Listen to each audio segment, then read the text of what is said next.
Chapter 1587. He knew 10 years ago yesterday's expressions of gratitude were mere formalities. While General Sun's words seemed initiated by politeness, Ginseng couldn't afford to be criticized for mistreating his savior. Despite General Sun's status, he felt compelled to honor the invitation. However, with the recent suicides of the uncle and nephew in the Heavenly Mansion's prison, any potential leverage that General Sun and the second prince could exploit had dissipated. Given these circumstances, Ginseng questioned whether General Sun would still extend his goodwill. Familiar with the duplicity and varied behaviors of dignitaries a decade ago, Ginseng's understanding deepened over time. After sipping tea and engaging in a brief conversation with the butler, Ginseng rose to depart. Before leaving, he expressed gratitude, making clear his reluctance to return to officialdom. He emphasized that he appreciated General Sun's kindness but had no intention of resuming his bureaucratic duties. "I will always be grateful, and I hope for your success and fulfillment of your desires," he added. The butler, somewhat relieved, awkwardly smiled and assured Ginseng that he would convey the message to General Sunday. Notably, he refrained from attempting to persuade Ginseng to stay, revealing General Sun's apprehension about any potential insistence on repayment for the life-saving grace. Expressing his thanks, Ginseng received a small silver token of appreciation from the butler. "Here is 300 taels of silver," the butler said, acknowledging Ginseng's challenging situation. "This is a modest gesture of our gratitude. Please accept it, General Zheng, and don't feel obliged to decline." Ginseng had no desire for it whatsoever. A decade ago, he would have steadfastly refused any form of assistance. Now, after a moment's hesitation, he accepted the envelope containing the banknotes. "Thank you, General." He recognized that declining might not bring him peace of mind. Besides, with people of various ages, ailments, disabilities, and lacking in essentials, 300 taels held significant value. It would prove beneficial to take it back. Expressing sincere thanks, Ginseng couldn't ignore the potential intentions behind General Sun's gesture. Nevertheless, he had gained something from the encounter, and gratitude was only natural. As Ginseng left, General Sun emerged from behind the partition. "Old master," the butler hastened forward and bowed, conveying, "This man is quite astute. He doesn't linger on matters unnecessarily." Having prepared various words, the butler found himself with no opportunity to share them. General Sun's eyes flickered, a sense of inexplicable frustration settling in. The feeling of hitting cotton did little to uplift his mood, and he recognized a deeper turmoil within himself. "Let it be." After a brief pause, General Sun uttered these words and walked away with firm strides. "If you find any errors, ads pop up, ads redirect, broken links, non-standard content, etc., please let us know. Report so we can fix it as soon as possible." Chapter 1588. What is he trying to do? He was a beggar who had left the bureaucracy 10 years ago, now struggling in destitution. Regardless of his past bravery and excellence, in Emperor Xian's eyes, such an individual was considered worthless and not worth the emperor's attention. Shao Yunduan received a summons to appear in court. Kneeling in the intermediate hall of the Thousand Autumn Palace, Shao Yunduan faced the emperor's scathing reprimands. Emperor Xian of Qi, known for his intelligence, was also conceited and selfish. He had zero tolerance for scheming or anyone, even those who had previously praised him or made significant contributions. Emperor Xian was well informed about the events at the Heavenly Mansion's government office, including the subsequent developments. His keen mind allowed him to discern Shao Yunduan's involvement in the unfolding events. The emperor's thoughts raced, and it didn't take much for him to deduce Shao Yunduan's role. If Shao Yunduan hadn't colluded with Ginseng, leading the uncle and nephew into a trap, the situation would not have reached this point. Emperor Xian pondered the motives behind Shao Yunduan's actions. Was he so arrogant and dictatorial as to openly assist the crown prince in eliminating dissidents? Such actions seemed unseemly. Additionally, Ginseng and his comrades had already received compensation from the imperial court for their service on the battlefield. How they lived afterward was their own responsibility. Why was Shao Yunduan associating with them and the Sun family, seemingly attempting to instigate conflict and tarnish the court's reputation? Fortunately, the situation hadn't escalated to its worst potential. Otherwise, Emperor Xian might have summoned Shao Yunduan not just for a scolding, but for more severe consequences. I must warn you. Regardless of your significant contributions, you remain a subject of the Great Qin Empire, an official of the imperial court, not a personal servant of the crown prince. Your achievements do not grant you the privilege of arrogance. Do not harbor delusions that you can act with impunity and scheme against anyone. I will not tolerate it. If there is a next time, your punishment will be severe. Shao Yunduan listened to the emperor's rebuke in silence. As the emperor's anger reached the point of self-cursing, Shao Yunduan, bowing low, uttered, "I am sorry, your majesty. Please punish me." The momentarily calmer emperor, infuriated once again, forcefully slammed a cup of tea onto the coffee table. "How dare you? Shao Yunduan, don't think that you will escape punishment. Do you not understand what's in your best interest? I do not dare otherwise. I have reflected on my actions lately and come to a realization. My success since becoming an official has made me unstable. Although this incident is resolved, I cannot guarantee that I want heir in the future. Your Majesty, please grant me leave." Shao Yunduan felt a sense of relief. No longer desiring to remain in the capital, he contemplated pursuing his own path. What did it matter to him? Unaware that he would need to suppress his anger, feign ignorance of his wife's mistreatment, and continue serving the crown prince diligently, Shao Yunduan envisioned a life devoid of such servitude. He deemed his current role meaningless, devoid of any psychological comfort. If you find any errors, ads pop up, ads redirect, broken links, non-standard content, etc., please let us know each report so we can fix it as soon as possible. Chapter 1589, Crown Prince's Embarrassment. This was Xie Jingguang's suggestion after gauging the Crown Prince's stance, and it resonated with Shao Yunduan. Initially confused, Shao Yunduan hadn't considered this possibility at first. Indeed, wouldn't it be more advantageous to seek release from his current position rather than persisting in the capital? What one doesn't know or see can't harm them.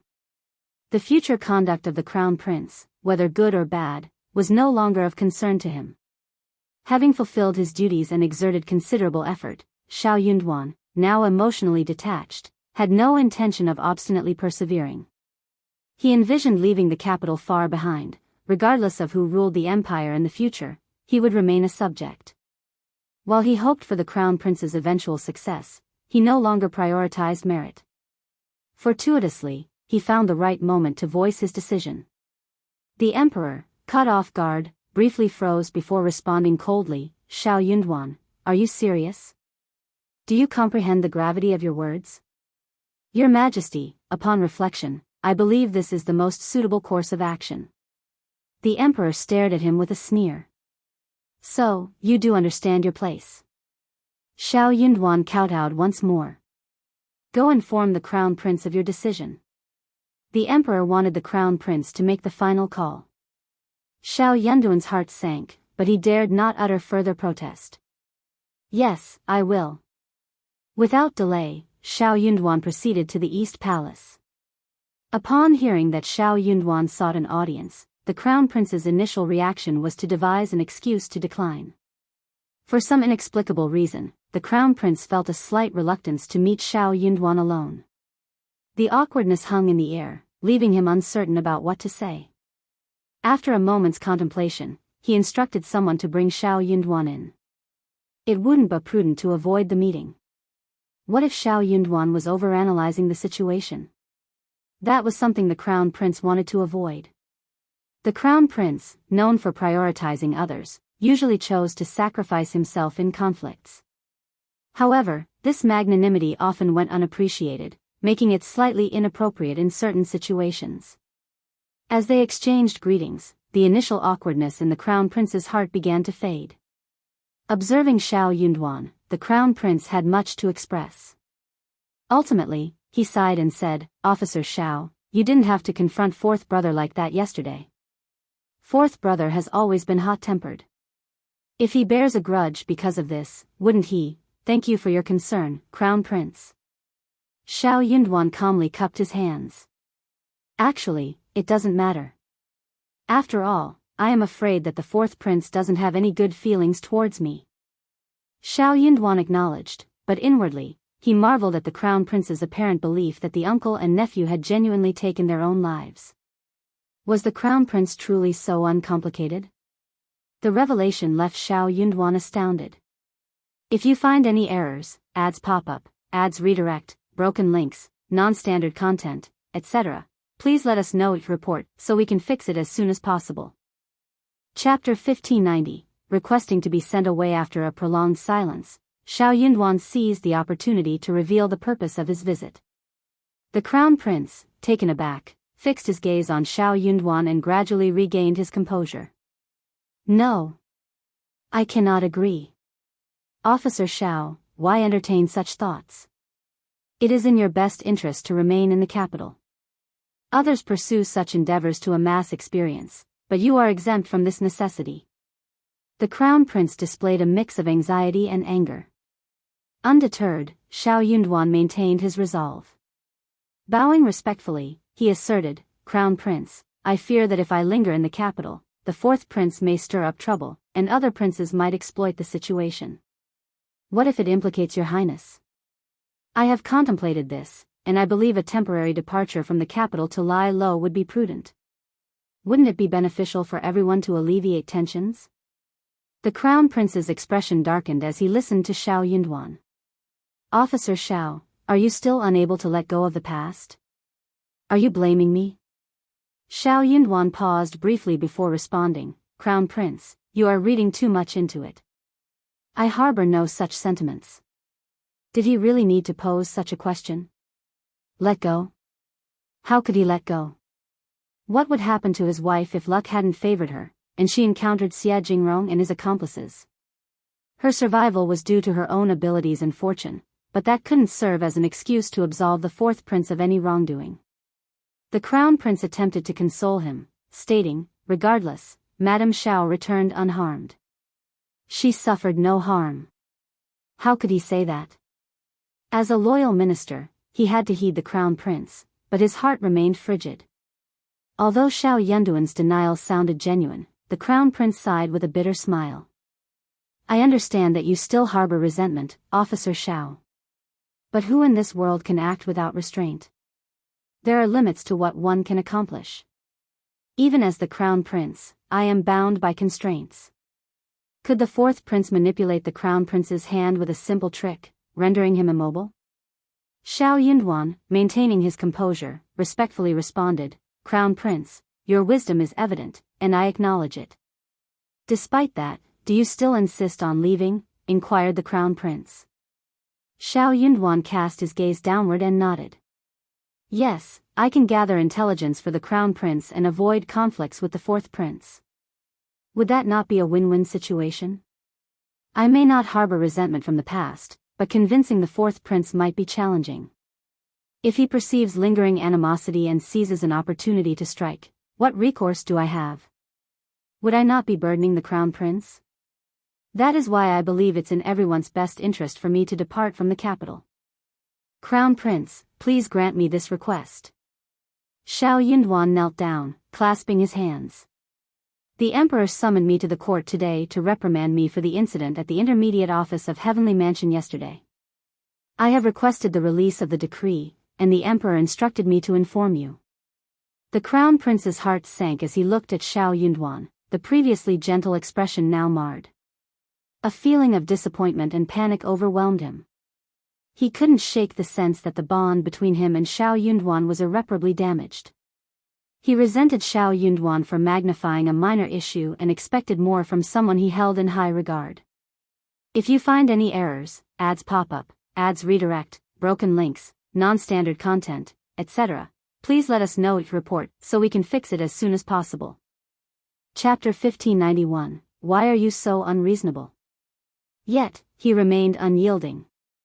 Why are you so obstinate? The Crown Prince exclaimed in slight irritation. Reflect on it. Withdraw your request.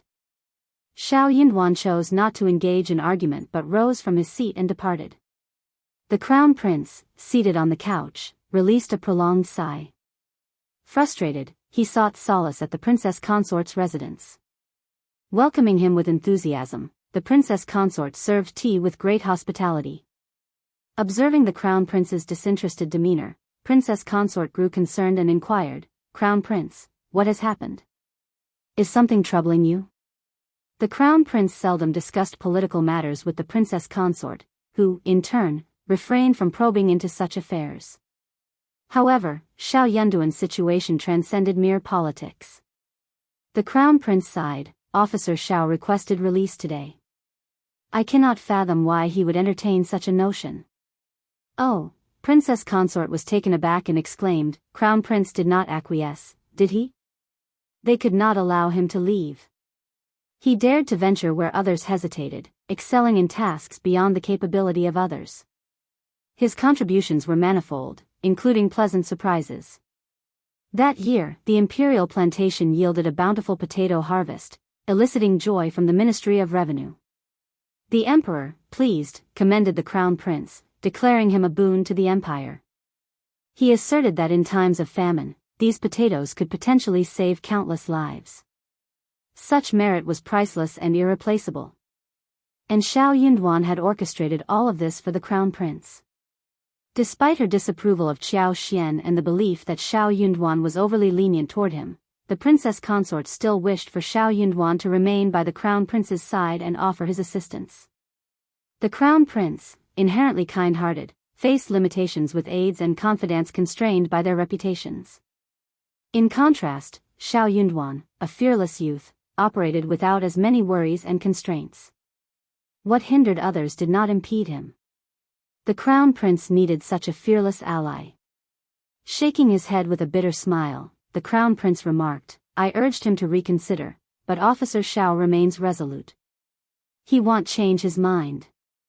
The princess consort expressed displeasure, stating, "As a minister and with the crown prince as the heir, as a scholar and the primus, doesn't he understand the principle of hierarchy? If he's loyal to the crown prince, he shouldn't speak that way." "You misunderstand him." The crown prince hesitated before revealing Shao Yunduan's lingering dissatisfaction with Qiao Xian's kidnapping. Princess consort grew even angrier and felt a twinge of embarrassment.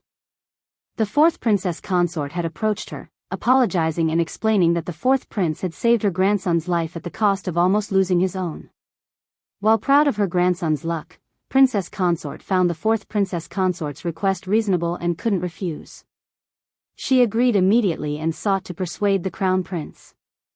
Facing pressure, the crown prince accepted the favor, giving in to princess consort. If Shao Yunduan harbored issues with this matter, it implied princess consort had erred. Naturally, she wasn't pleased. This is even more unjustifiable. "Lord Shao, can't you grasp such a simple principle? Fourth brother saved our grandson, we must reciprocate. Miss Qiao is unharmed, isn't she? What is there to argue about?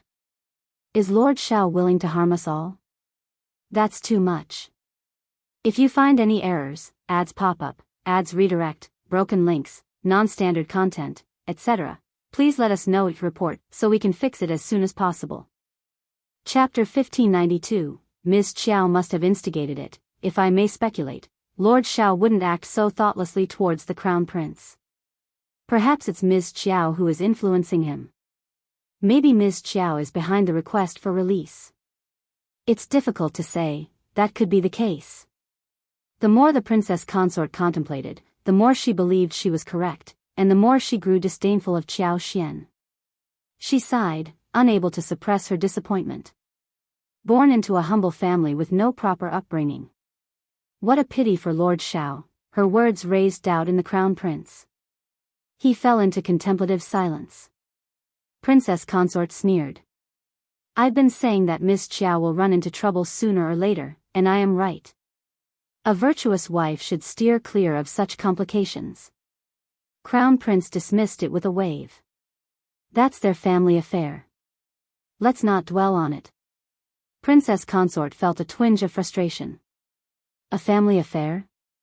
While true, if it jeopardized the crown prince's interests, it ceased to be a simple family matter. She couldn't fathom why the crown prince indulged Ms. Qiao to such an extent. It was perplexing. "What's your plan? What else could he do?" Crown prince sighed. Wait and observe. At the Shao mansion, Qiao Xian, Shao Yunduan, Xie Jingrong, and Zhao Shu engaged in a discussion. The possibility of Shao Yunduan leaving the capital hung in uncertainty. The crown prince wouldn't easily let him go, but Shao Yunduan was determined to depart. He had no intention of prolonging his stay in the capital any further. He couldn't bear to see Qiao Xian harmed again. As long as Qiao Xian remained alive, the fourth prince would eventually yield to the crown prince, bringing an end to the situation. She's perfectly fine. But what if, one day, Qiao Xian's luck ran out, and she couldn't return? Would they be able to say, "Forget it, she's gone, why persist?" His efforts for the crown prince, especially the potato incident, had not only earned the emperor's admiration and respect but had also garnered widespread support. He had become a thorn in the sides of the other princes. The challenges wouldn't cease. In such circumstances, resigning wasn't appropriate. He could only release it, signifying a pause and admission of defeat. As long as the fourth prince and the others weren't foolish, they wouldn't proactively harm him. At most, they would observe from a distance. It wasn't that Shao Yunduan was arrogant, but the fourth prince might place him in a crucial position if he ever gained control. He hadn't been with the crown prince for long and wasn't irreplaceable. If that day truly arrived, it would be the day he resigned. Qiao Xian desired distance from the capital. What was so appealing about this place? She might as well be a local official, a local leader. To farm happily and earn money without exhaustion sounded ideal. Xie Jingrong worried about Qiao Xian's safety, which aligned with his hopes. Zhao Shu? He wanted to settle matters quickly so he could get married. Qiao Xian's heart skipped a beat. If the crown prince is unwilling, the fourth prince must be eager, right? If the fourth prince lends his support, Xie Jingrong smiled. That's a solid plan, but we must proceed with caution to ensure that no one discovers our intentions. I'll devise another approach for Princess Consort's family, Shao Yunduan chuckled. Regardless, my decision remains unchanged. If the crown prince values our connection, he'll acquiesce. Over time, word of Shao Yunduan's departure from the capital started circulating. The fourth prince became intrigued and sought to verify the accuracy of the information. If you find any errors, ads pop up, ads redirect, broken links, non-standard content, etc., please let us know each report so we can fix it as soon as possible.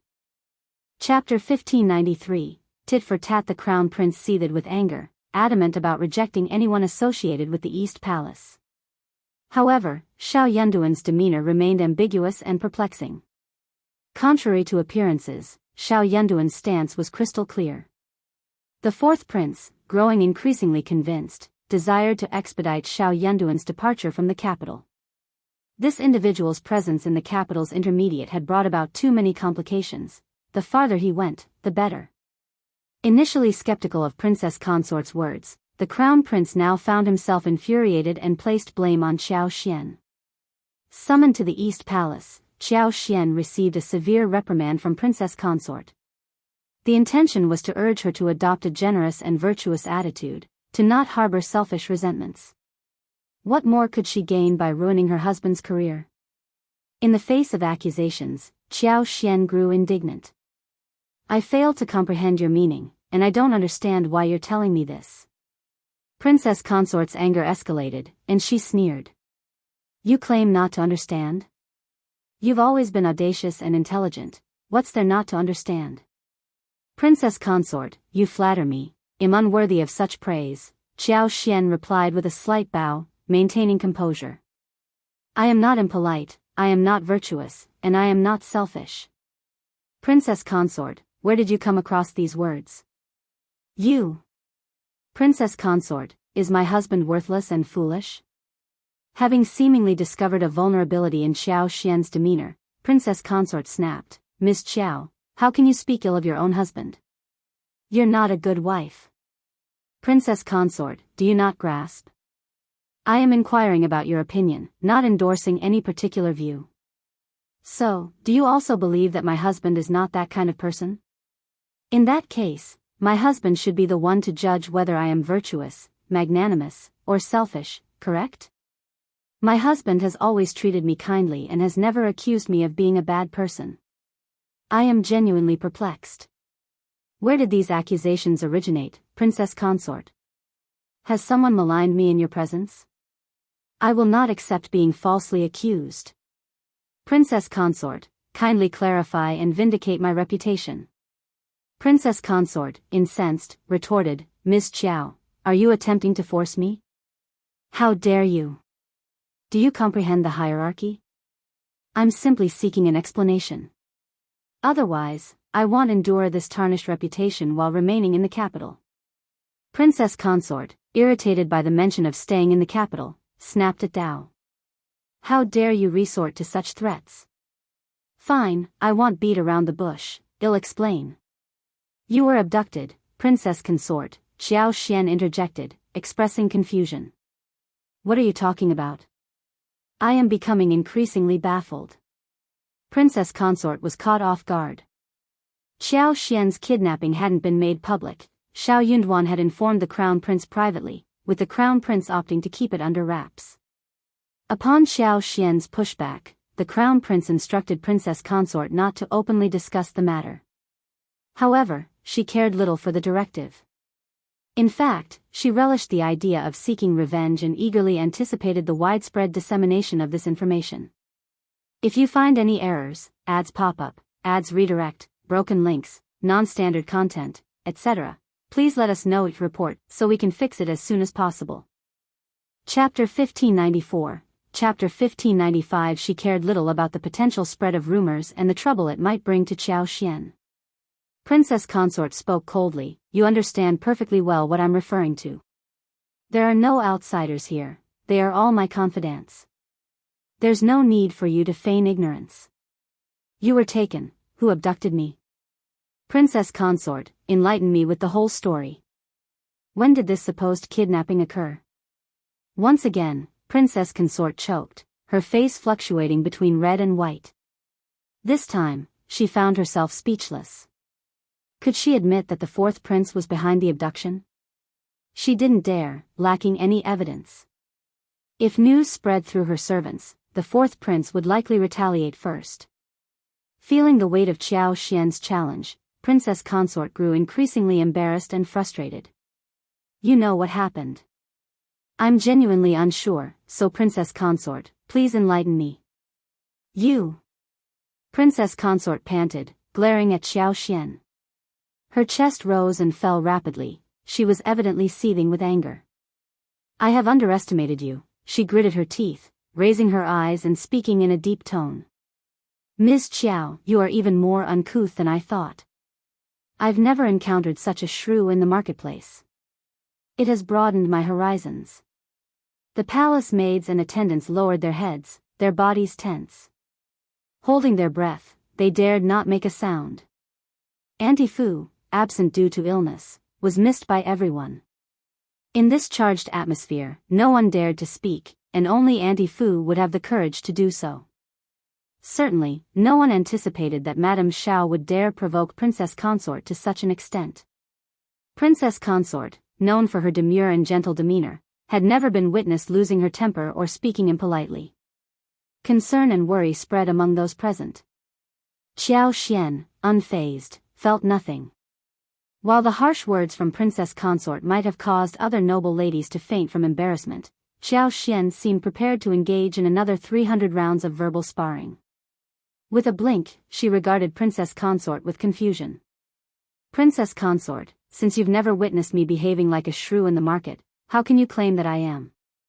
Pardon my lack of comprehension, but I genuinely don't understand. You, Ms. Qiao. Princess Consort screamed, her embarrassment darkening her vision. You're deliberately opposing me. How dare you? Trembling with anger, her voice cracking, Princess Consort grew even more furious.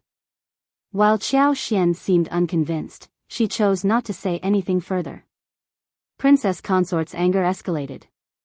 Lord Shao has such a troublesome wife, it's no wonder he can't find peace. I will teach you the meaning of virtue. Scanning the surroundings, she called out, Xiaoxing, come here. The palace maid named Xiaoxing assessed the situation in front of everyone. Forcing herself to remain composed, she walked forward with a stiff posture, head lowered, and a wildly beating heart. She silently prayed that it wasn't what she feared. Princess Consort addressed Xiao Xian coldly. Xiaoxing is my favorite attendant, gentle, quiet, talented, and knowledgeable in music, chess, calligraphy, and painting. Take her home and let her serve Lord Shao from now on. Let's see how a woman should conduct herself. Xiaoxing's face paled, and fear welled up in her eyes. She didn't want to go. Madame Shao would never forgive her. If you find any errors, ads pop up, ads redirect, broken links, non-standard content, etc., please let us know each report so we can fix it as soon as possible. Chapter 1595. Not a word is allowed to be spread. Xiao Xian, infuriated, burst into laughter. Why were these women so keen on meddling in others' affairs? It seemed they resented Shao Yunduan because he didn't have concubines like their own husbands did. To appease their insecurities, they sought to find a match for Shao Yunduan. Xiao Xian retorted, I'm a jealous woman, so I cannot comply with your request. Princess Consort, why not send her to my husband and see if he accepts her? Princess Consort widened her eyes. How dare you refuse me? I am jealous, Princess Consort.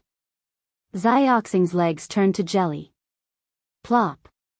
She knelt down, unable to stand any longer. In her heart, she fervently wished for a refusal. I'll take my leave now, Princess Consort. If you need anything, you can inform my husband. As long as he doesn't mind, I don't mind either. I'll defer to his judgment. I wouldn't dare to trouble Princess Consort further. I'll take my leave. Xiao Xian bowed and departed slowly. Princess Consort, frustrated, glared at Xiao Xian, attempting to halt her. But what did it matter if she kept Xiao Xian there? This person was simply incorrigible. As a member of the government and the crown prince's wife, could she administer a lesson and punish her as she did with the intermediate servants in the East Palace? Clearly not. Furthermore, she would not stoop to such disgraceful and ungentlemanly behavior, enough for others to mock her behind her back. Princess Consort seethed with anger.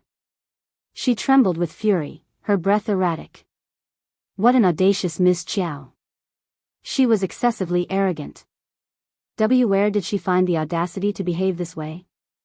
Princess Consort took a deep breath, closed her eyes, and spoke coldly, if word of today's event spreads, none of you will be spared. Remember, each and every one of you. The maids hastily knelt down. Yes, Princess Consort. All of you may leave. Understood. The more Princess Consort dwelled on the situation, the angrier she became. She stood motionless, seething with indignation. Xiao Xian exited the prince's mansion and entered the carriage. As she settled into her seat, her heart raced, and her limbs felt weak. She patted her chest, heaving a sigh of relief. She was somewhat apprehensive. She couldn't fathom where she found the courage to confront Princess Consort face to face, provoking such fury in return. While it felt gratifying at the time, the aftermath might result in a lasting feud. Upon returning home, Xiao Xian instructed Yi to summon her husband if there were no urgent matters. The more she contemplated the situation, the more overwhelmed she felt. She needed to confess to her husband and then shift the blame to him, allowing him to devise a solution. Yi was remarkably swift. Shao Yunduan returned promptly upon learning that Xiao Xian sought him. My darling husband, you're back so quickly. Xiao Xian greeted him with a smile. Now that she had regained composure, her limbs felt invigorated. Shao Yunduan raised an eyebrow, appraising her. Xiao Xian led him to sit down and said eagerly, it seems I've caused you some trouble. Seeing that she was still in a joking mood, Shao Yunduan felt relieved. He embraced her and remarked, the trouble you've caused isn't trouble at all. It's the fault of others. If you find any errors, ads pop up, ads redirect, broken links, non-standard content, etc., please let us know each report so we can fix it as soon as possible. Chapter 1596. Strike First. Xiao Xian couldn't help but laugh, sighing, I was too impulsive today. I showed no mercy. With nothing to hide from Shao Yunduan, who had a good memory, Qiao Xian recounted everything about Princess Consort summoning her to deliver a reprimand. Shao Yunduan expressed sympathy for his daughter-in-law. "It's been hard on you," he said. He sneered, adding, "My wife is right. I also want to ask Princess Consort, who gave her that information, or how did she know? What right does she have to judge my wife like that? What does our family's business have to do with others? I really can't stay in the capital anymore." Qiao Xian laughed self-deprecatingly. "Of course, that makes me so angry. Why am I not virtuous and selfish?" Shao Yunduan smiled and kissed her face, praising her with an indulgent look. "That is nonsense. My wife is virtuous, generous, and kind-hearted. You are the best in my heart." Covering her face, Qiao Xian smiled, lying in his arms. Shao Yunduan felt sorry for her but also worried she might get scared, so he kept her company and provided comfort. They laughed for a while, and Shao Yunduan was relieved when he saw that his wife was fine. Thinking about what she had told him, he couldn't help but feel angry again. "Oh yes." Qiao Xian suddenly remembered something and said, "Princess Consort is going to complain to the Crown Prince. I have seen through her, and God knows how much she will twist the truth.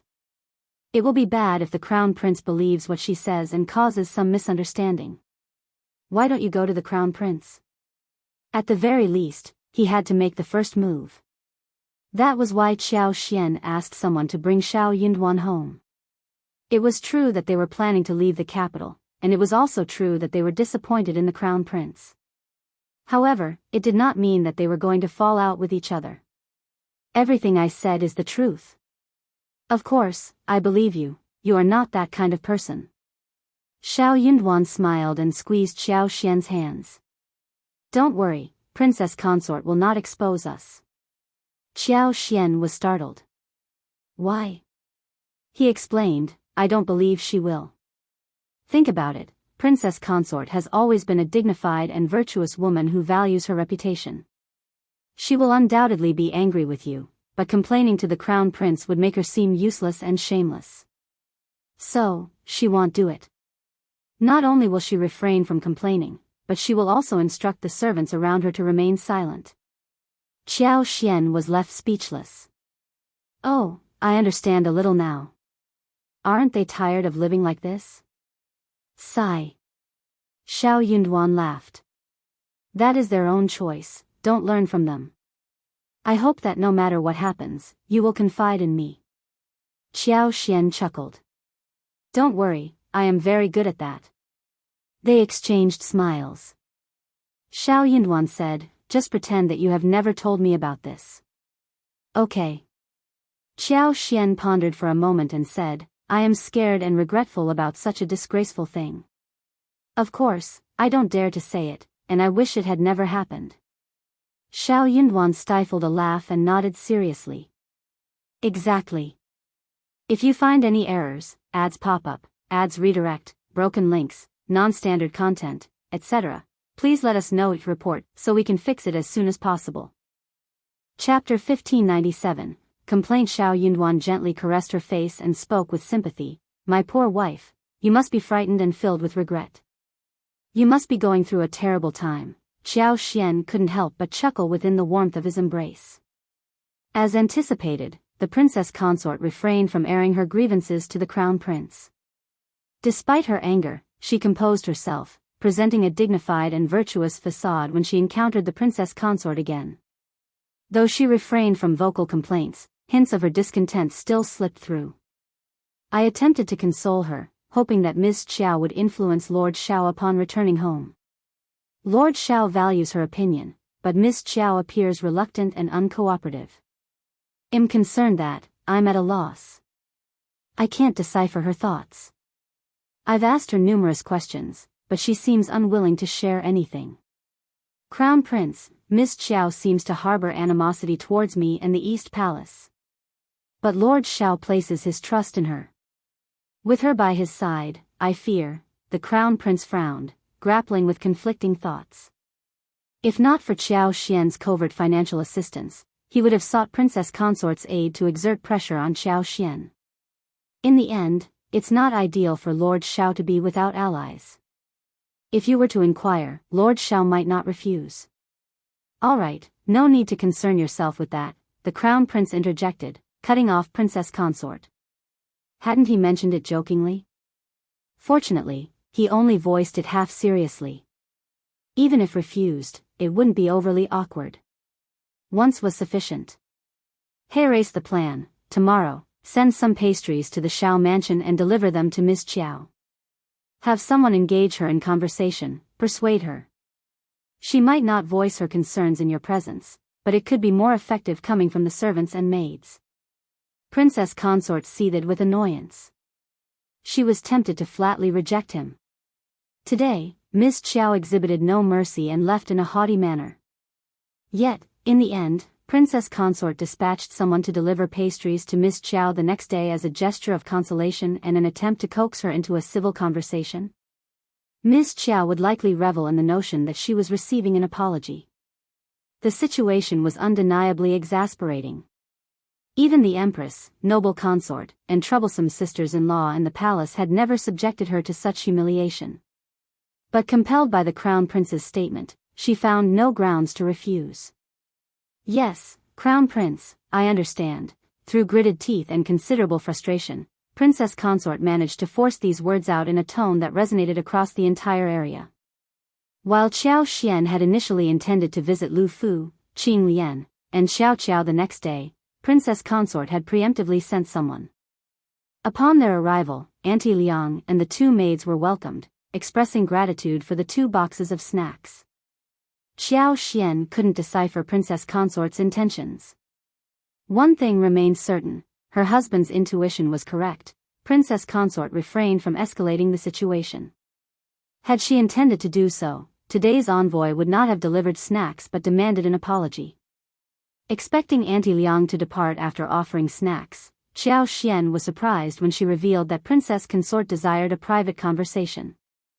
Instructing Li Xia and Li Qiao to stand guard at the door, the 2 accompanying maids awaited outside the parlor. As a witness to the events of the previous day and Princess Consort's confidant, Auntie Liang did not extend a warm welcome to Qiao Xian. If you find any errors, ads pop up, ads redirect, broken links, non-standard content, etc., please let us know report so we can fix it as soon as possible. Chapter 1598, Mrs. Shao is reasoning. The situation remained unchanged. Pride emanated unabated, and her words lacked any semblance of courtesy. Princess Consort seemed to be seething with anger from the previous day, as evidenced by Auntie Liang's unapologetic revelation. Employing both gentle persuasion and coercive tactics, she made clear the repercussions if Qiao Xian failed to prevent Shao Yunduan from departing the capital. His career would crumble, and Qiao Xian would bear the blame.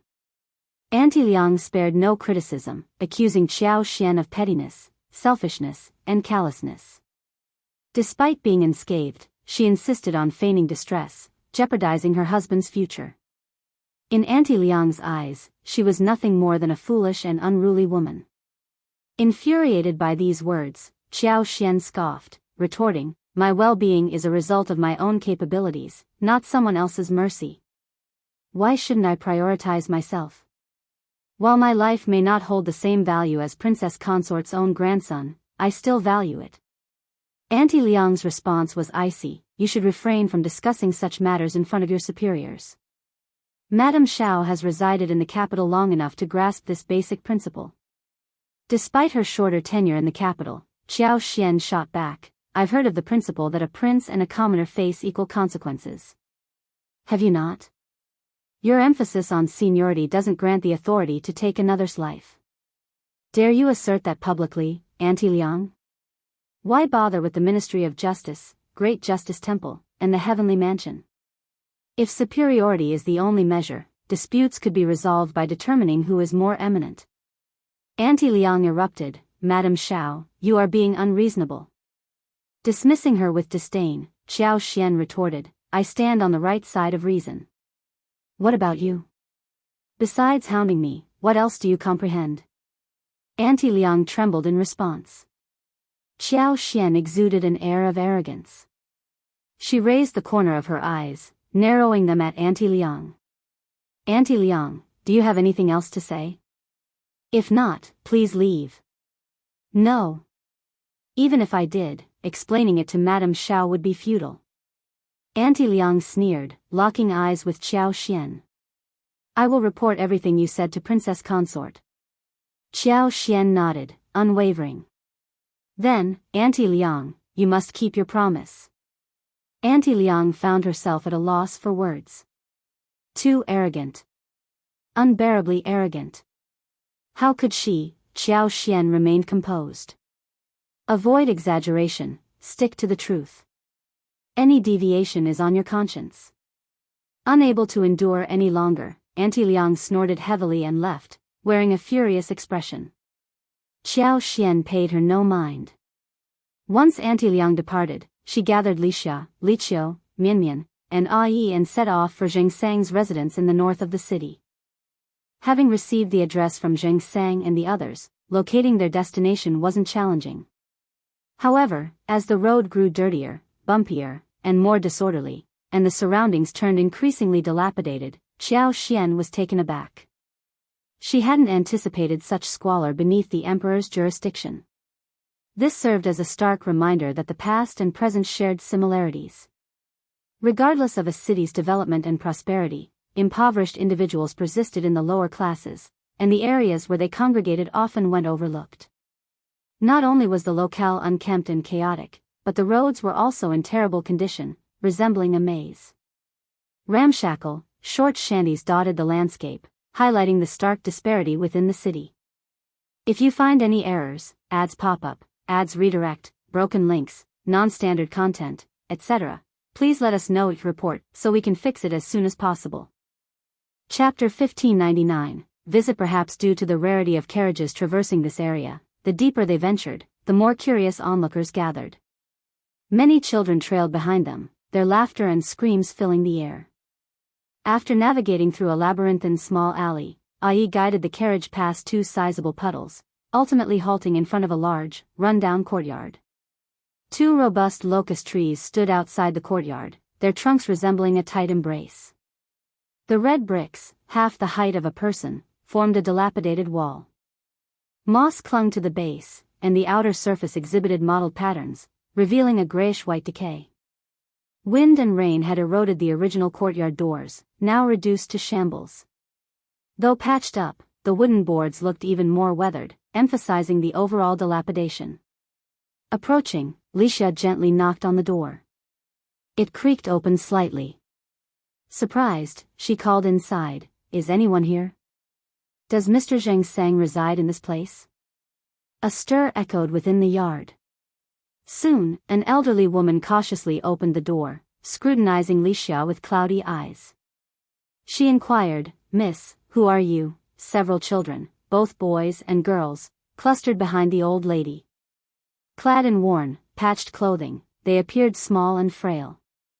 The oldest seemed no more than 6 or 7 years old, while the youngest was a mere 3 years old.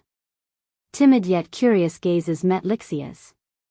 Shyly, they averted their eyes, offering tentative and bashful smiles. Li Xia reciprocated with a hurried smile and explained, "We are friends of Mr. Zheng Sang's old master and madam. We had agreed to visit Mr. Zheng 2 days ago." "Is he at home?" the old lady exclaimed, "Ah." Then, with a smile, she said, "You're little Zheng's friend? Come in, come in. Yan, Jing, come back with Uncle Zheng." The two children nodded and scurried away. Several more elderly men emerged from the house, inquiring about the purpose of their visit. Qiao Xian extended a warm greeting, a smile lighting up her face as she entered with Li Xia and Yi. Initially a bit apprehensive, the elderly men quickly eased their nerves in the presence of Qiao Xian's amiable demeanor and gentle tone. They graciously invited her to take a seat in the room. The courtyard, initially spacious, now teemed with structures.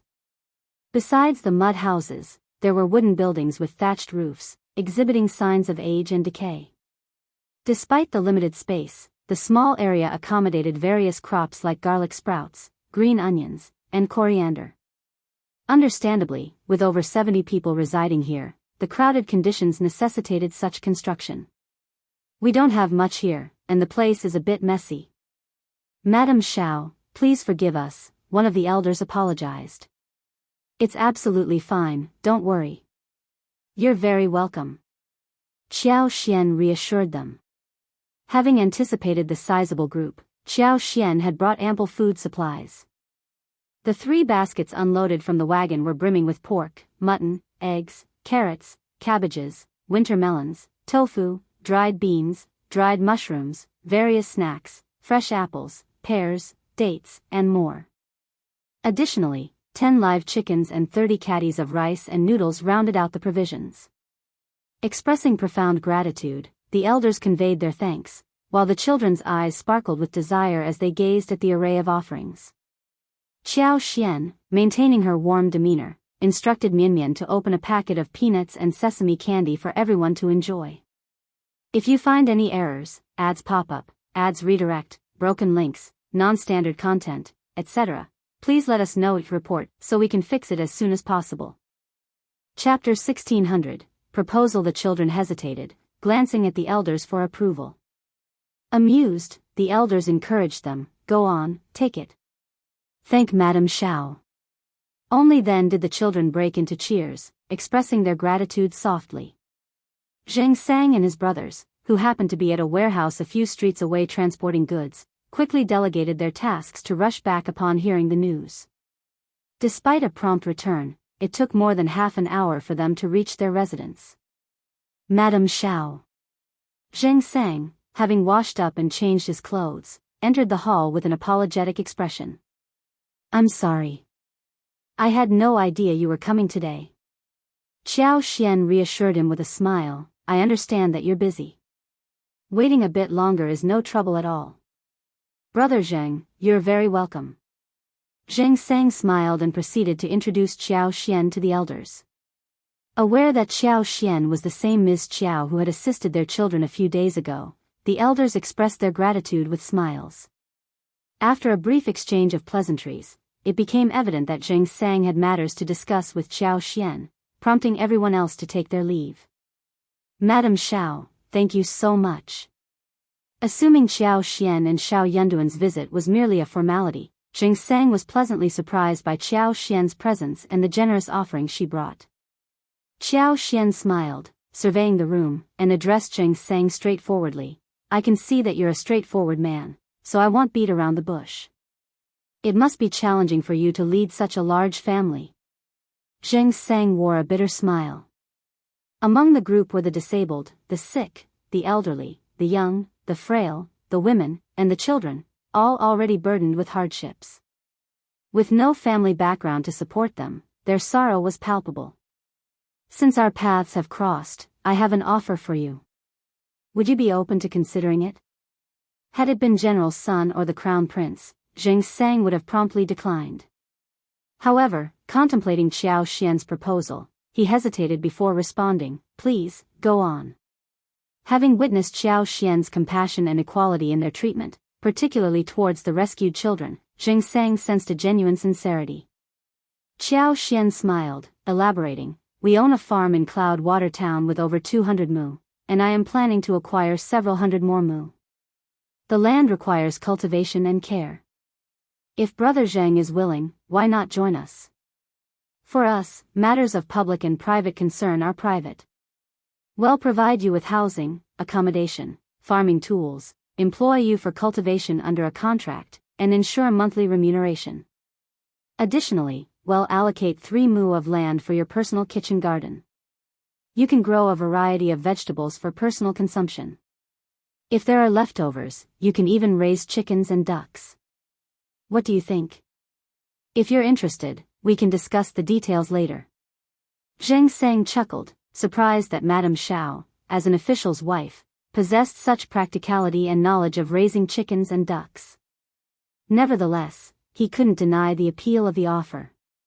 Temptation tugged at him. If you find any errors, ads pop up, ads redirect, broken links, non-standard content, etc., please let us know report so we can fix it as soon as possible. Chapter 1601, Tempted. Despite receiving 300 taels of silver from General's son and 200 taels each from the Crown Prince's and the 4th Prince's residences, they had used a substantial portion to procure medicines for their tortured brothers. The expenses included high-quality ginseng and Ganoderma lucidum, totaling over 100 taels. Remaining cautious, they refrained from touching the remaining silver, preserving it for future herbal remedies and the upcoming winter. Their lack of business knowledge deterred them from taking financial risks. Madame Shao's proposal offered a long-term solution, providing not just a place to settle down but also stable employment. Furthermore, the promise of 3 mu of land for vegetable cultivation and raising chickens and ducks was particularly enticing. Aunt Zhang and Aunt Lu, who had always harbored dreams of poultry farming, now saw an opportunity to realize their aspirations. To be honest, your suggestion is truly tempting. Are there any specific requirements? Zheng Sang inquired. Qiao Xian, smiling at the chance to help, responded, I have no special requirements. We cultivate a variety of crops each year, potatoes, watermelons, cantaloupes, and even turnips and cabbages in autumn. Your responsibilities would include farming, weeding, watering, and harvesting according to the seasonal demands. The children, being young, can attend school if they wish. We'll cover half the expenses, and the other half should be sufficient. As for wages, men aged 15 to 65 receive 3 taels of silver monthly, while women receive 2 taels.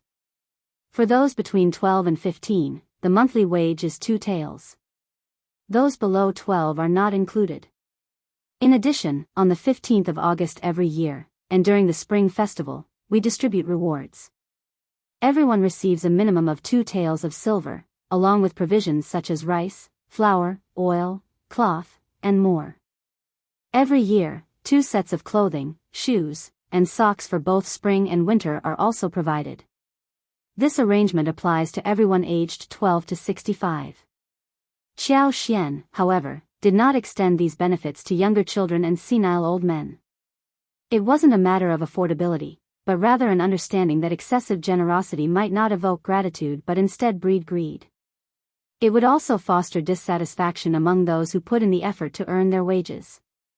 Not everyone might harbor such feelings, but the majority likely would. Qiao Xian held the belief that individuals like Xing Sang and Lu Fu were good-hearted, yet she acknowledged the potential for less virtuous thoughts among them. With the offered conditions, Qiao Xian believed that as long as those capable of working exerted themselves, it would suffice to support others. Zheng Sang found the proposal increasingly tempting. He saw nothing amiss with Qiao Xian's arrangement, on the contrary, he deemed it highly reasonable. Recognizing that Qiao Xian owed them nothing and had extended a rare opportunity, he was more than willing to consider it. Your terms are already very generous, much better than our current situation.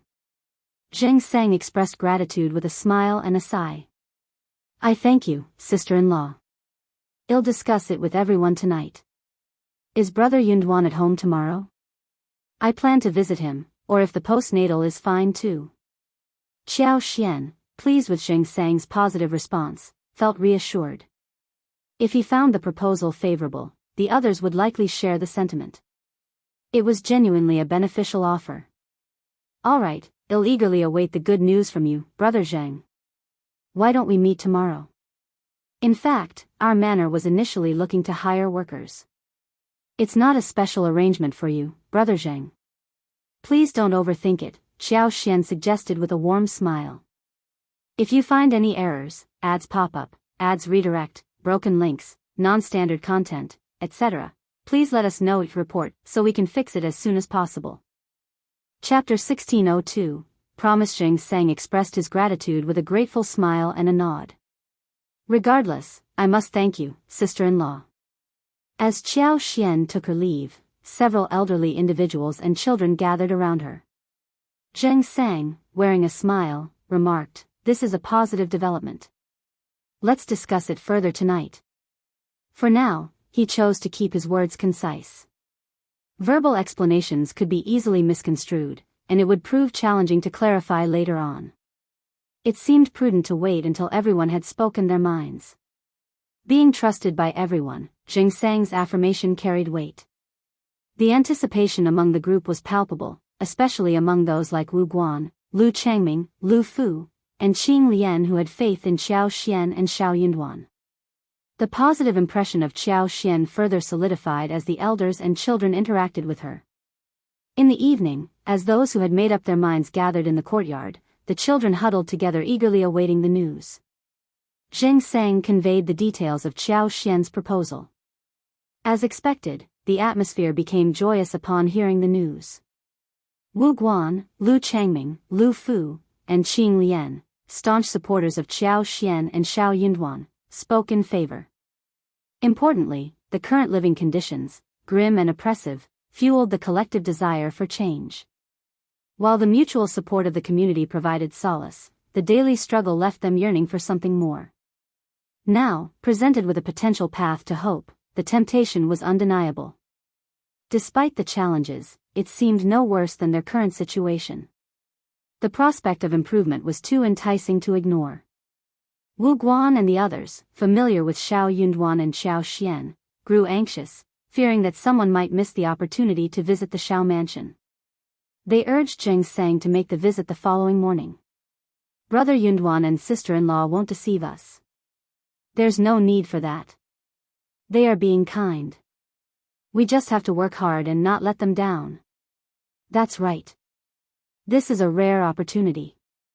If we miss it, I'm afraid it won't come again. Auntie Qiao is so gentle and good. I hope to see her often in the future.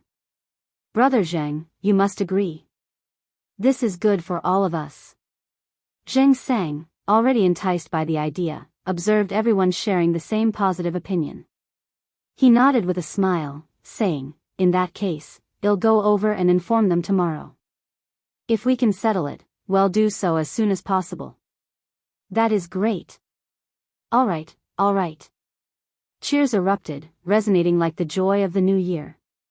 Witnessing the collective happiness, Zheng Sang felt a sense of relief, as if a heavy burden had been lifted from his shoulders. He couldn't help but laugh. Early the next morning, Zheng Sang, accompanied by Wu Guan and Lu Changming, visited the Shao residence. Although Qing Lian and Xiao Qiao expressed their desire to go, and other children wanted to join, Zheng Sang decided to go alone. Having informed Shao Yunduan about the matter the previous day, Shao Yunduan had taken a day off. In the morning, Zheng Sang and the others arrived to convey their gratitude and acceptance of Shao Yunduan's goodwill. Qiao Xian, brimming with smiles, and the couple began discussing the details. Observing Lu Fu and Qing Lian, Qiao Xian noted that Zheng Sang had instilled good values in the children. The youngsters, despite their worn clothes, had made an effort to appear tidy. Living in the dilapidated slums, their efforts to maintain cleanliness and order in the crowded courtyard did not go unnoticed.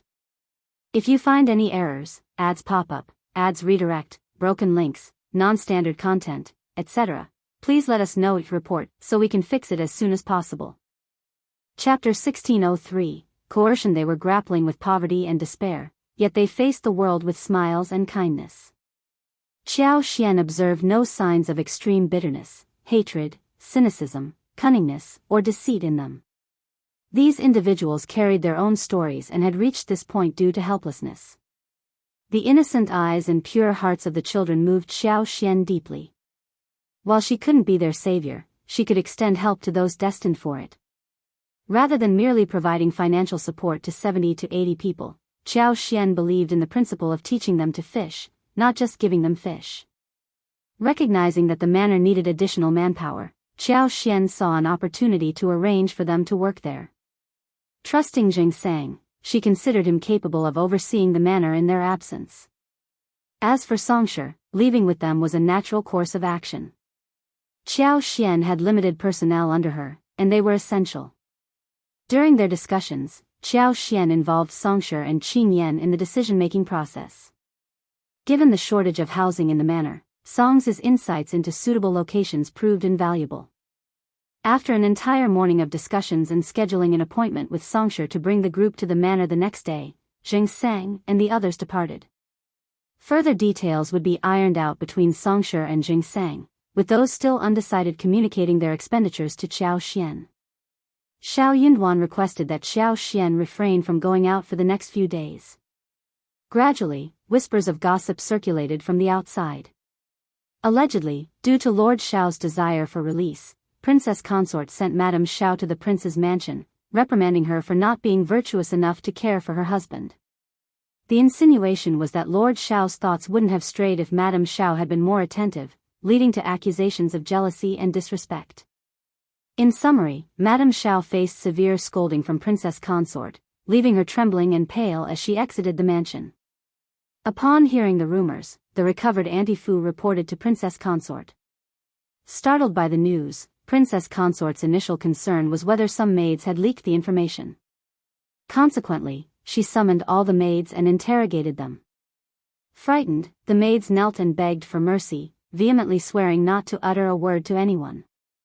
Princess Consort, known for her strictness with the crown prince and other noble ladies, had left everyone too terrified to speak when Madame Shao had angered her. Her resolve not to let Madame Shao off was unwavering. Boldly reminding Princess Consort, Auntie Liang voiced her concerns. Princess Consort, we don't have the courage to do that, but it's hard to predict what Madame Shao might do. Others, finding someone to shift blame to, echoed this sentiment. Princess Consort frowned, contemplating the situation. It hadn't occurred to her before that Madame Shao might not keep this incident a secret. In her perspective, Qiao Xian would want to keep the matter private. Why would she disclose it to anyone? Wouldn't she feel embarrassed to publicize it? Auntie Fu sighed inwardly, gently attempting to persuade Princess Consort. Princess Consort, Auntie Liang has been your loyal servant for many years and would never dare to defy you. However, in this world, keeping secrets between two people is challenging. Perhaps Madame Shao's maid might unintentionally say something. If you find any errors, ads pop up, ads redirect, broken links, non-standard content, etc., please let us know it report so we can fix it as soon as possible. Chapter 1604, Anger. Princess Consort nodded slowly, acknowledging the possibility. It made sense to her that the leak might have come from within Madame Shao's household. With a sneer, she commented, Miss Qiao is so incompetent that she can't even manage her maids. Auntie Fu sighed internally, wondering why Princess Consort was fixating on this matter. Princess Consort, if it's a misunderstanding, why not ask them to leave? Auntie Fu suggested. Leave. Princess Consort commanded, prompting everyone to express their thanks and hastily depart, relieved to escape the situation. As the room cleared, Auntie Fu hesitated before speaking. Princess Consort, the sudden spread of this news is unusual. I didn't dare hide it from you, and the rumors aren't favorable. This doesn't seem normal. Unperturbed, Princess Consort sneered, since the rumor has spread, let it be. It's not far from the truth anyway. Miss Qiao isn't exactly virtuous or free from jealousy, is she? Let her feel the repercussions of being feared by others. I had intended to save her some face, but she probably wouldn't be appreciative even if I did. Curiously, she inquired, what are the rumors circulating outside? Auntie Fu sighed ruefully. Even if Princess Consort hadn't asked, she would have had to explain. She recounted the gossip, revealing that there were murmurs about Lord Shao intending to depart the capital for training, a common occurrence. However, the Crown Prince opposed this idea, leading to tension between them. Subsequently, Princess Consort summoned Madame Shao, aiming to dissuade Lord Shao from leaving the capital and remaining an official there. Despite Madame Shao's loyalty to her husband, Princess Consort resorted to force and humiliation, pressuring her to halt Lord Shao's departure. Princess Consort's actions aimed to manipulate Madame Shao into halting Lord Shao's plans by exploiting their marital bond. To the extent that when Madame Shao departed, she wept and had to be assisted into the carriage. Princess Consort's countenance darkened. Auntie Fu shared more detailed information, further fueling Princess Consort's anger. Nonsense. It's all nonsense. When did I beat, scold, or humiliate her? What threats? Complete nonsense. I am the one who's angered by her. Unaware of the events of that day, Auntie Fu found it implausible that Qiao Xian could commit such audacious acts. Ordered by Princess Consort to remain silent, Auntie Liang couldn't shed light on the situation. Seeking clarification, Auntie Fu asked, Princess Consort, what did Madame Shao say that day? Annoyed, Princess Consort frowned. It's not a pleasant matter, I don't wish to discuss it further. Andy Fu found herself at a loss for words. After a pause, she raised a concern. Princess Consort, I don't know if the Crown Prince will inquire. Princess Consort's eyelids twitched, sensing trouble. Indeed, the positive efforts had backfired. The Crown Prince confronted her angrily, demanding, what did the Princess Consort say to Miss Qiao? Why are the rumors so damning? Princess Consort, you always value your reputation. What happened this time? Princess Consort's face turned purple, and she felt on the verge of tears. This humiliation was hard to bear, especially from the Crown Prince, who was the exception to others being rude to her. If you find any errors, ads pop up, ads redirect, broken links, non-standard content, etc., please let us know it report so we can fix it as soon as possible. Chapter 1605, Crown Prince's Cold Heart because she cared too much. She cared about the Crown Prince's evaluation of her. She cared about her image in the Crown Prince's heart. She feared the existence of any flaws. I didn't say anything. I explained it to Madame Shao in detail. I told her that Lord Shao's future would be much better if he stayed in the capital. I was just trying to persuade Madame Shao to convince Lord Shao to give up. I don't know how it ended up like that. Crown Prince, don't you know what kind of person I am? The Crown Prince stared at her, his expression unreadable, leaving uncertainty about whether he believed her. Suddenly, he inquired, you reprimanded Miss Qiao for being selfish and jealous, and even claimed she was kidnapped. Is that true? Princess Consort froze, contemplating a rebuttal. Crown Prince continued, Officer Shao has already informed me, Princess Consort. Don't deceive me. If you lie to me too, I don't know if there is anyone I can trust. A pang of anguish gripped Princess Consort's heart. She grappled with mixed feelings of relief that the Crown Prince still trusted her and sorrow over his questioning. Yet, she couldn't deny the accusation. Miss Qiao infuriated me, so you did say that? Yes. But you can't blame me for that. Miss Qiao is so infuriating. She doesn't care about my dignity as the Princess Consort at all, and what she said is really hurtful. Crown Prince, you know that I have always been kind to others, but I don't know why Miss Qiao is so arrogant. This is the first time I've been so angry. The Crown Prince remained skeptical. What did she say? Reluctantly, Princess Consort disclosed the details, concealing her vulnerability in the process. Princess Consort's face flushed red, and the Crown Prince grew visibly agitated as he recounted the embarrassing details. Miss Qiao had indeed crossed a line.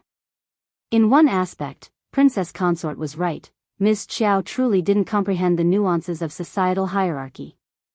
Suddenly, it dawned on the Crown Prince that Miss Qiao and Officer Shao had always been close. If Miss Qiao dared to make such statements, could it be Officer Shao's influence? Most likely, the realization struck him hard. The Crown Prince felt a chill in his heart, a profound sadness. It signified that Officer Shao's loyalty had wavered. He was no longer devoted to serving the Crown Prince. The Crown Prince felt a mixture of sorrow and desolation. Miss Qiao was unharmed, her reputation intact. Was it not proper for him to offer solace himself? Her unyielding stance stemmed from this. His fourth brother had saved his grandson's life. How could he turn a blind eye? If he failed to act, what would be left of his integrity? This could have been a situation with a favorable resolution. Why did it have to unravel like this? Princess Consort observed the Crown Prince, discerning his troubled state. It seemed that his thoughts were not solely focused on her, he harbored reservations about Qiao Xian as well. Exhaling quietly, she ventured, Crown Prince, there's a saying among the people, one must not stay in the intermediate. Since Lord Shao is resolute about leaving, why not grant his wish? He ventured out, faced a setback, and naturally, he pondered the benefits of remaining in the capital, considering your earnest attempts to convince him. If you find any errors, ads pop up, ads redirect, broken links, non-standard content, etc., please let us know each report so we can fix it as soon as possible. Chapter 1606, Young Master Xie's Thoughts. By then, you can devise a plan to bring him back. Currently, he's engulfed in anger, and Ms. Qiao not only refuses to calm him down but exacerbates the situation. Lord Shao, being sentimental, becomes even more resentful. Regardless of Lord Shao's rationality, those around him fueling the turmoil can't be restrained. The more you try to convince him, the more repulsed Lord Shao will become. In that case, what's the use of retaining him, Crown Prince? The Crown Prince hesitated, swayed by Princess Consort's persuasions. However, parting with Shao Yunduan remained a heavy decision for him. He fully understood the invaluable assistance Shao Yunduan could provide if he stayed in the Intermediate. Once he left the capital, it would be awkward to request financial aid, and he would inevitably incur substantial expenses in the future. Even the mere contemplation of this dilemma gave him a headache. Observing the Crown Prince's internal struggle, Princess Consort seized the opportunity to continue persuading with a smile. Even if Lord Shao departs, it's acceptable. Isn't Mr. Xia from the Xia family in the Intermediate capital? Frankly, Mr. Xia and my nephew are growing close, forming a tight bond. My sister-in-law visited yesterday and discussed this matter. Young Master Xia appears to harbor aspirations of becoming an official. Given his talent, passing the imperial examinations in the upcoming year is undoubtedly feasible. If he's willing, even before formal appointment, he can still render service to you, Crown Prince. Temptation flickered in the Crown Prince's eyes, and a glimmer of hope diffused through his anxious heart. The public was aware of Xia Jingrong's exceptional abilities. His sudden arrival in the capital and burgeoning closeness to Princess Consort's nephew were conspicuous. It seemed evident he genuinely aspired to attain official status. This was rational. Youthful exuberance often disregards accomplishments. His status and aptitude instilled confidence in him. However, with a few more years of age and maturity, Xia Jingrong yearned to contribute positively and accumulate merits. It was the orthodox path. There must have been some understanding or realization on his part. If Xia Jingrong could remain after Shao Yunduan's departure, it was not an implausible idea. Moreover, as far as the Crown Prince knew, both Shao Yunduan and Xia Jingrong hailed from Yuzhang and shared an amicable relationship, making it even more favorable. Ill-considerate. Princess Consort beamed with joy. Certainly. Once you've decided, I'll convey the message to my family. With Xia Jingrong being recommended to the Crown Prince by her family, the Crown Prince began to hold him in high regard. The more Princess Consort contemplated the prospect, the more delighted she became. The Crown Prince nodded and added, "Arrange for someone to speak with Miss Qiao and offer her a reward. Let everyone see that the rumors should cease." Although Princess Consort felt repulsed, she nodded with a forced smile. Later, when Xiao Xian visited the mansion as a guest, the rumors were effortlessly dispelled. However, once the Crown Prince left, Princess Consort expressed her grievances to Auntie Fu. Auntie Fu reassured her with a smile, "Princess Consort, you're overthinking it. Madame Shao wouldn't dare to bring it up again, so just pretend it never happened. You're showing great magnanimity." Although Princess Consort often liked to display her magnanimity, she hesitated to do so when facing Qiao Xian. Frowning with a sense of disdain, she muttered, "Let it be." Unforeseen by Princess Consort, it proved challenging to invite Qiao Xian to the mansion at all. If you find any errors, ads pop up, ads redirect, broken links, non-standard content, etc., please let us know each report so we can fix it as soon as possible. Chapter 1607, Claiming Illness. Qiao Xian feigned illness, experiencing dizziness, insomnia, and fatigue, as she rested in bed. Princess Consort was infuriated. She refused to believe that Qiao Xian was genuinely unwell. It seemed like a deliberate act of defiance against her authority. As the Princess Consort, she had taken the initiative to extend kindness, but it felt like Qiao Xian was now throwing it back in her face. That woman is insufferably arrogant. Lord Shao must be blind. Auntie Fu, though also displeased, attempted to calm Princess Consort down. "Should I go and talk to Madame Shao?" Princess Consort sneered, dismissing the idea. "No need. I won't lower myself to beg her. Let her revel in her arrogance and ruin Lord Shao's future. What good can she possibly achieve? She'll come to me in tears one day. Andy Fu sighed inwardly, suspecting that there might be more to Madame Shao's actions than she knew. However, Princess Consort kept her silence, leaving no room for further inquiries. Determined to engage in a prolonged conflict with Madame Shao, Princess Consort pondered the uncertain future. The Crown Prince, displeased by Qiao Xian's presumed heirs, resolved to fulfill Officer Shao's wish. He had already severed ties, so why bother retaining him? Upon the Crown Prince's eventual release, Shao Yunduan felt a sense of relief and gratitude. Looking ahead to the New Year and Spring Festival, they anticipated departing the capital. Observing Shao Yunduan's apparent lack of reluctance, the Crown Prince's discontent deepened. He started questioning whether the loyalty he had experienced before was merely an illusion. These thoughts left the Crown Prince disheartened, prompting him to decide to ignore Shao Yunduan henceforth. Shao Yunduan was unfazed by the Crown Prince's indifference. Upon arriving home, he excitedly shared the positive news with Qiao Xian. Their joy was palpable. Qiao Xian, in particular, was thrilled, sporting a radiant smile. They envisioned a prosperous life as local leaders. Amused yet sympathetic, Shao Yunduan gently caressed her shoulders, his eyes filled with a fond smile. Had I known leaving the capital would bring you such happiness, would have suggested it sooner. Qiao Xian replied with a grin, it's never too late, and the capital is good too. We've experienced life here before, it'll be even better elsewhere. Shao Yunduan chuckled, you're right. Sharing an affectionate gaze, they hooked eyes, and Shao Yunduan, with a playful gesture, lifted her chin, leaning in to kiss her lips. Shao Yunduan's new appointment was soon confirmed. He would serve as the prefect of An's province in Huaishi. This location, however, was less than ideal.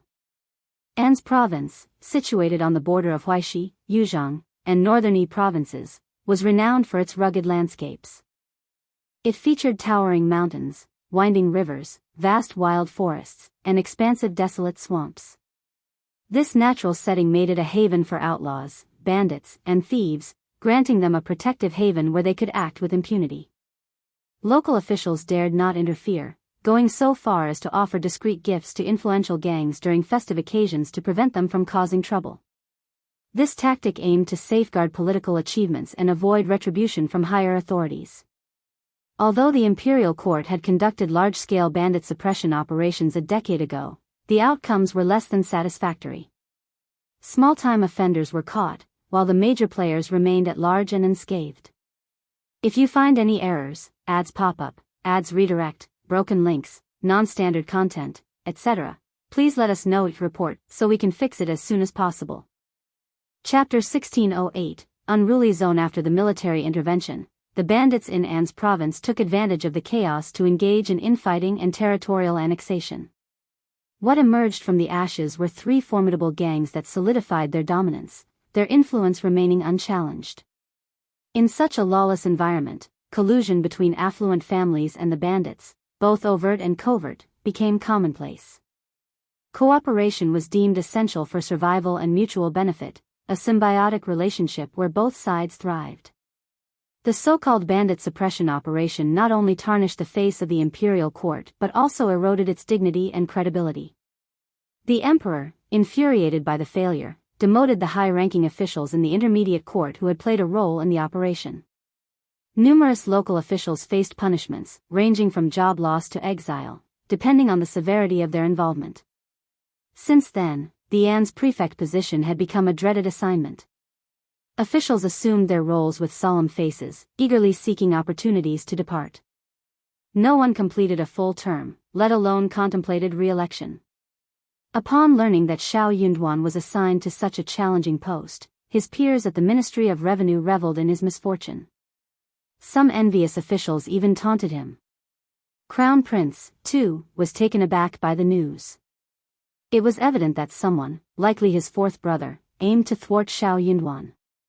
The animosity between them was well known, and the fourth brother harbored a deep-seated wish for misfortune to befall Shao Yunduan, while the second and third royal brothers harbored their own grievances about seeing someone else succeed. They tended to maintain a low profile. Their usual strategy involved subtly fanning the flames when conflicts arose, providing clandestine assistance without taking direct action. Initially, the Crown Prince contemplated intervening on Shao Yunduan's behalf, seeking to change his assignment. However, influenced by the counsel of his advisors, he decided against it. The prevailing sentiment was that it wasn't worthwhile to extend a favor to Shao Yunduan, opting instead to wait for him to come seeking assistance, a move that would be etched in his memory. Confident that Shao Yunduan would inevitably turn to him for help, the Crown Prince believed that An's province was an undesirable post that even the most competent officials would avoid. Therefore, Shao Yunduan would surely be willing to seek assistance. The Crown Prince envisioned Shao Yunduan approaching him, allowing for a diplomatic solution. He intended to convince Shao Yunduan to stay and, if he felt uneasy about An's province, offer an alternative role as a county magistrate, with a promise of returning to the capital within a year. However, Shao Yunduan had no intention of seeking the Crown Prince's assistance. Some of the Crown Prince's staff, attempting to provoke him, confronted Shao Yunduan. They questioned his purported capabilities and dared him to demonstrate true governance in An's province by eradicating the bandit menace. Shao Yunduan saw this as an opportunity to showcase his genuine abilities and not succumb to hypocrisy or the theft of unearned prestige. While the Crown Prince maintained a high opinion of Shao Yunduan, expecting him to eventually seek aid, Shao Yunduan had no plans to kneel at the Crown Prince's residence, begging for assistance. He intended to confront the challenges of An's province head-on, displaying authentic leadership and administrative prowess. If you find any errors, ads pop up, ads redirect, broken links, non-standard content, etc., please let us know your report so we can fix it as soon as possible. Chapter 1609. Not bad. Should Shao Yunduan resort to begging the Crown Prince now? The urgency of the situation weighed on Shao Yunduan's mind. Delaying any further could complicate matters, making it harder for both him and the Crown Prince. Despite considering the advice nonsensical, Shao Yunduan dismissed it. The two provocateurs, feeling a sense of accomplishment, believed they had touched a nerve in Shao Yunduan. Frustrated by his lack of response, they resorted to complimenting each other and congratulating themselves on their supposed cleverness.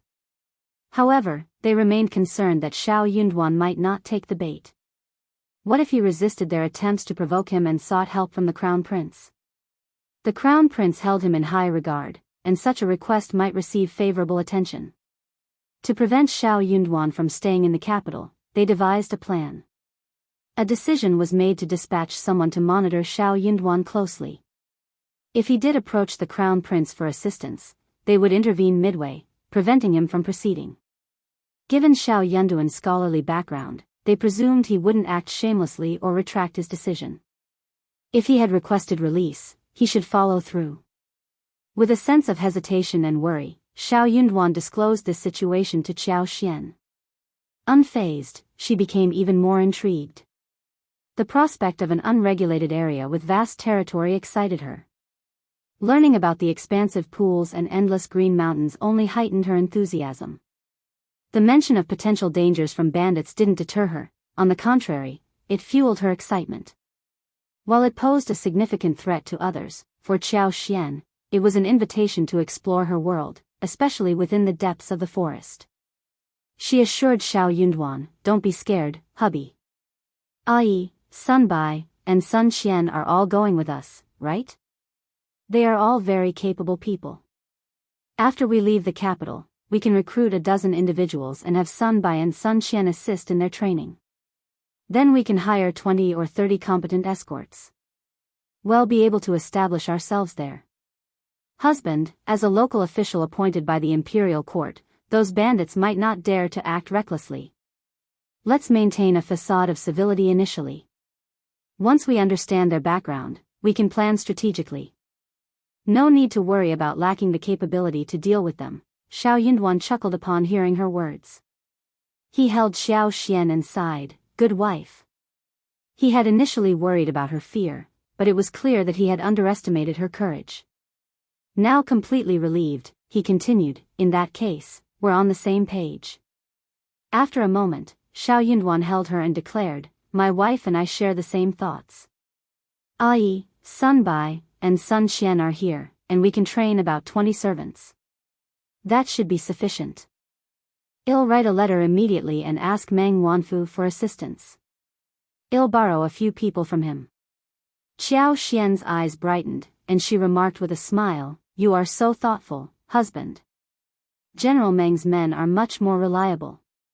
While they could afford to hire an escort, predicting people's intentions, especially in An's province's mixed environment, posed challenges. In a place where power dictated the final say, money wasn't always the most trustworthy motivator.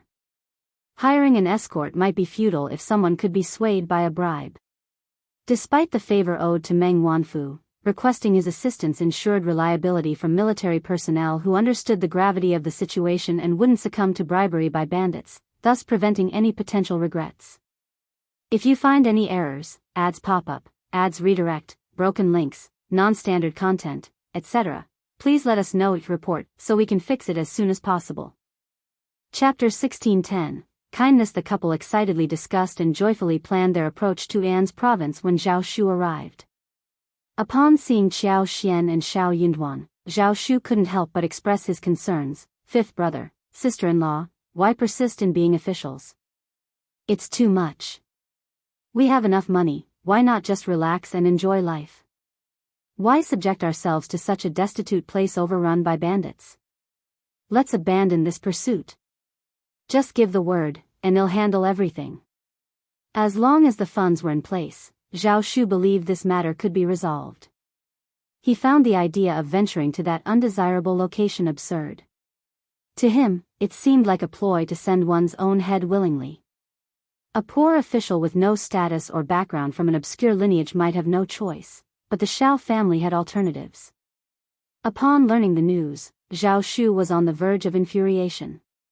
Wasn't it said that the crown prince highly esteemed fifth brother? Clearly, that wasn't the case. Pushing him into such a challenging situation, it became evident that the crown prince was heartless and deliberately creating obstacles for him. In essence, he wanted fifth brother to remain in the capital to exploit him fully. In that case, they might as well not play along. Shao Yunduan shot him a glance but refrained from commenting. Zhao Shu's audacity was apparent. She wasn't sure when he started addressing Shao Yunduan as fifth brother, as if insisting on his rank. However, Shao Yunduan didn't bother to correct him. It was almost amusing to see Zhao Shu's thinly veiled intentions. Why else would he label him as stupid and discourage him from going to An's province? If it were truly an unbearable place, Shao Yunduan would naturally find a way to return. He refrained from any action, implying that he possessed the strength to confront challenges. Such thoughts were shared not only by Shao Yunduan but also by his wife. Could it be that their perspectives were inferior to his? The absurdity of it all warranted silence. Making noise would only risk becoming a source of mockery. Yet, there he was, panicking and squawking like a chicken. Why would Tao Tao like someone like him? Indeed, Shao Yunduan and Qiao Xian had inquired about this matter by sending a letter to their family before departing for Qingbi. Songshe handed them the letter upon their return to the capital. Reading the contents, Shao Yunduan, despite his frustration, had to reluctantly accept the reality. Objectively speaking, this person seemed fine, no apparent flaws.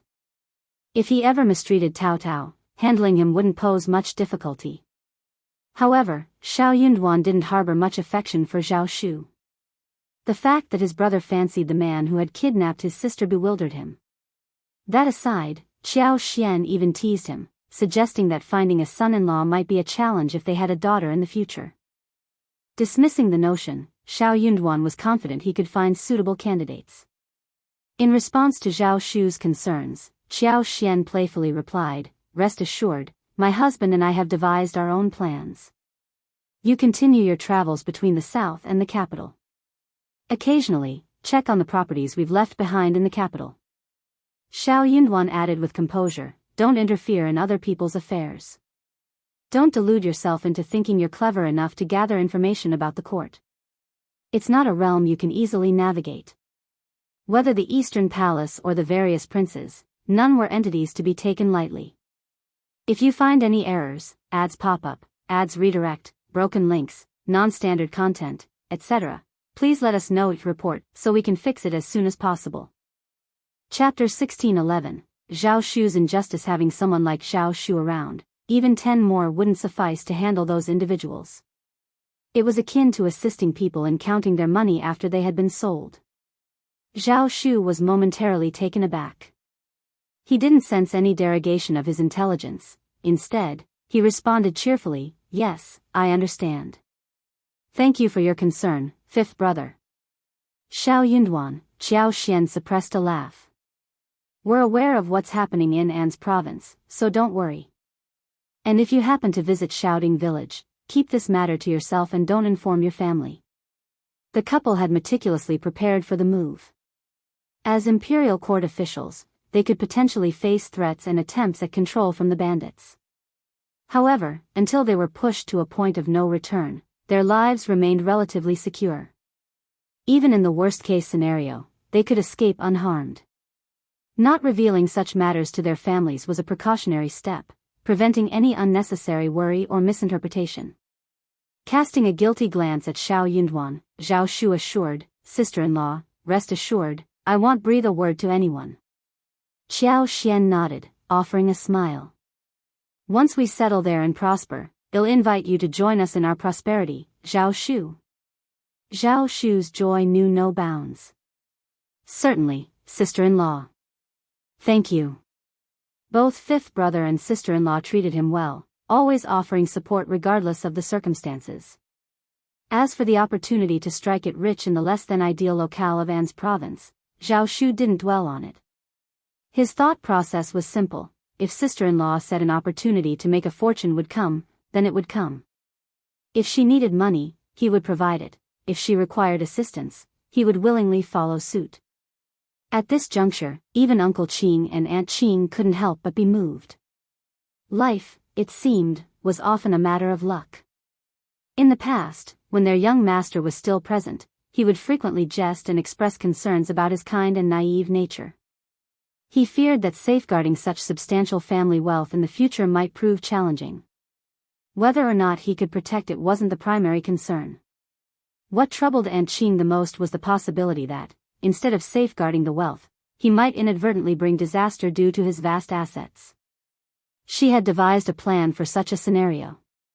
When the time came, she intended to discreetly relinquish some of their assets, investing in precious antiques and accumulating more gold and silver. They would maintain a low-key lifestyle, avoiding unnecessary exposure. Unexpectedly, her departure happened so swiftly that she couldn't make any arrangements for him. Besides bequeathing a considerable number of trustworthy individuals, what was even more surprising was that he had amassed wealth surpassing that of the Zhao family. The funds seamlessly integrated into the family's coffers, attracting little attention. No matter how unassuming he might be, with Lord Shao and Madame Shao by his side, no one could dare mistreat him.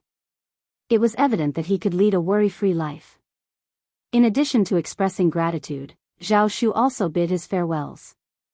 The patriarch of the Zhao family had sent him a letter, urging him to return for the new year as there was an important matter to discuss. Granting due respect to the family patriarch, he had agreed to spend the new year with Qiao Xian and Shao Yunduan, but his departure would be inevitable. While Shao Yunduan was indifferent to the situation, he silently wished for Zhao Shu's departure. If you find any errors, ads pop up, ads redirect, broken links, non-standard content, etc., please let us know each report so we can fix it as soon as possible. Chapter 16:12. Thank you. Qiao Xian felt a tinge of regret and spoke with a smile. Considering your chief's indication, it seems something significant is brewing. It's best for you to return home now. We'll embark on our journey after the first month of the new year, so there's no need for you to come back to bid us farewell. If you have the time, visit Shouting Village. I have something to send back to you, and you can take it along.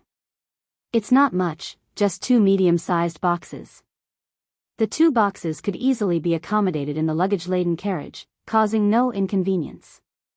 Zhao Shu often had several attendants accompanying him whenever he ventured out, so the addition of 2 boxes wouldn't pose any difficulty.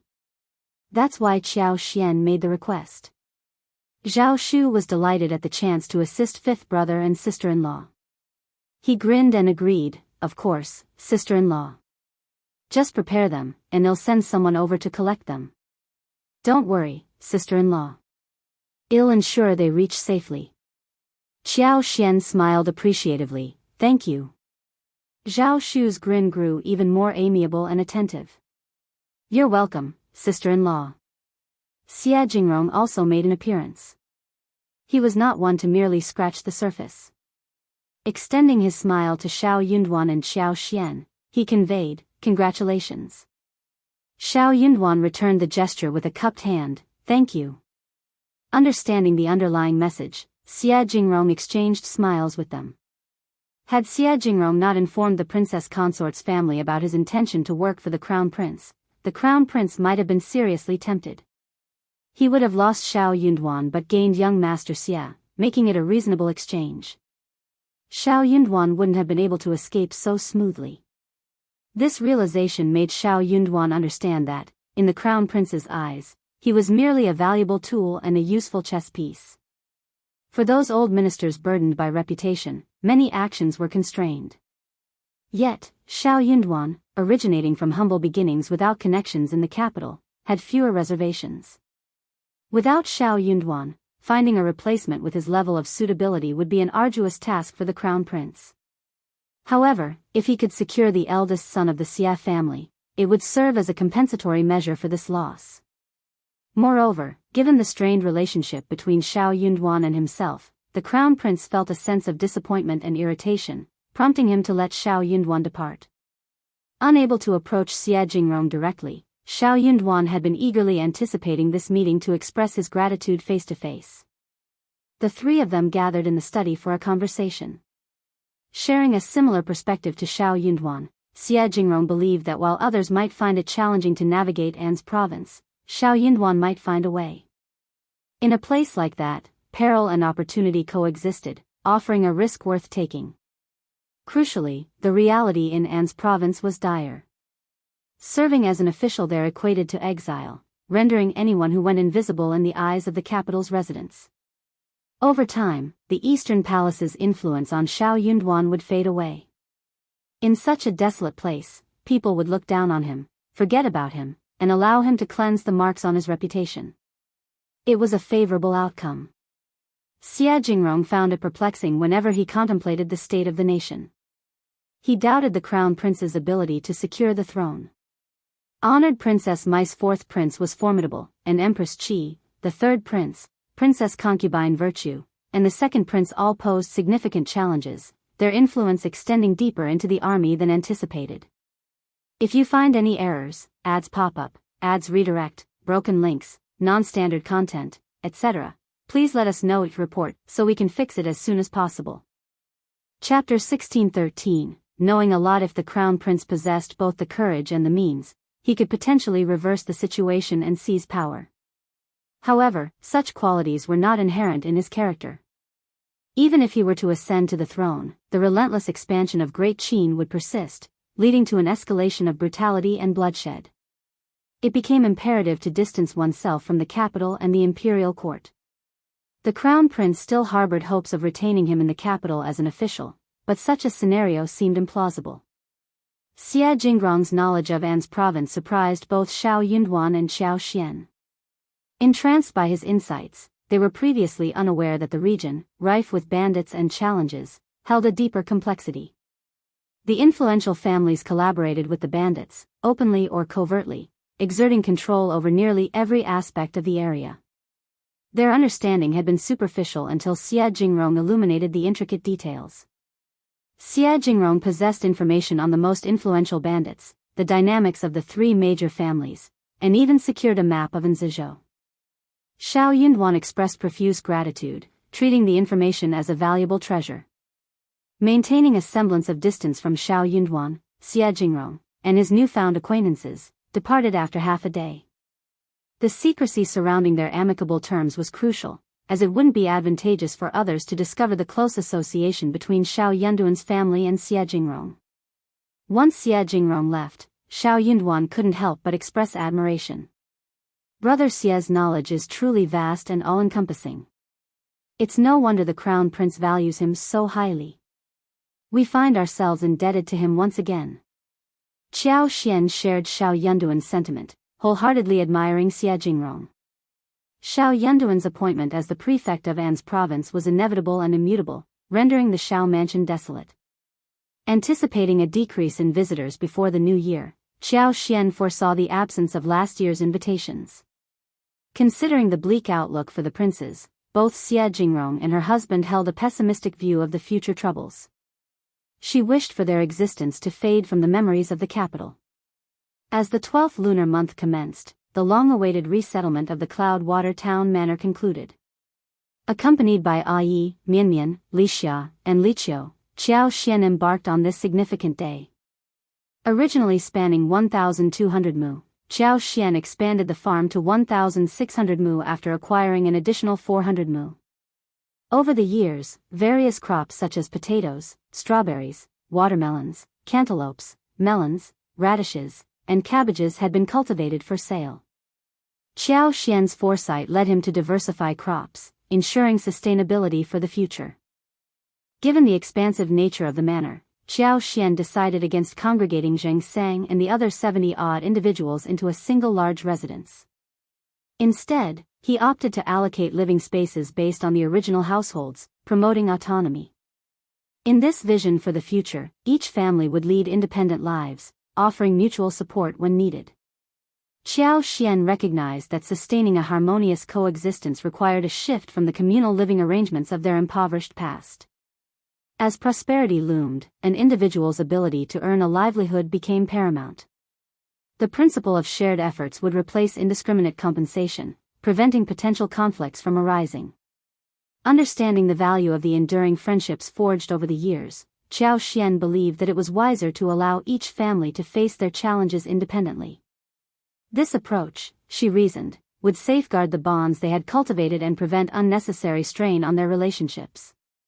If you find any errors, ads pop up, ads redirect, broken links, non-standard content, etc., please let us know each report so we can fix it as soon as possible. Chapter 1614, settled among the assembled families, the composition was diverse.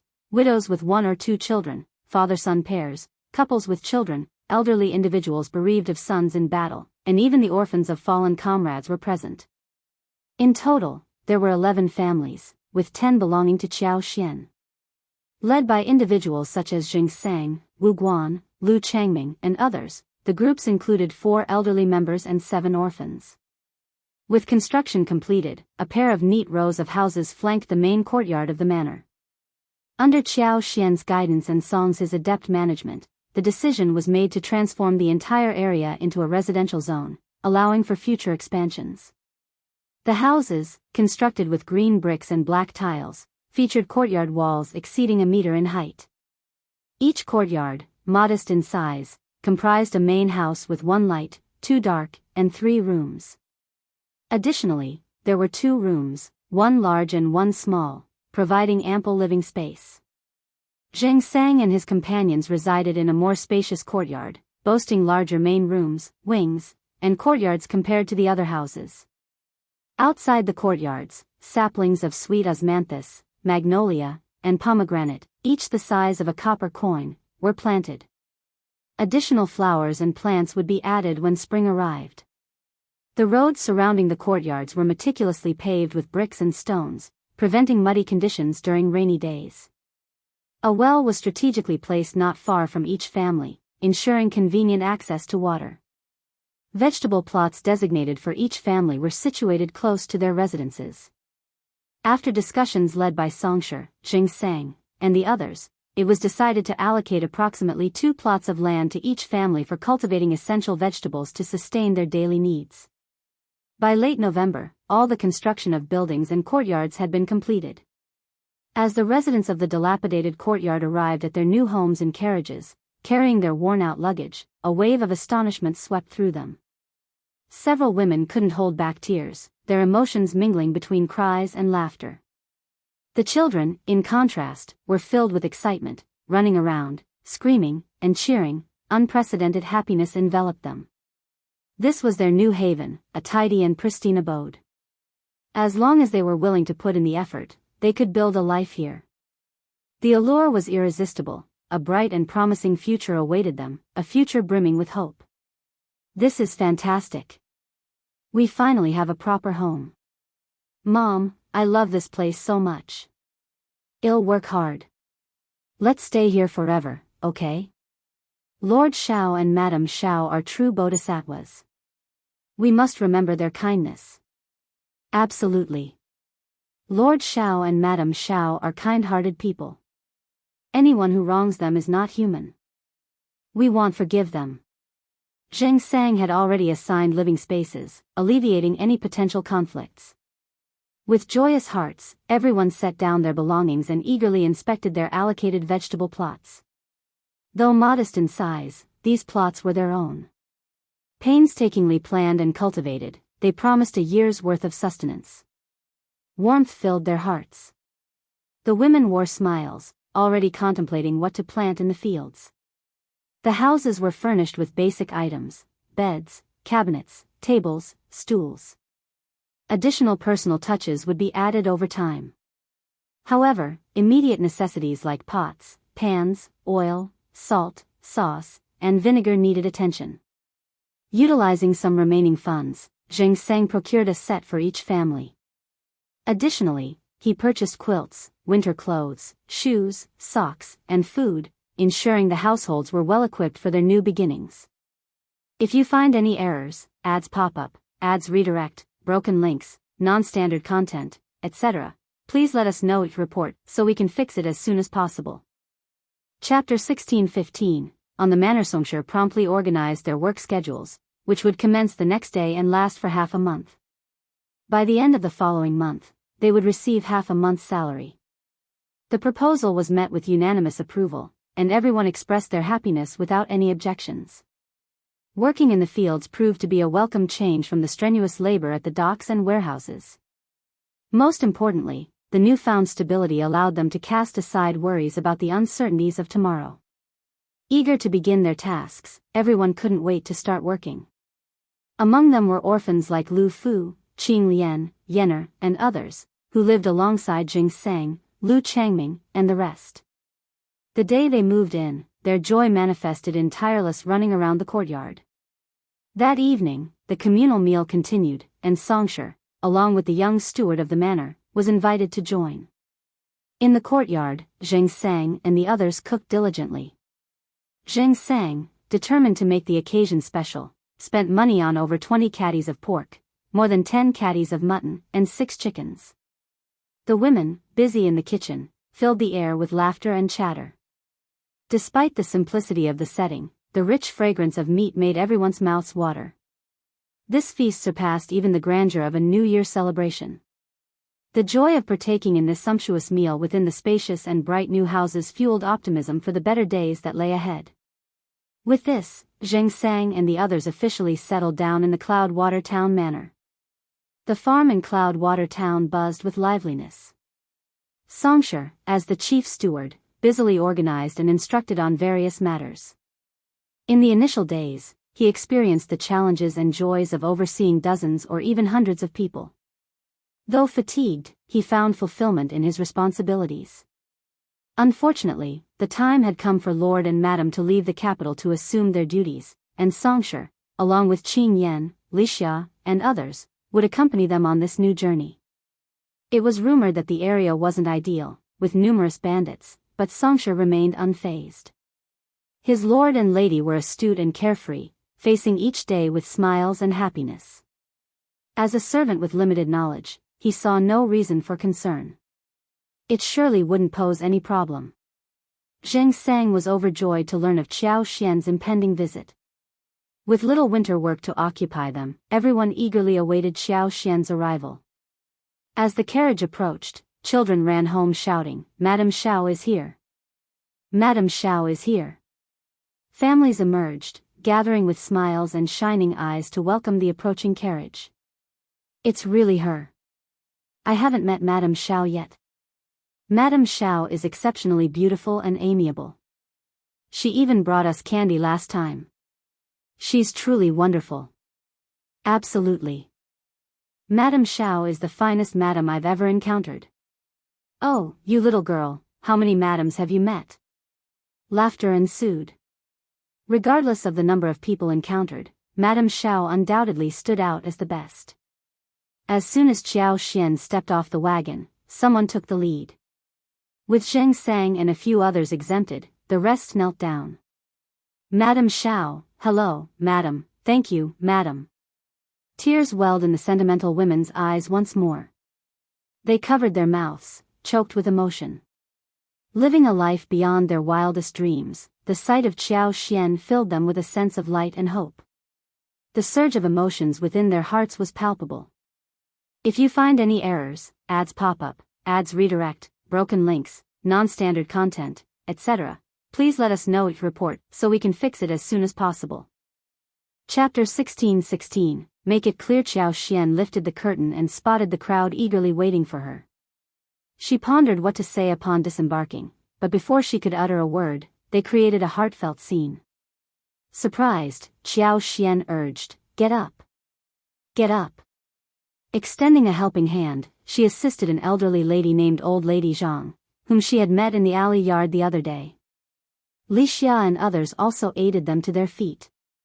Moved by the gesture, everyone expressed gratitude to Qiao Xian repeatedly. Laughter and chatter filled the air, creating a lively atmosphere. After a few exchanges, Songsher stepped forward, saying, "It's too cold outside. The house has already been warmed with a charcoal basin and fire bed. Madam, please sit inside and chat." Agreeing, everyone followed Qiao Xian to the main courtyard. Once inside the main room, Qiao Xian found herself alone. The others remained on the porch or in the yard beneath the stairs. Li Xia soon emerged, inviting Jing Sang, Wu Guan, Lu Changming, Grandma Zhang, and around 10 others inside. Smiling, she conveyed Madam's message: "It's cold today, so Madam won't come out. She wants you all to know that, as long as you're willing, you can stay here. If, in the future, you wish to move, build a house, or buy land, that's perfectly fine."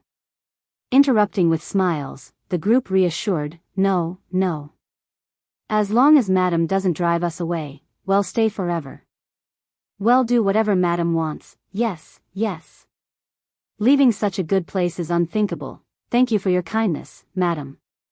This is a blessing for us, and more." Li Xia, with a smile, asked for their attention and continued, "Madam's words stand. You can be at ease. However, Madam wants to emphasize that if you plan to stay long-term, treat this place as your home and protect it. Follow the manor rules, refrain from actions harmful to Madam, and any betrayal or collusion with outsiders won't be taken lightly." The atmosphere tensed momentarily as everyone briskly nodded in agreement. "Absolutely. If anyone betrays, we won't let them off. That's right. We owe Madam too much. Following her instructions is the least we can do. Failing even in that would be disgraceful. If there's a traitor, we'll stand against them first." Li Xia smiled. Madam believes in everyone's integrity. She's merely offering a reminder. Keep it in mind and live peacefully here. All right, that's settled. You can all go now. Agreeing, everyone shared their thoughts.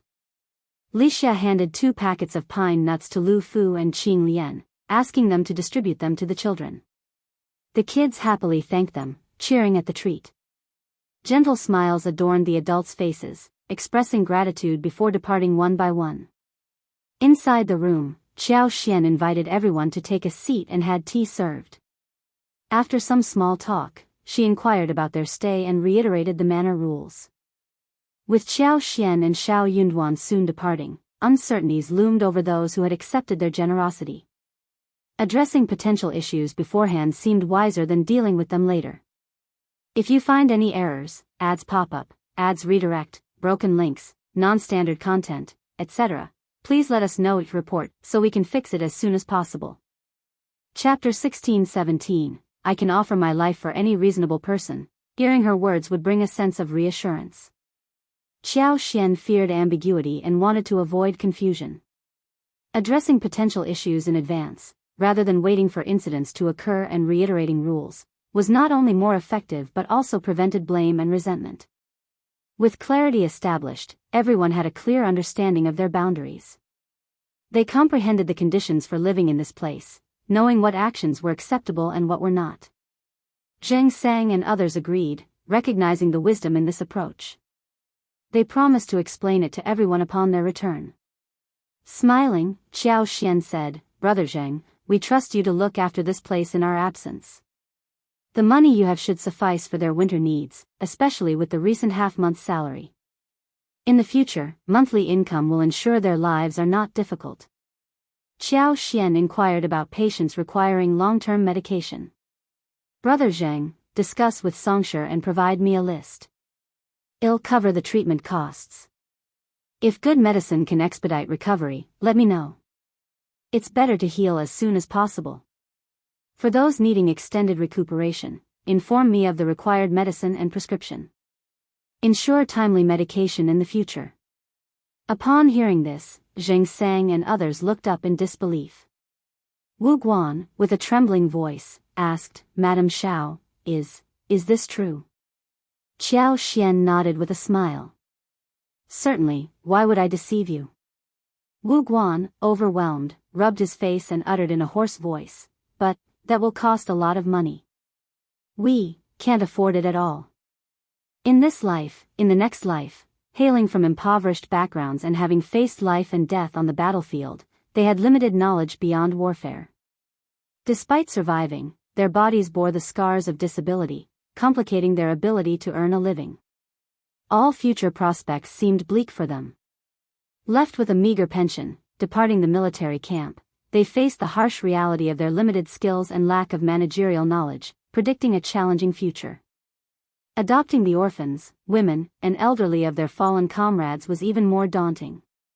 Driven by a sense of camaraderie and survival, they endured for many years, clinging to the hope of a cure despite their financial struggles.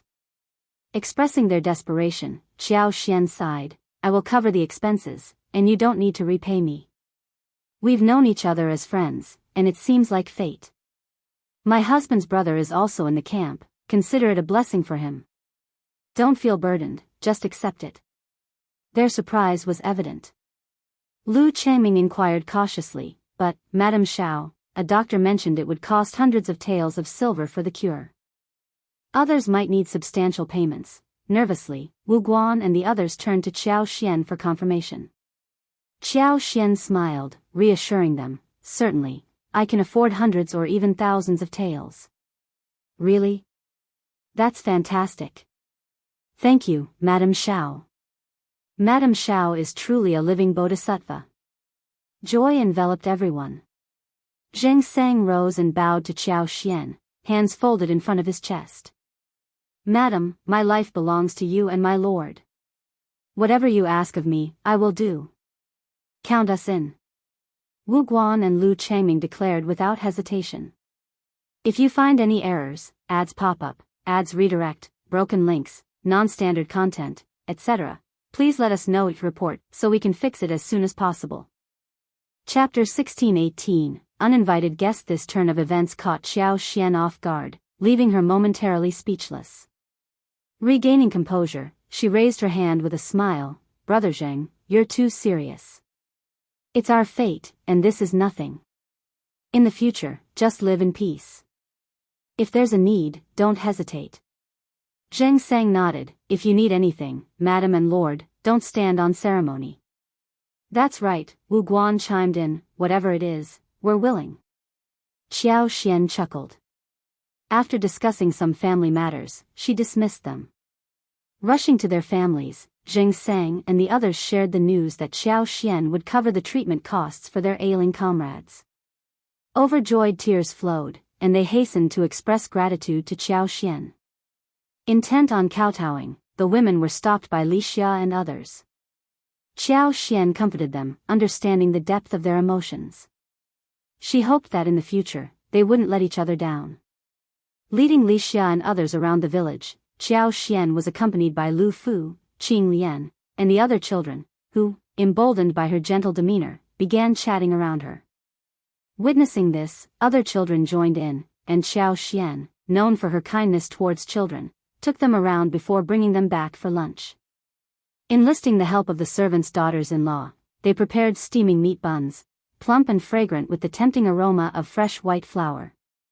The children eagerly awaited, and upon Qiao Xian's cue, they joyfully rushed forward to savor the delicious treat.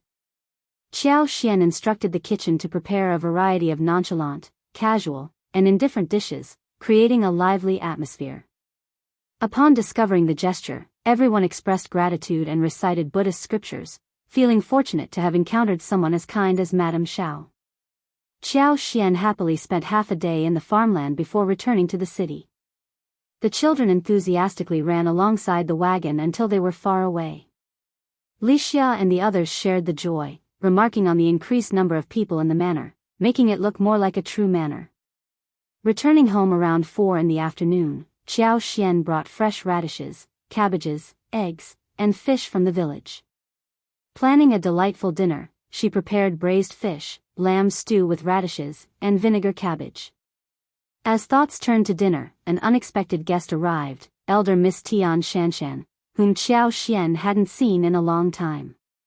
With a guarded stance, Qiao Xian didn't allow her and her servant into the house. Instead, she invited Tian Shanshan to a private room in a nearby tea house. Despite feeling slighted by Qiao Xian's guarded actions, Tian Shanshan remained composed, concealing any displeasure. Maintaining a sense of superiority, she refrained from arguing with Qiao Xian, think that she is unworthy. If you find any errors, ads pop up, ads redirect, broken links, non-standard content, etc., please let us know your report so we can fix it as soon as possible. Chapter 1619. Interesting. Tian Shanshan couldn't care less about Qiao Xian, but the reality of being outshone by someone she dismissed bothered her. Seeing Qiao Xian almost made her lose composure as a noble lady of the capital. Miss Tian, what brings you here? Tian Shanshan glanced at Qiao Xian before stating, Lord Shao has been assigned to An's province. Madam Qiao, do you comprehend the nature of An's province? Qiao Xian felt a surge of disgust. She never liked Tian Shanshan, and it was challenging to remain calm in the face of a woman who repeatedly coveted her husband. Even if the words sounded ordinary, Qiao Xian couldn't shake the feeling of an underlying meaning. Furthermore, the words were abnormal. With a half-smile, Qiao Xian retorted, Miss Tian, you're not entitled to inquire about this, are you? It's none of your concern. Tian Shanshan, embarrassed and infuriated, sneered, it appears you are ignorant of that place. An's province is infested with bandits. Countless criminals, having committed various crimes, reside in the rugged mountains. They've established themselves as lords of the mountains, becoming a formidable criminal force. Rampant violence, arson, routine for them. They consistently oppose the government. Lord Shao as an official there will achieve nothing. Merely keeping his life is already a feat. Madam Qiao, are you still so confident? Qiao Xian seethed with anger. Tian Shanshan's condescending tone portrayed her as an ignorant fool. Who gave her the right to look down on others like this? Remaining silent, Qiao Xian's apparent restraint fueled Tian Shanshan's pride as she mentioned, the official transfer order hasn't been officially issued yet, providing a chance to alter it. Having uttered her words, Tian Shanshan shot a glance at Qiao Xian. She deliberately left the statement incomplete, hoping Qiao Xian would plead with her. After a moment's contemplation, Qiao Xian inquired, is there any way? She played along. Fool, Tian Shanshan's maid, scoffed. This is no trivial matter. Except for my miss, no one else will assist you. But why should my miss help you? Madam Qiao, do you grasp my point? Qiao Xian responded. Miss Tian, why don't you enlighten me? I don't quite understand your implications. Qiao Xian believed her response was suitably cooperative. Fool cast a contemptuous glance, internally musing, what an idiot. She's utterly clueless. Why would Lord Shao choose such a wife? If you insist, then it'll be straightforward. You're not worthy of Lord Shao. Why not dissolve the marriage directly? Since Lord Shao treats you well and is now facing trouble, you should do something in return, shouldn't you? Otherwise, it would be too selfish. You'd be letting Lord Shao down. Tian Shanshan calmly added, Madam Qiao, An's province isn't fit for humans, and the bandits don't get along with authorities. I doubt you want to go there either. Official status is prestigious, but when weighed against your life, what's more crucial? You may not understand the meaning of going to Anne's province. If you find any errors, ads pop up, ads redirect, broken links, non-standard content, etc., please let us know each report so we can fix it as soon as possible. Chapter 1620. Im not choosing. Tian Shanshan patiently recounted the bandit atrocities in Anne's province, describing the killings in detail, while Qiao Xian silently listened. However, in truth, Qiao Xian was already well aware of the events Tian Shanshan described. Many of them were not as recent or severe as Tian Shanshan portrayed, some dated back a decade. Yet, Tian Shanshan presented them as recent occurrences. Upon concluding her account, Fu sneered, "Madam Qiao, do you grasp the current situation? Only our miss is willing to aid Lord Shao. You don't really have a choice, do you?" Qiao Xian cast a glance at her. "No need." Fu displayed a smug smile, but Qiao Xian clarified, "I'm not making any choice." "What do you mean? What do you mean?" Qiao Xian regarded them with an odd look. "Are you expecting me to make a choice? That's absurd. Why should I make a choice?" Fu retorted in frustration, "Don't you care about Lord Shao's life? He's risking everything. It's not your place to make such statements. Be cautious with your words. I trust my husband's judgment. If he's willing to go to Anne's province, then he can. Even if there are issues, my husband will handle them.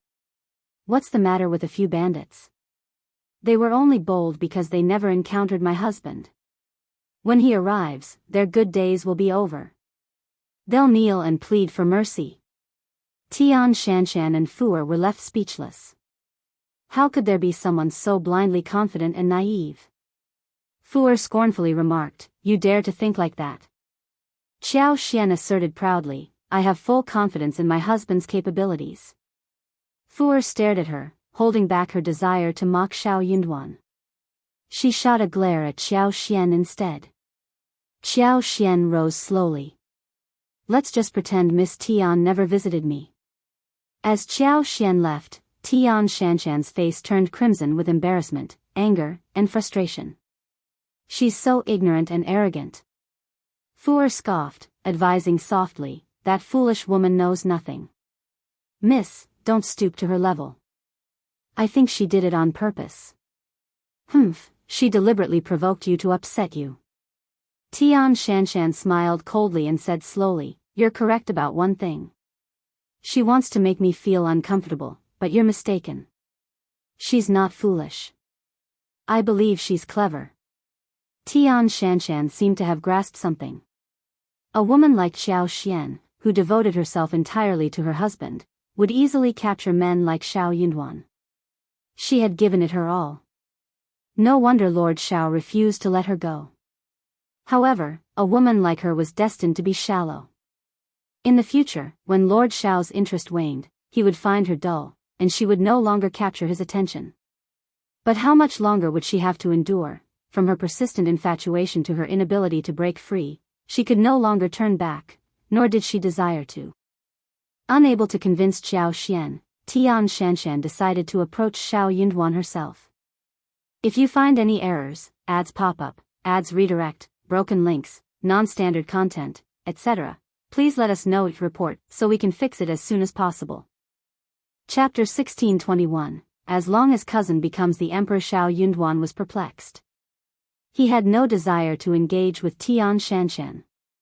Spotting her, he swiftly turned away, intending to leave. Tian Shanshan felt extreme pain and embarrassment. Was she so repulsive in his eyes? He avoided her as if she were a venomous snake or a ferocious beast.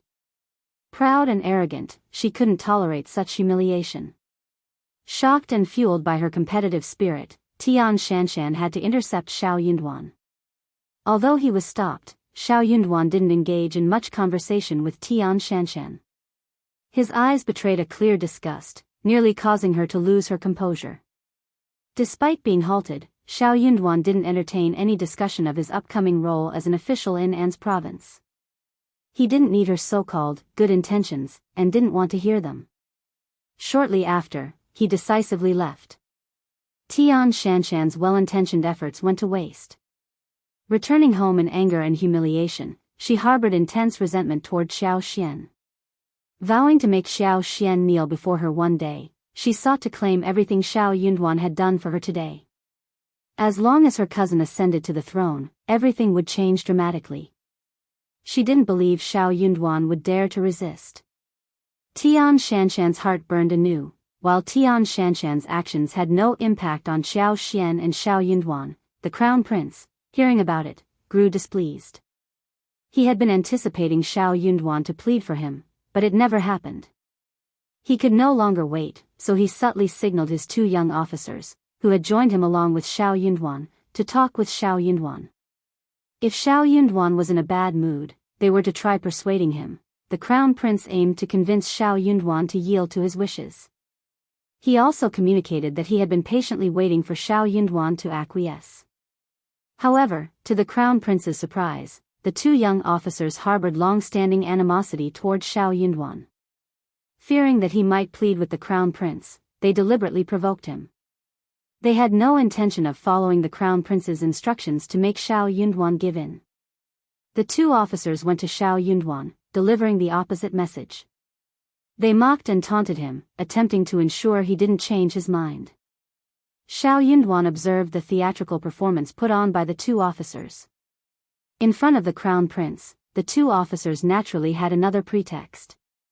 The crown prince, displeased that Xiao Yunduan seemed oblivious to his clear intentions despite expressing goodwill, grew frustrated. When he heard that Tian family's elder miss had approached the officers, the crown prince dismissed it without much thought. Could Xiao Yunduan have secretly aligned with the 4th brother? Was he colluding with the 4th brother? Furious and disappointed, the crown prince decided to no longer concern himself with the matter. If Xiao Yunduan wanted to go to An's province, so be it. The crown prince was determined to see if Xiao Yunduan's reputation would be tarnished or if he would even lose his life there. Only then would he gauge Xiao Yunduan's true strength. Princess consort, feeling sorry for the crown prince, obediently sided with him. To comfort him, she fabricated negative stories about Xiao Yunduan and Xiao Xian. She even mentioned with a smile that young Master Xie had developed a close relationship with her nephew, engaging in discussions about poetry and paintings with a group of scholars in the mountain courtyard. If you find any errors, ads pop up, ads redirect, broken links, non-standard content, etc., please let us know your report so we can fix it as soon as possible. Chapter 1622. There's no one. It was evident that young Master Xie harbored a sincere desire to become an official. This realization brought relief to the crown prince. If he could secure eldest young Master Xie's loyalty, it would be a beneficial acquisition. Crown Prince requested Princess Consort to extend an invitation to Mr. Xie to visit the East Palace as a guest. However, Xie Jingrong declined, vaguely stating that it wasn't the right time yet. Interpreting this as a sign of agreement, the Crown Prince decided to patiently await the opportune moment. Feeling reassured, the Crown Prince looked forward to the upcoming new year. As anticipated by Qiao Xian and Xiao Yunduan, no guests or well-wishers visited them this year. Those who had turned snobbish and considered Xiao Yunduan unworthy of friendship abstained, and some even reveled in the idea of celebrating the occasion with fireworks. For those who wished to avoid trouble, reaching out to Xiao Yunduan could potentially incur the East Palace and Fourth Prince's displeasure. Preferring to steer clear of any complications, they chose to sever ties with him altogether. In a light-hearted manner, Qiao Xian teased Xiao Yunduan, turning the situation into an amusing interlude for the couple. As the new year approached, Qiao Xian decided to keep a low profile even in purchasing festive items. She discreetly instructed Li Qiao, and Songshi to procure necessary items for the new year in a modest manner, ensuring it was sufficient. Qiao Xian wanted to avoid appearing overly joyful or indifferent during this period, as it could potentially lead to unnecessary troubles and grievances in their lives. It was a precautionary measure to maintain harmony in their surroundings. Qiao Xian promptly instructed Songshi and Qin Yan to purchase the promised New Year goods for each family in Cloudwater Town, ensuring everyone received their fair share. The newly arrived families, including Zhang Sang's group, were not left behind. Out of compassion for the elderly, young, and her former comrades who were sick or childless, Qiao Xian requested Songshe to provide them with a more substantial New Year's gift, recognizing their need for additional support. New Year's Eve unfolded as scheduled. The small courtyard was adorned with the warm glow of 2 rows of red lanterns, casting a festive and gentle ambience into the night. The brazier inside the house emanated a lively warmth, turning the brick bed into a cozy haven reminiscent of spring when the door was closed. Amid the festive atmosphere, the small group celebrated the arrival of the new year with joy. The imminent departure from the capital after the new year brought a sense of relaxation, particularly for Qiao Xian. Despite lingering concerns about the dream involving the crown prince, she focused on the present and embraced the freedom that awaited her beyond the capital. With the new year underway, Shao Yunduan completed the handover of responsibilities with the Ministry of Revenue officials, leaving him with newfound freedom. Deciding to forego attending court sessions, he opted to stay home with Qiao Xian. The couple expressed their desire to explore Cloudwater Town and its surroundings, visiting neighboring towns and exploring scenic mountains, rivers, and ancient temples. They were aware that once they departed, returning to the capital might be uncertain. While initially contemplating a stroll around the capital together, they dismissed the idea, considering it might appear too open. Instead, they focused on savoring the peaceful moments in Cloudwater Town before they finally left.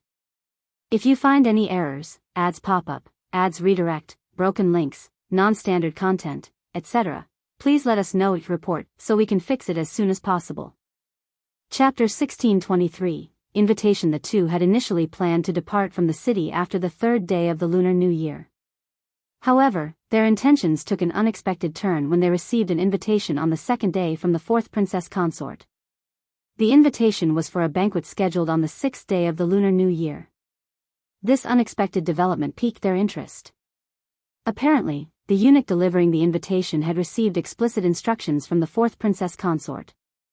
In a shrill voice, he conveyed, "The princess consort insists that Madame Shao must attend. No excuses will be entertained. Failure to comply will displease the princess consort." Qiao Xian responded with a smile, addressing Shao Yunduan's father-in-law, "Please convey my gratitude to the 4th princess consort. I am truly honored that she still thinks of me during this time. I am delighted and see no reason to decline." "Yes, absolutely." Qiao Xian's expression, conveying a sense of honored acceptance, left the young eunuch feeling as though his words had fallen on deaf ears. Here to witness the spectacle and perhaps revel in their discomfort, the young eunuch couldn't shake the feeling of being observed. "Excellent. Madame Shao, remember that," he warned. "Hee, unforgettable, absolutely unforgettable." "Bah." The young eunuch departed with a sullen expression, but Qiao Xian's sneer spoke volumes. "In your dreams." The 4th princess consort might have aimed to mock and humiliate her, relishing in her embarrassment, but Qiao Xian had no intention of letting it affect her. Still, she couldn't deny that dealing with such matters was a headache. Shao Yunduan, holding her hands, offered a reassuring smile. "My wife, just go and enjoy the spectacle." Qiao Xian looked up at him, reciprocating the smile. "Indeed, that seems to be the only way." The couple grinned at each other. After a brief exchange of words, both of them began to ease up. Shao Yunduan expressed, "It would not be wise for you to decline. Considering we are departing the capital, I doubt the 4th princess consort would risk causing unnecessary trouble." "Rest assured, my wife." Internally, Qiao Xian mused, "I am not concerned at all. Attending banquets is her specialty." "Yes, don't worry, husband." Yet, a sigh escaped her as she added, "In that case, our visit to Cloudwater Town tomorrow will have to be postponed." Shao Yunduan burst into laughter. "Even if you go in a few days, it'll be the same. Spend a few more days here to make up for the ones we missed." Qiao Xian chuckled. On the 6th day of the Lunar New Year, Qiao Xian accompanied Li Xia to the 4th prince's mansion. This time, the situation took an interesting turn. The 4th prince's household staff guided her through the residence, making numerous twists and turns before leading her to a flower hall, instructing her to wait. It was evident they intentionally left her there. The reception hall lacked the warmth of a heated brick bed or a charcoal basin. Its cold and austere atmosphere was accentuated by its emptiness. Besides Qiao Xian and her servant, there was no one present. Given the pleasant weather, Qiao Xian decided to take advantage of it and brought Li Xia to the courtyard to enjoy the sunshine. In the yard, 2 robust and ancient winter plum trees blossomed at the perfect time. The golden flowers on the branches sparkled in the bright sunlight, and the fragrance filled the air, providing a refreshing sensation. While admiring the flowers and conversing with Li Xia, Qiao Xian activated her superpower to eavesdrop on the ongoings within the mansion. A cacophony of noises reached her ears, prompting Qiao Xian to retract her superpower. Utilizing it in a bustling environment proved challenging due to the myriad voices and incessant noise. The residents lacked the tranquility necessary for effective use, a drawback that made Qiao Xian feel lightheaded after a prolonged attempt. This superpower, she realized, was better suited for information gathering in open landscapes and wilderness rather than crowded places. However, within the mansion, the only discernible sounds were servants gossiping, various discussions, and envy expressed toward the madams and young ladies attending the banquet. Amidst the chatter, there were also whispers of mockery and gloating aimed at Qiao Xian. If you find any errors, ads pop up, ads redirect, broken links, non-standard content, etc., please let us know each report so we can fix it as soon as possible. Chapter 1624. The open Gambit. Qiao Xian and her servant engaged in conversation until a maid arrived. Casting a stiff glance at them, she declared, "Madam Shao, please come with me." Returning the look with a smile, Qiao Xian replied, "Then please lead the way." Assuming that decorum would prevail in the fourth prince's mansion, the maid proudly guided them, raising her chin with an air of superiority. Li Xia, feeling indignant, sought solace in her madam's gaze. Qiao Xian, shaking her head with a smile, signaled for Li Xia not to be bothered. Li Xia pursed her lips and lowered her eyes, resigned to the snobbish attitude. Upon arriving at the hall where the guests had congregated, the opulent and spacious room teemed with people. With Qiao Xian and her servant being the last to arrive, the madams and young ladies, engaged in cheerful conversations, collectively turned their attention toward them. A smile adorned their lips, and their eyes sparkled with anticipation, a clear indication that they were eager for a spectacle. Once a figure of envy and glory, Madame Shao now found herself the object of their gloating pleasure. The sudden intrusion of someone who did not originally belong to their social circle, now seizing their coveted position, fueled their delight. In their eyes, it seemed normal for this turn of events. Furthermore, they collectively concluded and sighed, this is the consequence of lacking a foundation. Everything is superficial, and chaos is inevitable. Princess Consort's expression soured the moment she laid eyes on Qiao Xian. Subconsciously clenching her fists, embarrassment painted her face. Why was she here? Princess Consort harbored no desire to see Qiao Xian at all. Observing Princess Consort's reaction, the fourth Princess Consort was taken aback. She had deliberately invited Qiao Xian to surprise Princess Consort, who was known to dislike her. However, Princess Consort's response appeared to be more extreme than expected. Qiao Xian, a perfect match for the Crown Prince's hypocritical and pretentious demeanor, displayed composure, contrasting sharply with Princess Consort's overt displeasure. The revelation hinted at a strained relationship between Shao Yunduan and the East Palace. Greetings, Crown Princess Consort. Greetings, Princess Consorts. Qiao Xian approached, bowing respectfully. Despite her tense demeanor, Princess Consort maintained a dignified tone. No need to stand on ceremony. Thank you, Princess Consort. A lady in attendance remarked with a half-smile, Madame Shao, you are so audacious. Princess Consort and the other princes and princesses are here, and Madame Shao arrives late. The other ladies quickly chimed in agreement. That's right. Her rudeness is unacceptable.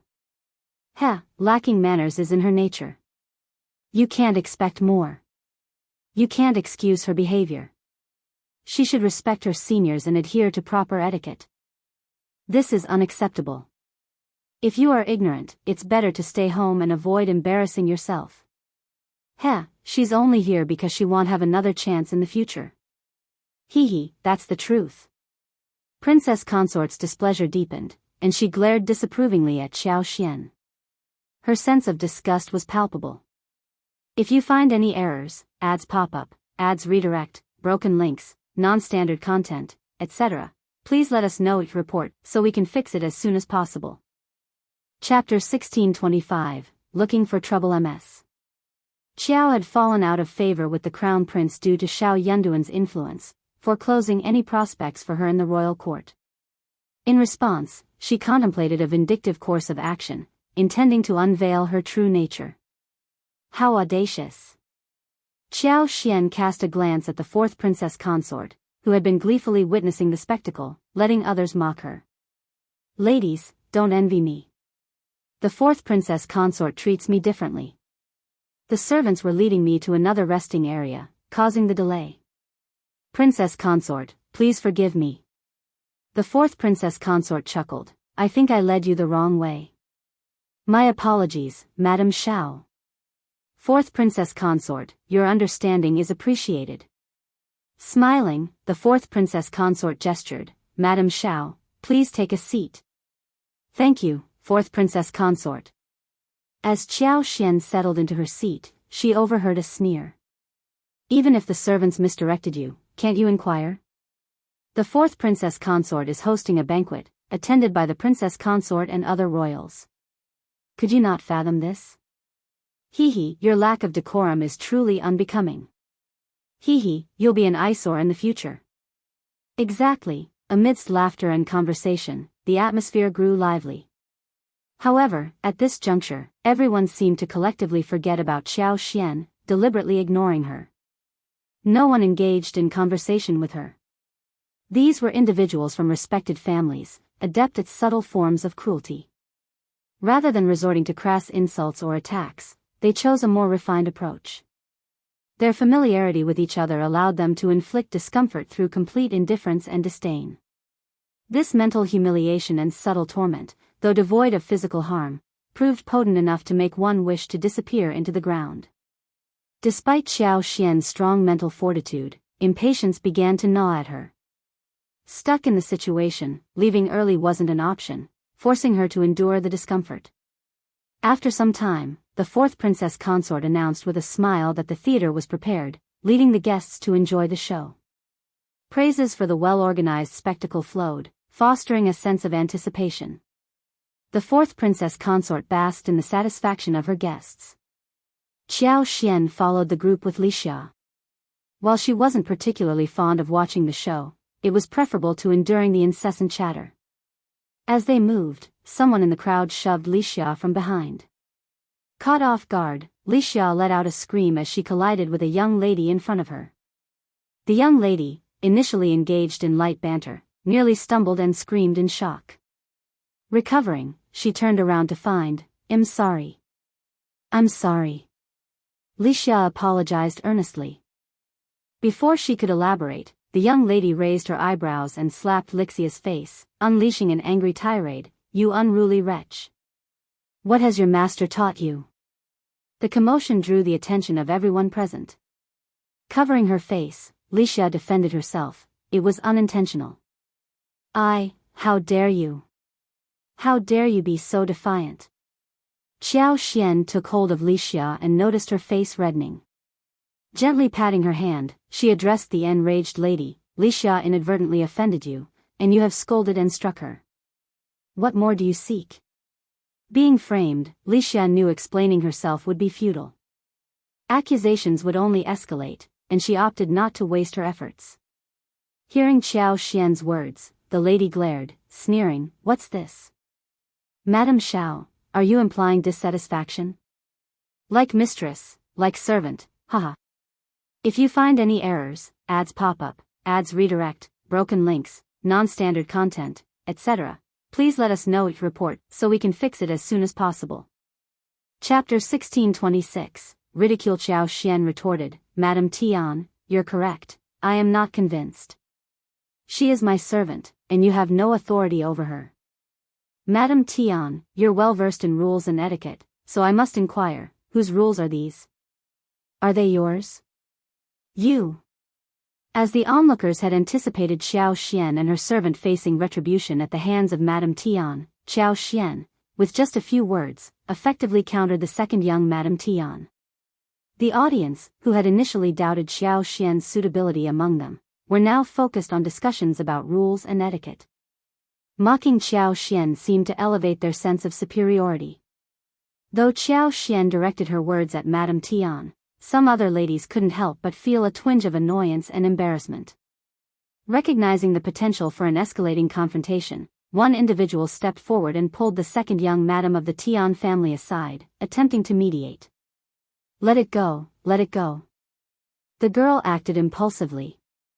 It's all right to teach her a lesson. No need to be so upset. Exactly. Escalating the situation won't help. Why let it go that far? Let's not engage in further argument. To be fair, Madame Shao might have been a bit harsh. The actions and words of the young Madame Tian were likely reflexive. Madame Shao shouldn't have criticized her so vehemently. That's right. Who wouldn't react strongly when startled? If it were Madame Shao, the response might have been even more intense. Madame Shao is known for her sharp tongue. This is quite evident. It's clear your servant made a mistake. Instead of offering an apology, you seem to be shifting blame onto others. Shouldn't Madame Shao be the one apologizing? Sigh, she won't care about that. Hee hee. Li Xiao was both angry and anxious, tears welling up as she looked at Xiao Xian with concern. Madame was defending her, which warmed her heart. However, she hadn't expected the situation to unfold like this. The matter clearly had nothing to do with Madame. She had been targeted in a scheme. Yet, these people were distorting the truth and acting self-righteous. If Li Xia didn't know her master's character so well, she would rather apologize herself than witness her madam endure such injustices. Qiao Xian, however, wasn't about to let Li Xia shoulder the blame. She sneered, I'm not as adept at playing the blame game as many people here. I don't know if you're scared or not, but let me ask you this. If you accidentally kill someone out of shock, does that mean the authorities will excuse you? Is that not considered murder? A person who refuses to take responsibility for their actions, instead finding excuses left and right. Even when in the wrong, they still try to justify it. I don't understand how someone can have the audacity to speak of rules and etiquette. Or perhaps you're relying on the strength of your numbers? Declaring rules and etiquette while tarnishing the very essence of those words. No matter how wrong my servant may be, I will be the one to reprimand them. But hitting and scolding without explanation is shameless. Correcting my servant's mistake and dealing with those who meddle without permission are entirely separate matters. Don't conflate them. All of you make it sound so animated. Let me pose a question. If your servant makes a mistake, should others be allowed to casually and indifferently reprimand them? The ladies seethed with anger, yet fear of Qiao Xian's sharp tongue silenced them. They dared not utter a word, lest they face further humiliation. If you find any errors, ads pop up, ads redirect, broken links, non-standard content, etc., please let us know each report so we can fix it as soon as possible. Chapter 1627. Revenge. The second young Madame Tian had been enjoying the support from those defending her, feeling a sense of pride. However, Qiao Xian's cutting remarks infuriated her to the point of outburst. Who do you think you are? If you can't teach me, I'll be the one teaching you, given how highly you think of yourself. You're becoming increasingly audacious. Qiao Xian looked at her and remarked, Second young Madame Tian, your manners and etiquette are truly admirable. I'm truly impressed. You. Forget it, forget it.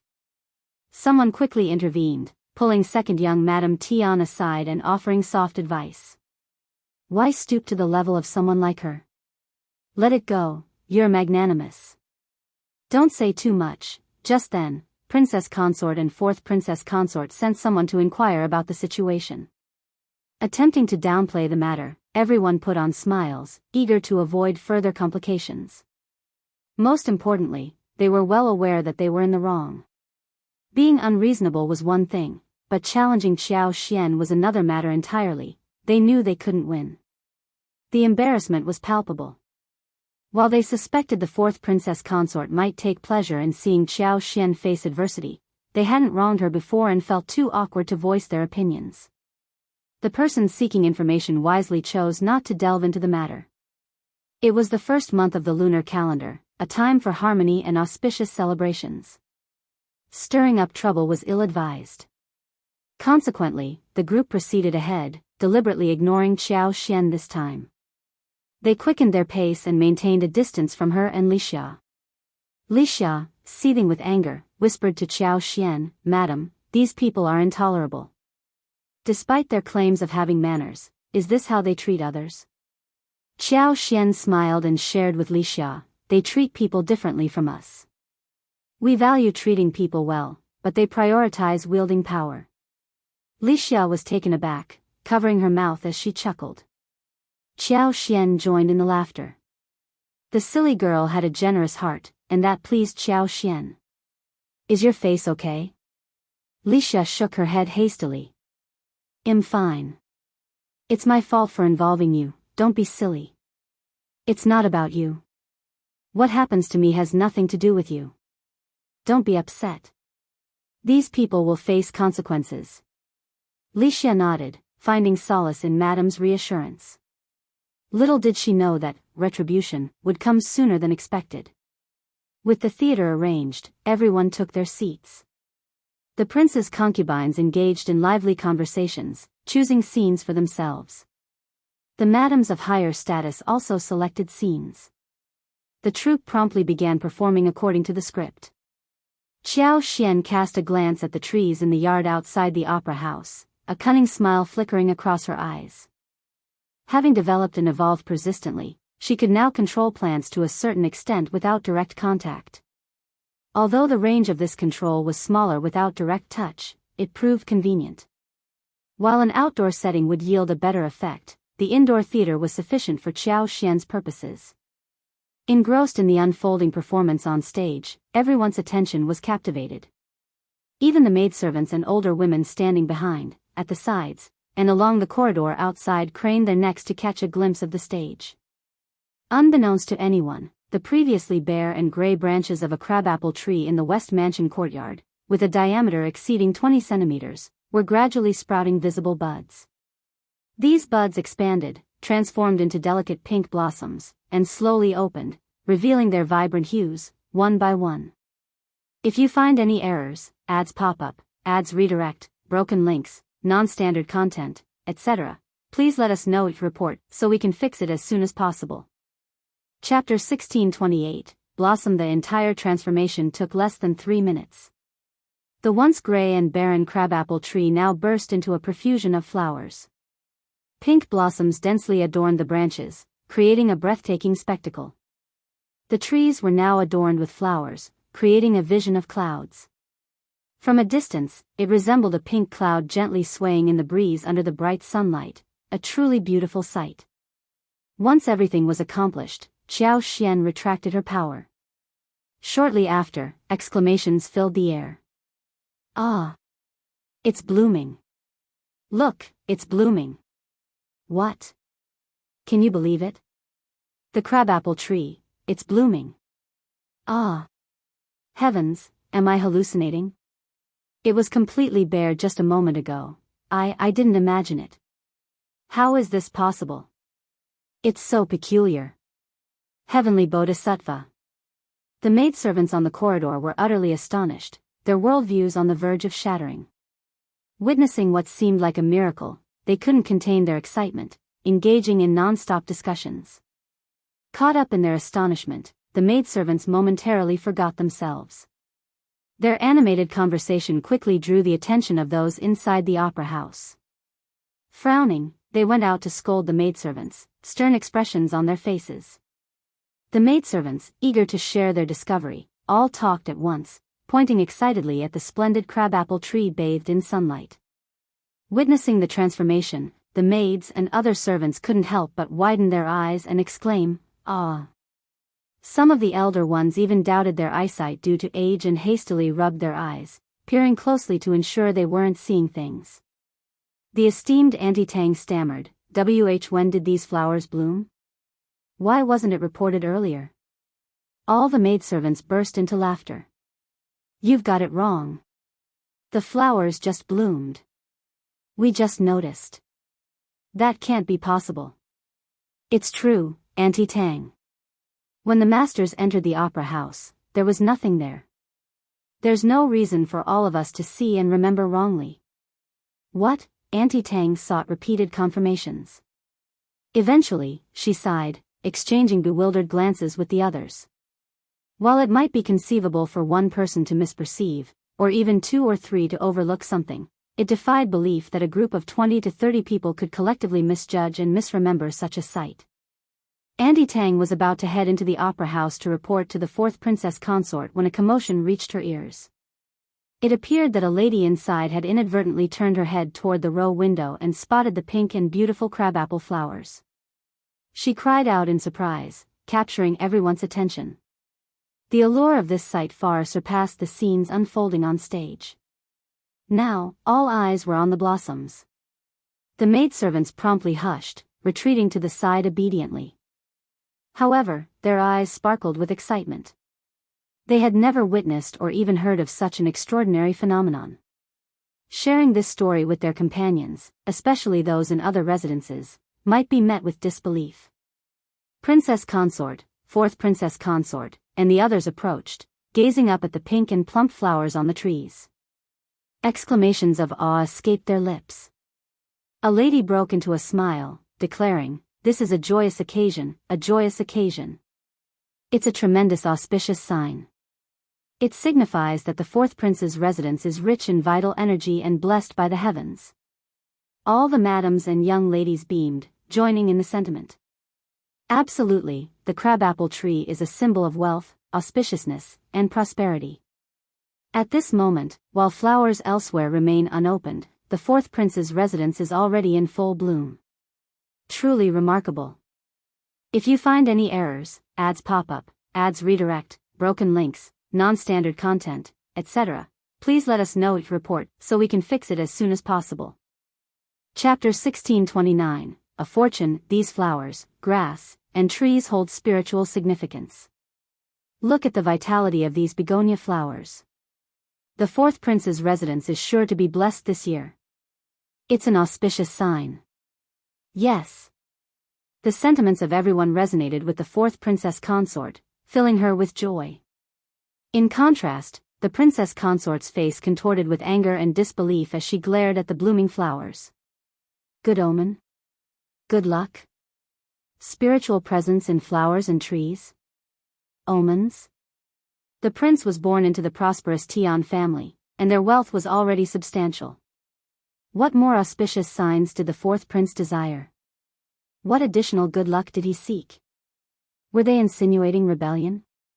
But why, of all places, did such a favorable event occur in the 4th prince's residence? Even if the flowers and trees possessed life, the spiritual essence should reside in the crown prince's abode. The flattering and laughter from the ladies felt like sharp needles, each word piercing Princess Consort's heart. She could ignore other matters, they were inconsequential. However, she would not tolerate anything that cast doubt on the crown prince's position. Unable to endure it any longer, Princess Consort spoke calmly. It's bitterly cold, so why is the crabapple tree suddenly blooming? Moreover, it would be understandable if just 1 or 2 branches were in bloom, but the entire tree covered in flowers is certainly not normal. Besides, I distinctly recall that the crabapple tree showed no signs of blooming when we passed by earlier. In such a short time, how could it? It's truly peculiar. A hush fell over the crowd, the smiles fading from their faces. Most had come to realize the inappropriateness of praising the 4th prince's mansion in front of the princess consort. A sense of unease spread among the assembly. The madams and young madams of the Tian family, who had been the most fervent in their praise, now felt a heightened sense of discomfort. Guiltily, they lowered their heads and averted their eyes. The 4th princess consort's smile froze in response. Princess consort, on the other hand, felt a surge of satisfaction.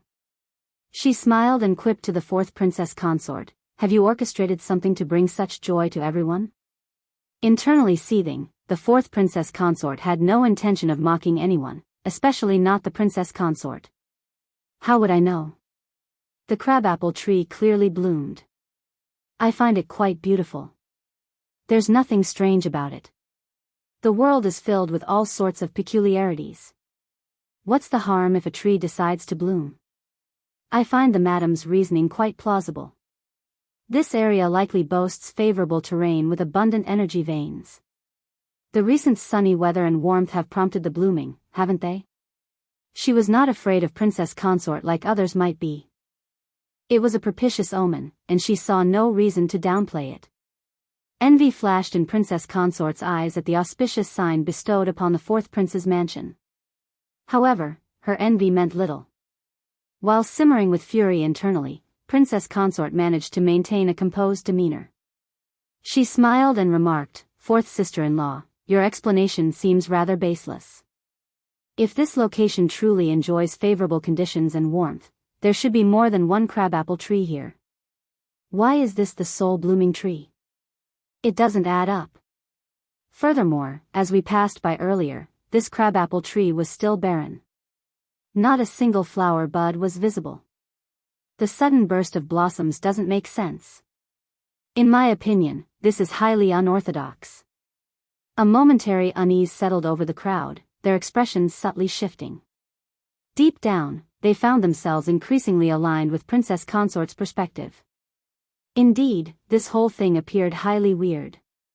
If you find any errors, ads pop up, ads redirect, broken links, non-standard content, etc., please let us know each report so we can fix it as soon as possible. Chapter 1630. Too strange. The fourth princess consort erupted in anger and retorted with a change in expression. "Sister-in-law, what do you mean?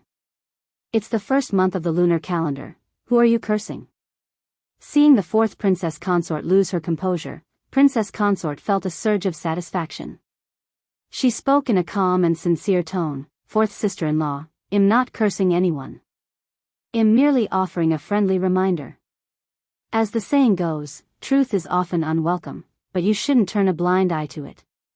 This matter seems to be filled with heresy, unorthodox practices, and an air of malignancy. Fourth sister-in-law, why not consult with fourth brother and invite a Taoist master to perform a purification ceremony?" "You!" The fourth princess consort seethed. She sneered and declared, "It seems you're intentionally causing trouble during the first month of the lunar year. I find these flowers quite splendid. I'll keep and admire them. There's no heresy, unorthodoxy, or malignancy. Our prince is the scion of a dragon. Such things are unfounded." "Sister-in-law, you're overthinking." Princess Consort snorted. "I'm just offering advice. If you don't value it, then so be it." The fourth princess consort grinned meaningfully. "Enough with the flowers. Why don't we return and continue enjoying the performance?" After the uproar, who would still be in the mood for the show? However, the banquet couldn't simply end there, so they all forced smiles and agreed. Princess Consort nodded with a forced smile. "In that case, please proceed." "Sister-in-law, please go ahead." The fourth princess consort smiled and turned to instruct the chief palace maid beside her. "Saiju, have some people cut a few of these crabapple flowers and send them to the opera house." "Yes, Princess Consort." The fourth princess consort shot a provocative look at Princess Consort, clearly gearing up for a confrontation. Princess Consort displayed a hint of anger while suppressing her frustration. Observing the second lady of the Tian family, Qiao Xian activated her power. A sturdy tree root suddenly emerged from the ground, discreetly nudging the second young Madame Tian under her shoes. Unnoticed by the crowd, the subtle intervention with the tree root went unseen, concealed beneath the long skirts of the attendees. To onlookers, it appeared that the second young Madame Tian was walking gracefully, likely tripping over the hem of her dress, causing her to scream and lurch forward. The maidservant accompanying her failed to restrain her, and the sudden pounce caught the two young madams off guard. The pair, holding hands and laughing as they strolled, inadvertently collided with Princess Consort. Reacting instinctively, someone took a step back, but the momentum of the collision caused the two young madams to tumble onto Princess Consort. In the ensuing chaos, Andy Fu and she, attempting to assist Princess Consort, ended up bumping into each other, failing to prevent the fall. The unfortunate outcome saw Princess Consort on the ground, a sharp pain in her palm, and a broken jade pendant that had adorned her waist. The commotion drew immediate concern from those nearby. "Princess Consort, are you all right?" Princess Consort.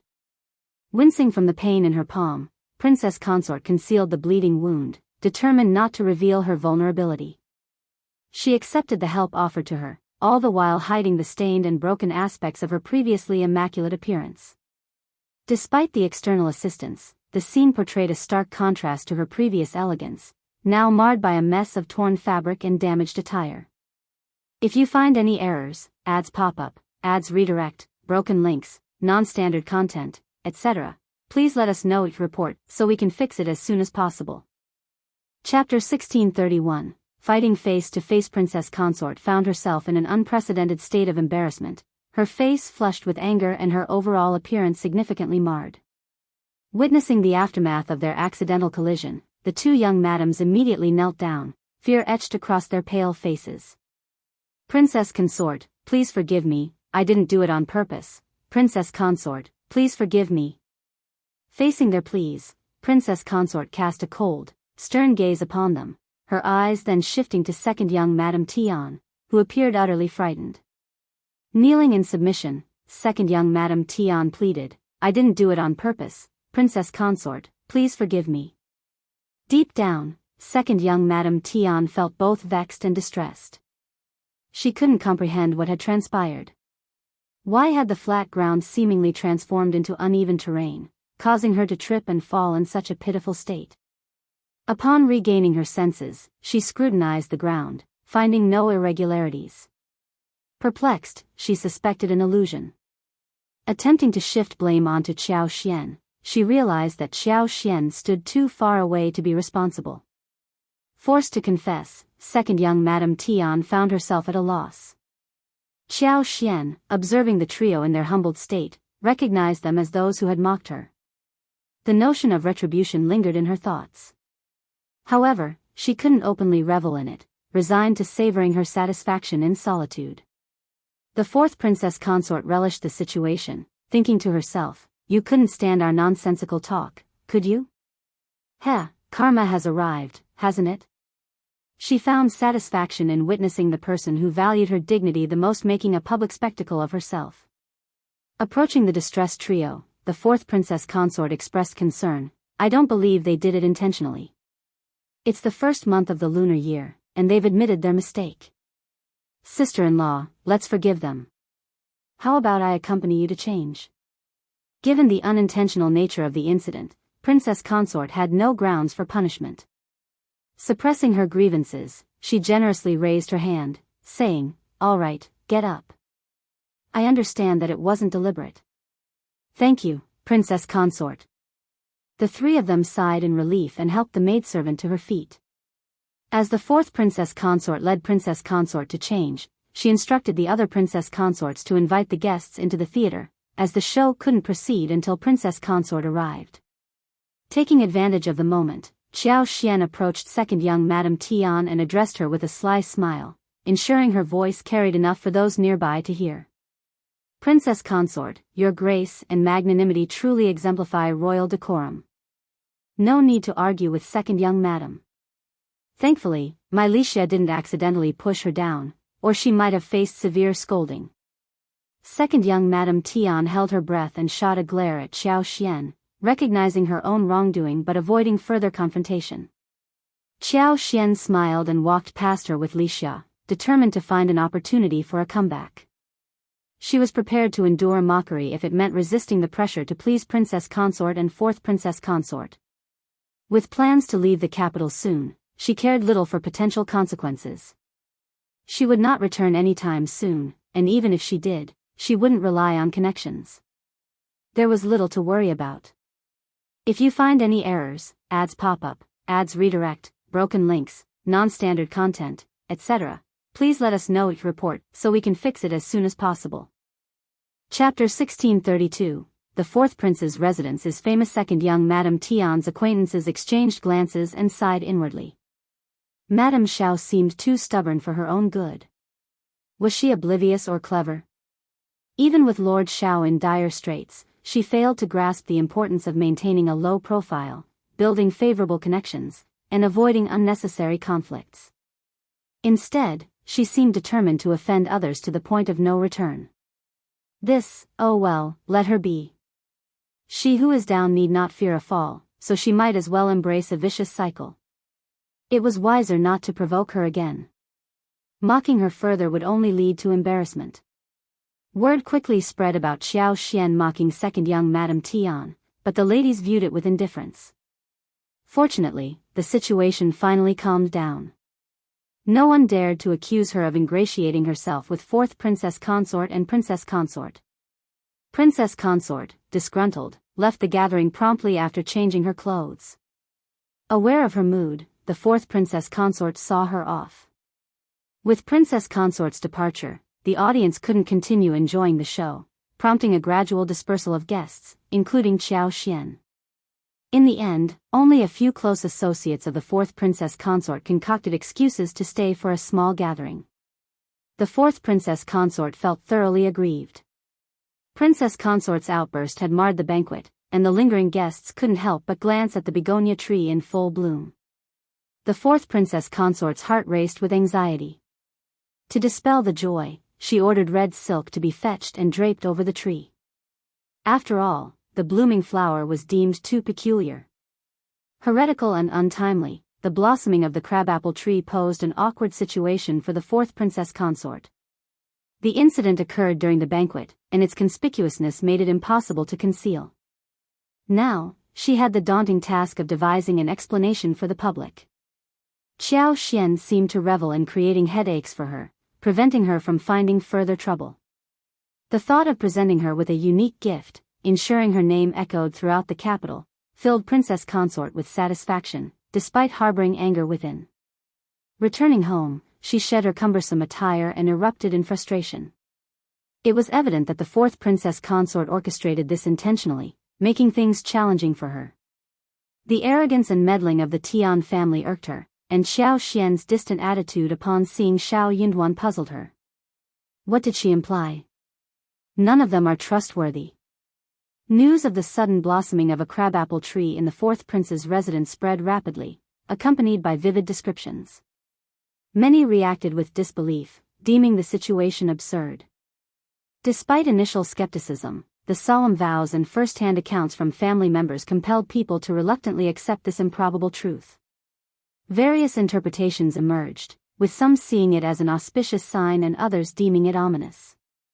The fourth prince's faction remained silent. The fourth prince was irate, viewing the incident as unfavorable. An auspicious sign in his residence?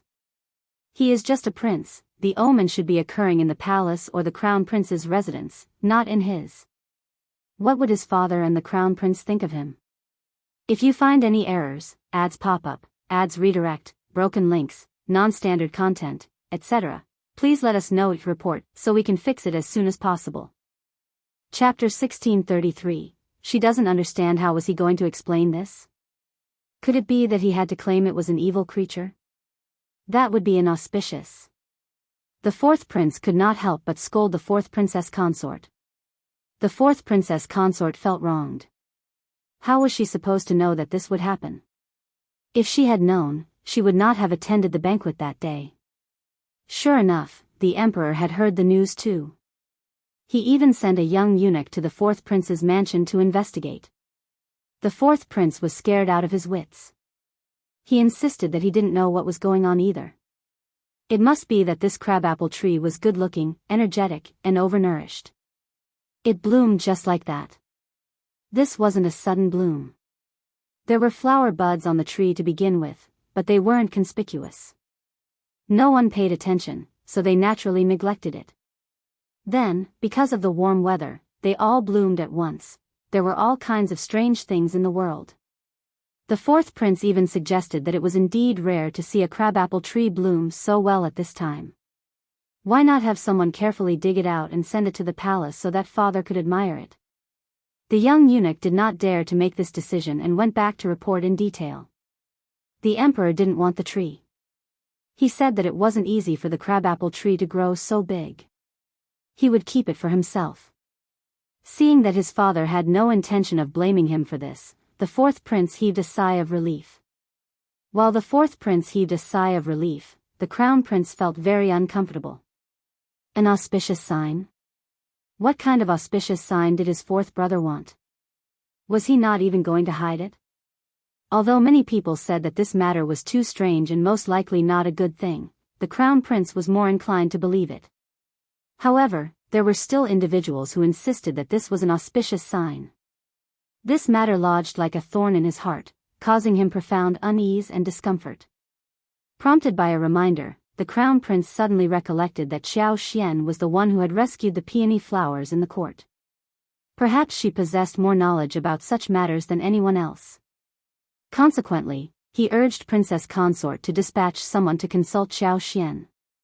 Princess Consort, though displeased, did not dare to rebuff the crown prince's request, so she sent Auntie Liang on the errand. Auntie Fu expressed her desire to go, but Princess Consort declined. She couldn't fathom why Auntie Fu persistently tried to convince her that she had misunderstood Miss Qiao. She refused to heed her advice and harbored no inclination to entertain any positive remarks about Miss Qiao.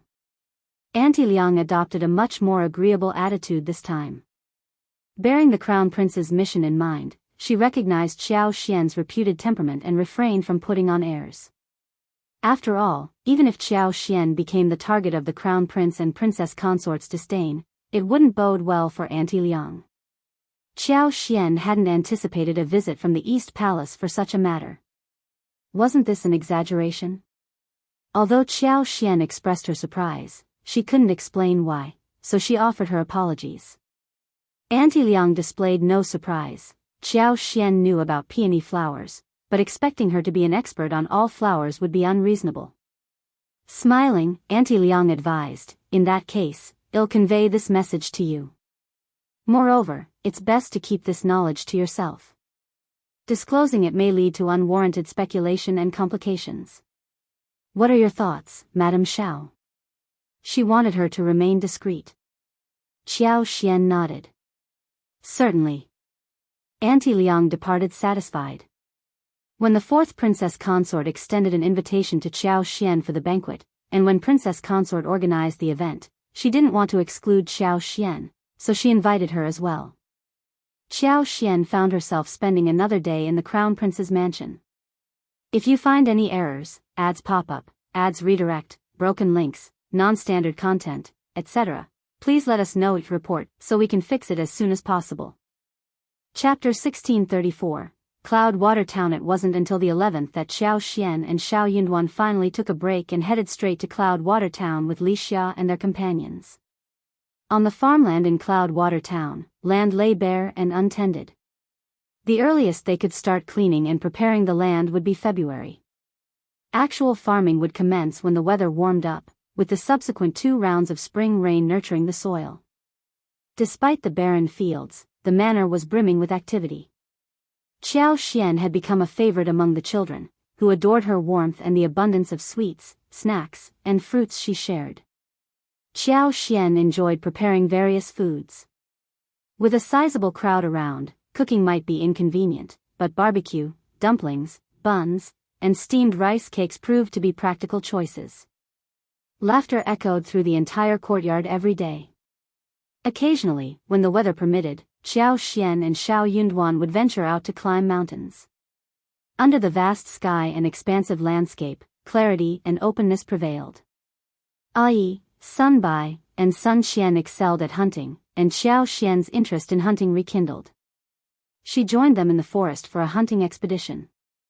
Winter prey tended to be adept at hiding and less active, making it a challenging time for hunting with limited harvest expectations. Yet, Shao Yunduan had no expectations as long as his wife was happy. Sun Bai, Sun Qian, and the others were eager for the outdoor activity. Additionally, Lu Fu, Wu Guan, and several others formed a sizable team. With Qiao Xian leading the way, even winter hunting promised a fruitful outcome. After successfully hunting more than 10 pheasants and rabbits, Sun Bai and the others were elated. They discovered a surprisingly abundant array of prey in the forest near Cloudwater Town. It turned out to be an excellent hunting ground. Their luck today was exceptionally good. They successfully hunted 2 wild goats, one weighing approximately 60 to 70 catties and the other around 50 catties. Gleefully, they carried their prized catches back. Upon returning to the farm, a crowd gathered to witness the commotion. Qiao Xian reserved a leg of lamb, some lamb chops, mutton, and haggis for themselves, while the rest was handed over to the women in the large kitchen for cooking the next day. Joy radiated through the farm. Zheng Sang and the others joined Xiao Xian and Shao Yunduan for dinner.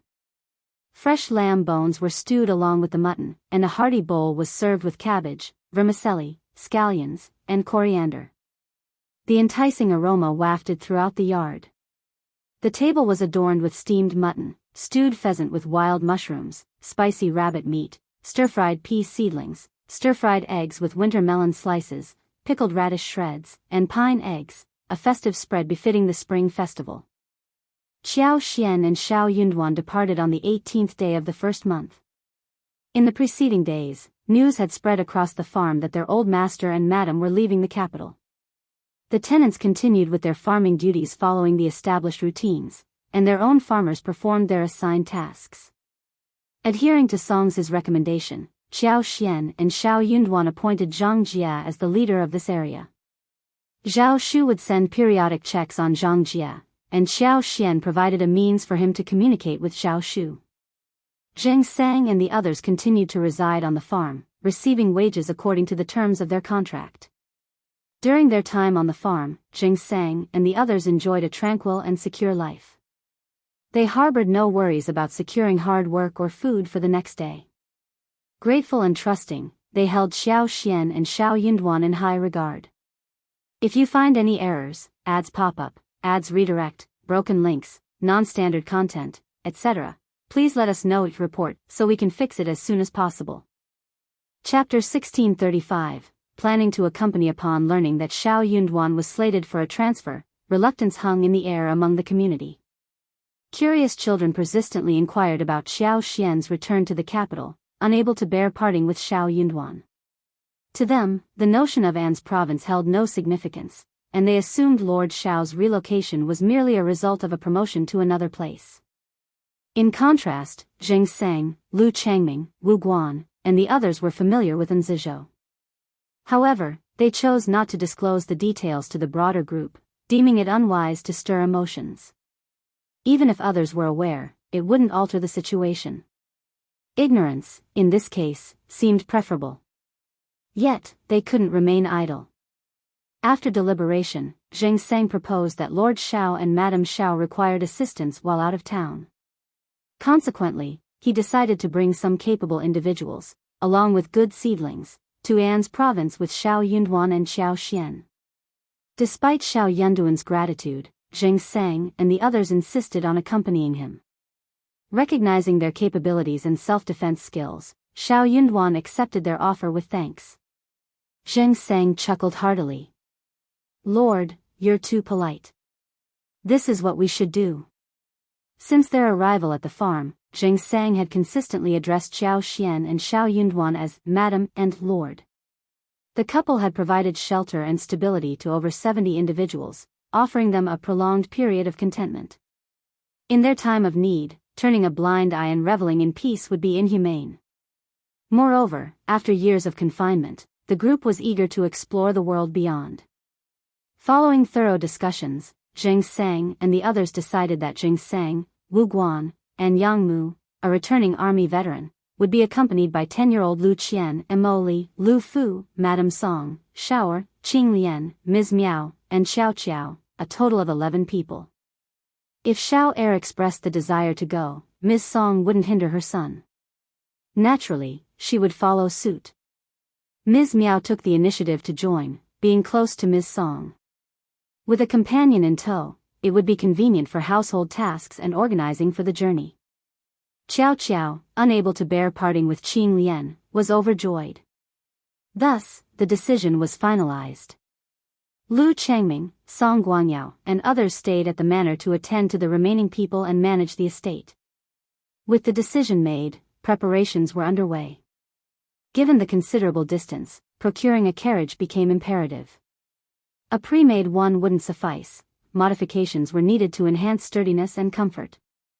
11 people would require at least 3 carriages, 2 for seating and 1 for luggage.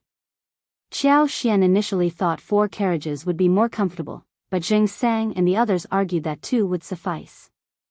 With the need for alternating drivers, having too many carriages would prove inconvenient. The packing was minimal, just a few clothes and essentials. After a discussion with Shao Yunduan, Zheng Sang decided to take a few men with him to An City to gather information, ensuring Shao Yunduan and the others wouldn't be entirely clueless. This plan was agreed upon. As a result, Zheng Sang departed with Yang Mu and Lu Qian, while the others followed Shao Yunduan and Qiao Xian. On the 3rd day of February, Shao Yunduan and Qiao Xian discreetly left the capital.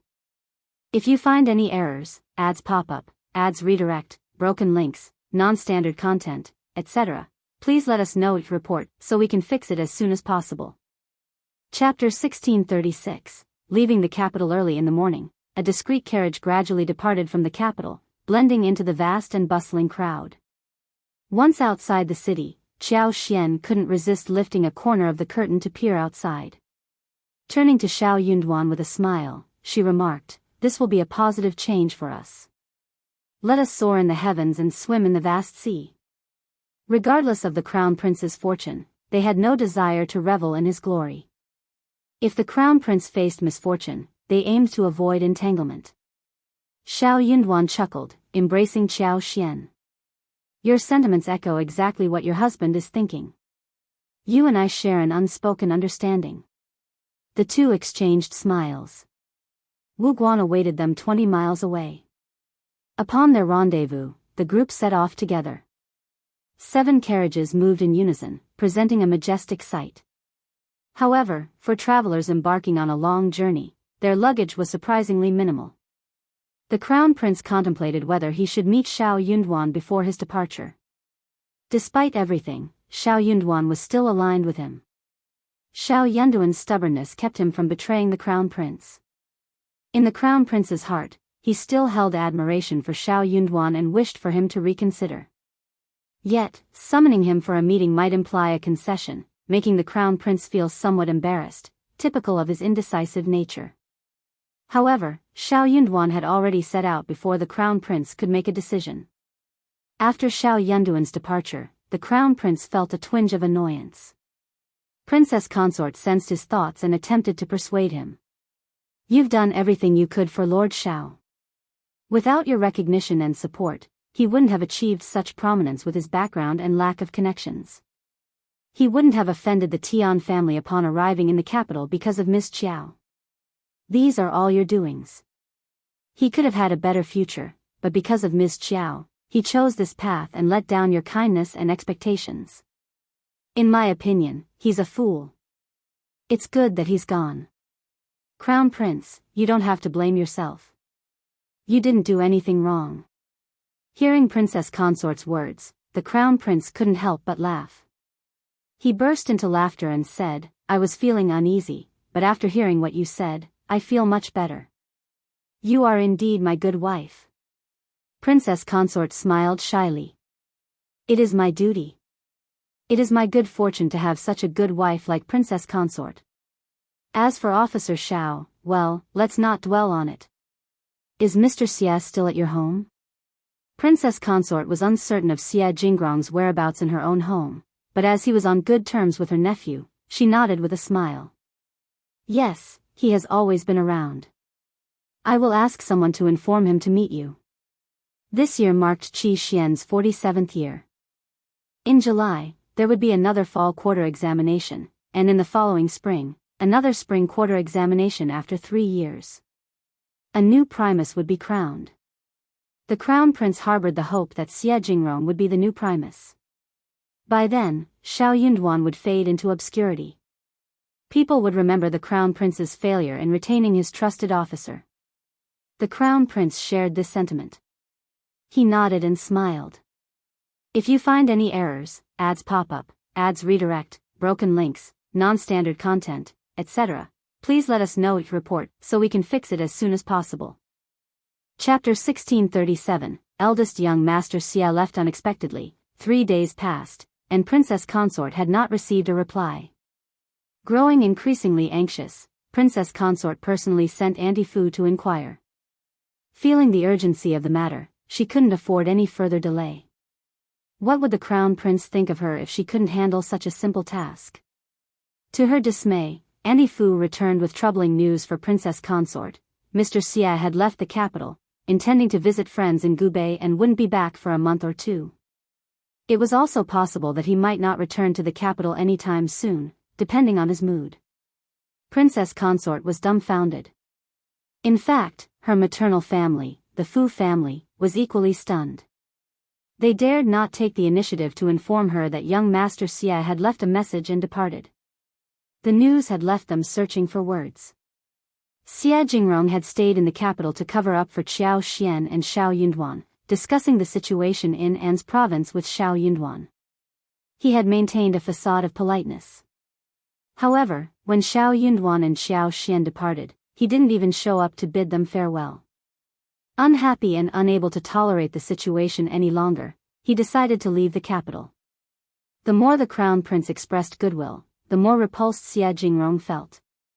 He knew the sacrifices Shao Yunduan had made for the Crown Prince, both openly and covertly, yet the Crown Prince forced him to endure such absurd treatment. Xie Jingrong failed to see how the Crown Prince could be deemed kind. If Shao Yunduan could be treated like this today, who's to say the same wouldn't happen to him in the future? As fury consumed Princess Consort, she instructed Auntie Fu to go again and summoned her second brother to her side. She desired to ask him personally. In reality, there wasn't much harm in personally seeking answers from Xie Jingrong, especially considering he had already left. The eldest young Master Qiao didn't have any obligations to the Fu family, nor had he explicitly promised them anything. He hadn't even made a special visit to the Crown Prince. So, what power did the Fu family really hold? With no other option, Princess Consort instructed her second brother to dispatch more men to Gubei and retrieve Xie Jingrong as swiftly as possible. Regardless, he had to meet the Crown Prince first. Princess Consort regretted her delayed action. Initially, she felt reassured, thinking Xie Jingrong intended to join the Crown Prince, so there was no rush. She anticipated him visiting her. Little did she know, had she known earlier, she would have invited him over much sooner. As Princess Consort procrastinated, the Crown Prince's impatience grew. After 6 or 7 days, he was on the verge of becoming truly angry. What were the Fu family's intentions? Yet, receiving no updates from the individuals sent to Gubei, Princess Consort had no choice but to reveal the truth to the Crown Prince. His fury erupted upon hearing the news. What was wrong with the Fu family? They couldn't even retain a person. Weren't they claiming that Xie Jingrong got along well with the young masters of the Xie family? Did someone offend them? Why would Xie Jingrong leave so abruptly? Despite his frustration, the Crown Prince clung to hope. If the Fu family had offended someone, as long as Xie Jingrong was truly committed to pursuing an official position, he would surely return. Patience was all that was needed. Crown Prince scolded Princess Consort, instructing her not to offend Xie Jingrong when he returned. Additionally, he emphasized the importance of reporting any issues promptly rather than concealing them. Princess Consort inwardly sighed in relief, promptly agreeing to the Crown Prince's instructions. If you find any errors, ads pop up, ads redirect, broken links, non-standard content, etc., please let us know your report so we can fix it as soon as possible. Chapter 1638, On the road. Qiao Xian, Shao Yunduan, and the others departed from the capital without hesitation. 3 days later, they had already distanced themselves significantly, covering over 700 miles of travel. Fatigue set in, prompting them to slow down. They adopted a more leisurely pace, not setting off early each day and checking into a hotel around 4 in the afternoon. An's province lay in the southeast of the Great Qin Empire. To travel south from the capital, one had to take a dry road, covering approximately 2,600 kilometers. Under normal circumstances, the journey would require around 20 days. Heading south proved more challenging, especially as they entered territories marked by crisscrossing mountains and ridges. Traveling 100 miles a day was the carriage's limit, and sometimes it was even less. Qiao Xian, Shao Yunduan, and their companions anticipated spending at least a month on this leg of their journey. Fortunately, they had ample time before assuming office. They only needed to arrive within 2 months, allowing them to progress slowly. The extended trip proved enjoyable. Passing through vibrant towns with distinct local characteristics, they would settle down early. This allowed them time to explore local markets, savor regional delicacies, and purchase items for the road. However, transporting local specialties proved challenging due to the journey's length. In the blink of an eye, they transitioned from the expansive northern plains to mountainous terrain. Endless mountains unfolded before them, verdant and lush. Springs and waterfalls occasionally punctuated the scenery. Cliffs towered high, creating natural barriers. As they traversed remote mountain paths, encounters with wild sheep, boars, and various other beasts became commonplace. The flapping wings of frightened pheasants and birds added to the natural spectacle. On one occasion, they even spotted a large white-fronted tiger crouched on a distant cliff, stirring excitement among the group. Considering their combined strength, confronting a large tiger posed no problem for them. Had it not been for the distance and time constraints, Sun Bai, Sun Qian, Ai, and others would have eagerly tested their mettle against the formidable feline. As they journeyed further south, the temperature gradually rose. The landscape transformed with the flourishing of grass, the flight of orioles, and the blooming of various wildflowers. The mountains and wilderness turned into a captivating scene, adorned with colorful blossoms that complemented the young leaves and fresh grass. The air carried a melange of fragrances, flowers, grass, leaves, soil, and the warmth of the spring sun, refreshing the senses, inducing joy, and expanding their horizons. Their group, venturing into An's province, was likely unprecedented. Shao Yunduan had severed ties with the crown prince, making him appear unlikely to rise again in the eyes of others. For the next few years, he was perceived as a non-threatening figure. In these circumstances, Shao Yunduan enjoyed a sense of security. No intelligent prince would attempt to scheme against him at this juncture. Being the emperor's primus, Shao Yunduan remained a figure of significance, and the emperor might remember him at any moment. Therefore, it made more sense for potential rivals to focus on gaining favor within the imperial court rather than plotting against him. With this understanding, Shao Yunduan and his men approached the journey with a relaxed mindset. Nevertheless, Sun Bai and Sun Qian remained vigilant. Daily, they assigned professional scouts to monitor any signs of abnormal activity. They strategically rested during the day, arranging their schedules with caution. If you find any errors, ads pop up, ads redirect, broken links, non-standard content, etc., please let us know each report so we can fix it as soon as possible. Chapter 1639, added within a few days, Wu Guan and the others were completely swayed by Sun Bai and Sun Qianxin, readily following their orders. During their journey, as they passed through bustling towns, the group visited brokers to scout for potential talents.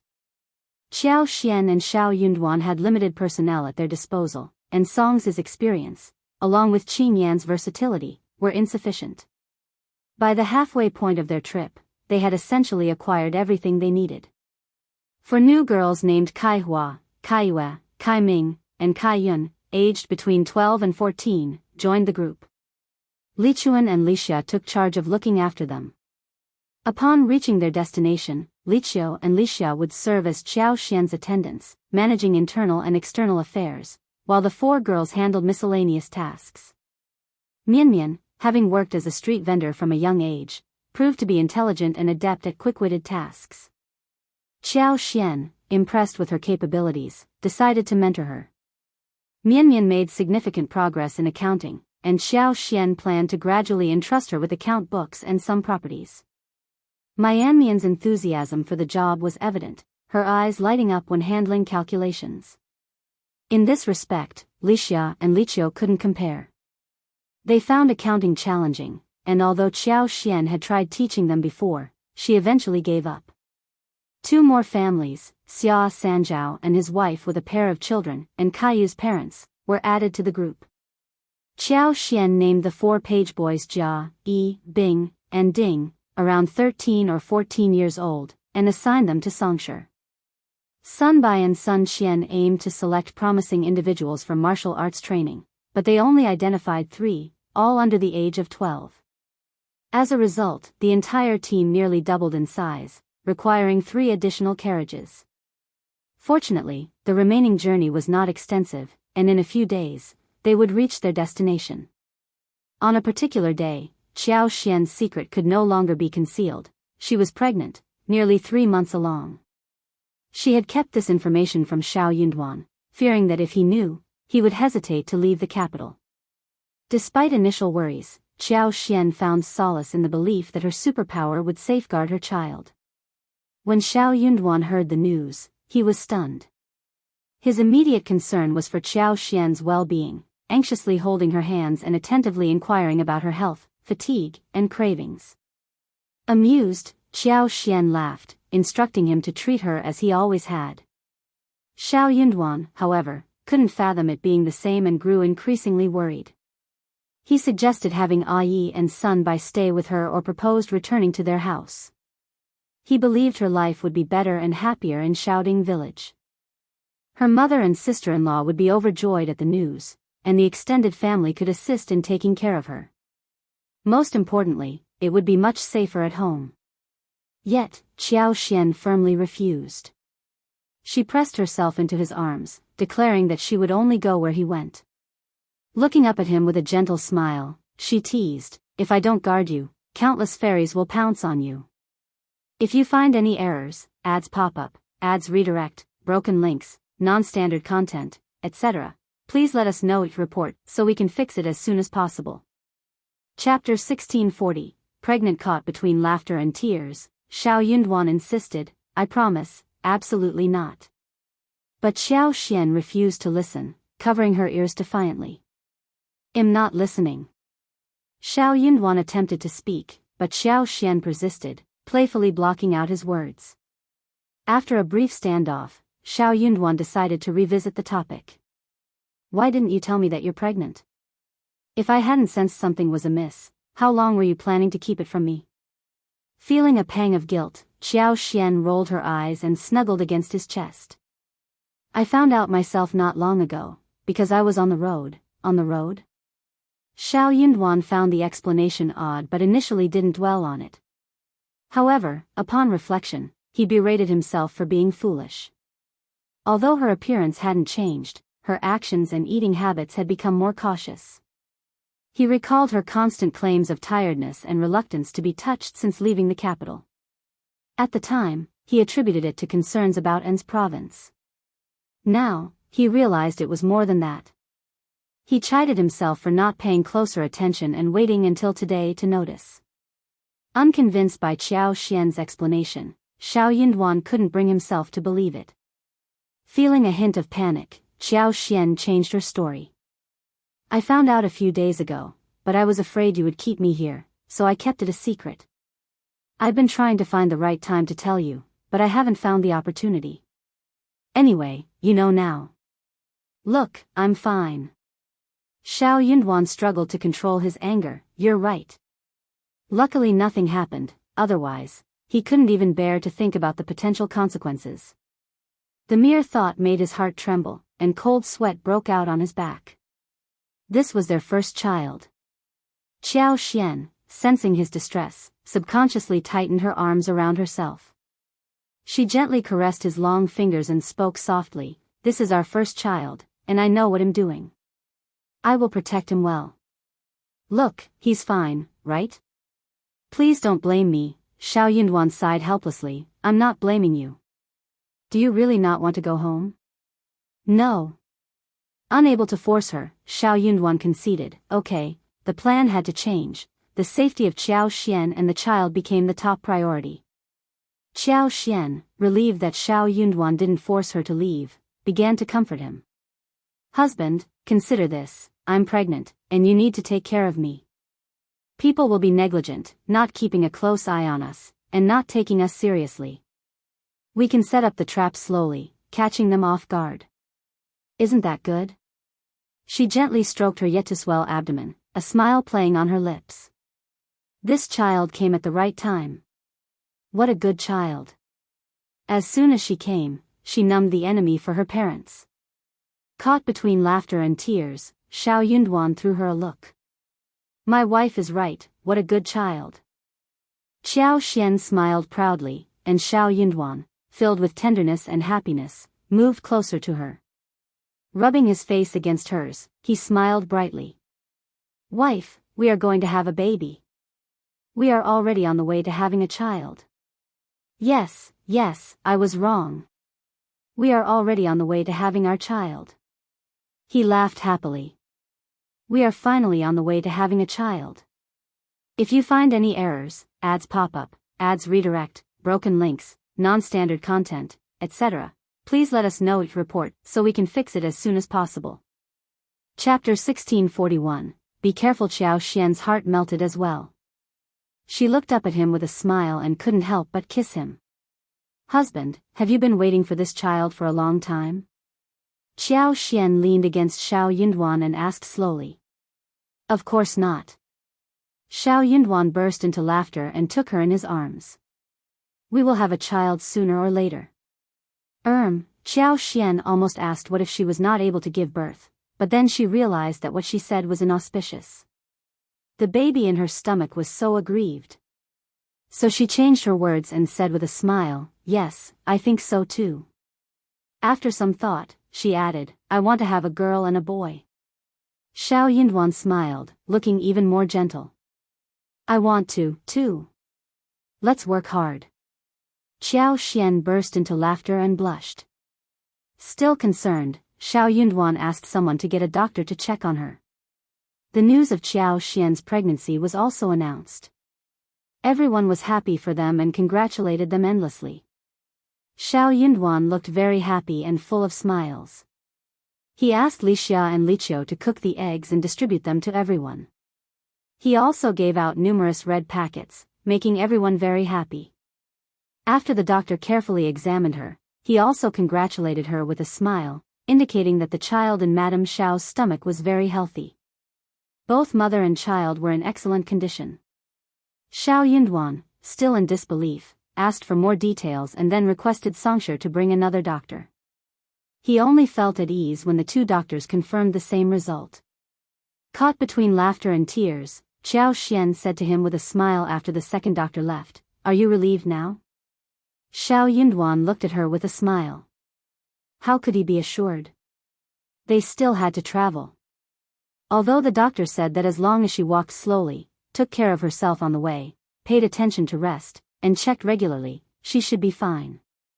In this situation, she didn't even need to take pregnancy stabilizing medicine. However, this was his wife and son after all. No matter how well the doctor spoke, he couldn't remain calm when he thought of the journey. As for what his unreliable wife said about, just like before, that was even more impossible. Other officials' wives were pregnant. Who didn't serve them well? Who was like his wife? She was actually still traveling. Just thinking about it made his heart ache. It was really too unfair to her. Thinking of this, Shao Yunduan took care of her carefully. From this day onwards, the group's speed clearly slowed down. They had initially covered a day's journey, but now, it took 2 days. For those with better road conditions, the originally 2-day journey now took 3 days. No one had any objections. They felt that this was how it should be. Pregnant women were delicate to begin with. If anything happened, wouldn't she regret it? Qiao Xian thought that even if she went according to the speed, she would only be 7 or 8 days slower than before, so she could enjoy the special treatment. There were also advantages to walking slowly. The scenery was along the way. This was the best season of the year. Every day, there would be different beautiful scenery to admire. In the middle of March, they finally arrived in An's province. When they were still 2 days away from An's province, everyone stopped to rest and planned to enter the city in batches. Shao Yunduan and Qiao Xian brought Songshe, Li Xia, Ai, Sun Bai, Sun Qian, Ms. Song, Shao Air, and Lu Fu. Half of the servants were bought, and Wu Guan and the rest were counted as another group. If you find any errors, ads pop up, ads redirect, broken links, non-standard content, etc., please let us know each report so we can fix it as soon as possible. Chapter 1642. Entering the city. After Wu Guan and the others entered the city, they found an inn to stay in before contacting each other. On March 11th, Shao Yunduan arrived at N City in the afternoon with his wife and his men. From afar, they could see the gray city wall that was neither tall nor short. The surroundings were filled with undulating mountains and forests. In late spring, the trees and grass were lush, making it look even deeper. Amidst the surrounding mountains, such a gray city looked even more lonely, desolate, and bleak. It was unknown if it was because of their preconceived notions, but when everyone looked at the city wall, the yellow soil, and the bumpy official road, they subconsciously felt desolate and sinister. Even though the sun was shining brightly, it still made people subconsciously nervous. After all, this was a bandit's nest. An's prefecture city was very large, but the population didn't seem to be high. There were only a few pedestrians and horses on the official road that entered and exited the city gate, making it look very deserted. In such a cold environment, Qiao Xian, Shao Yunduan, and the other 6 carriages were very conspicuous. Anyone who passed by them could not help but size them up curiously. When the convoy finally arrived at the city gate, a few soldiers guarding the city also looked over.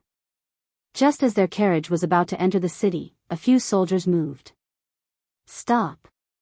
They came forward with rusty spears and surrounded the most luxurious wagon that Qiao Xian and Shao Yunduan were in. Everyone in the carriage, get down! Shao Yunduan had no intention of concealing his identity and visiting incognito. Catching the culprits red-handed required boldness and a show of authority, which would be compromised if he hid his identity. Li Xiao lifted the curtain, and Shao Yunduan, with an air of authority, opened a fraction of a tail and rushed towards the soldiers. I am the new prefect. 2 men, lead the way to the government office. The soldiers widened their eyes, dumbfounded. Sun Bai, who was driving the carriage, flicked his wrist, and his black whip drew a sharp arc in the air. He shouted in a low voice, "How dare you? Why aren't you bowing to the Lord Prefect?" Although these soldiers couldn't read, they were familiar with official seals and the decorum surrounding them. No one would be so audacious as to make such a jest in broad daylight. While they knew the new prefect would assume office soon, no one expected him to enter the city so discreetly.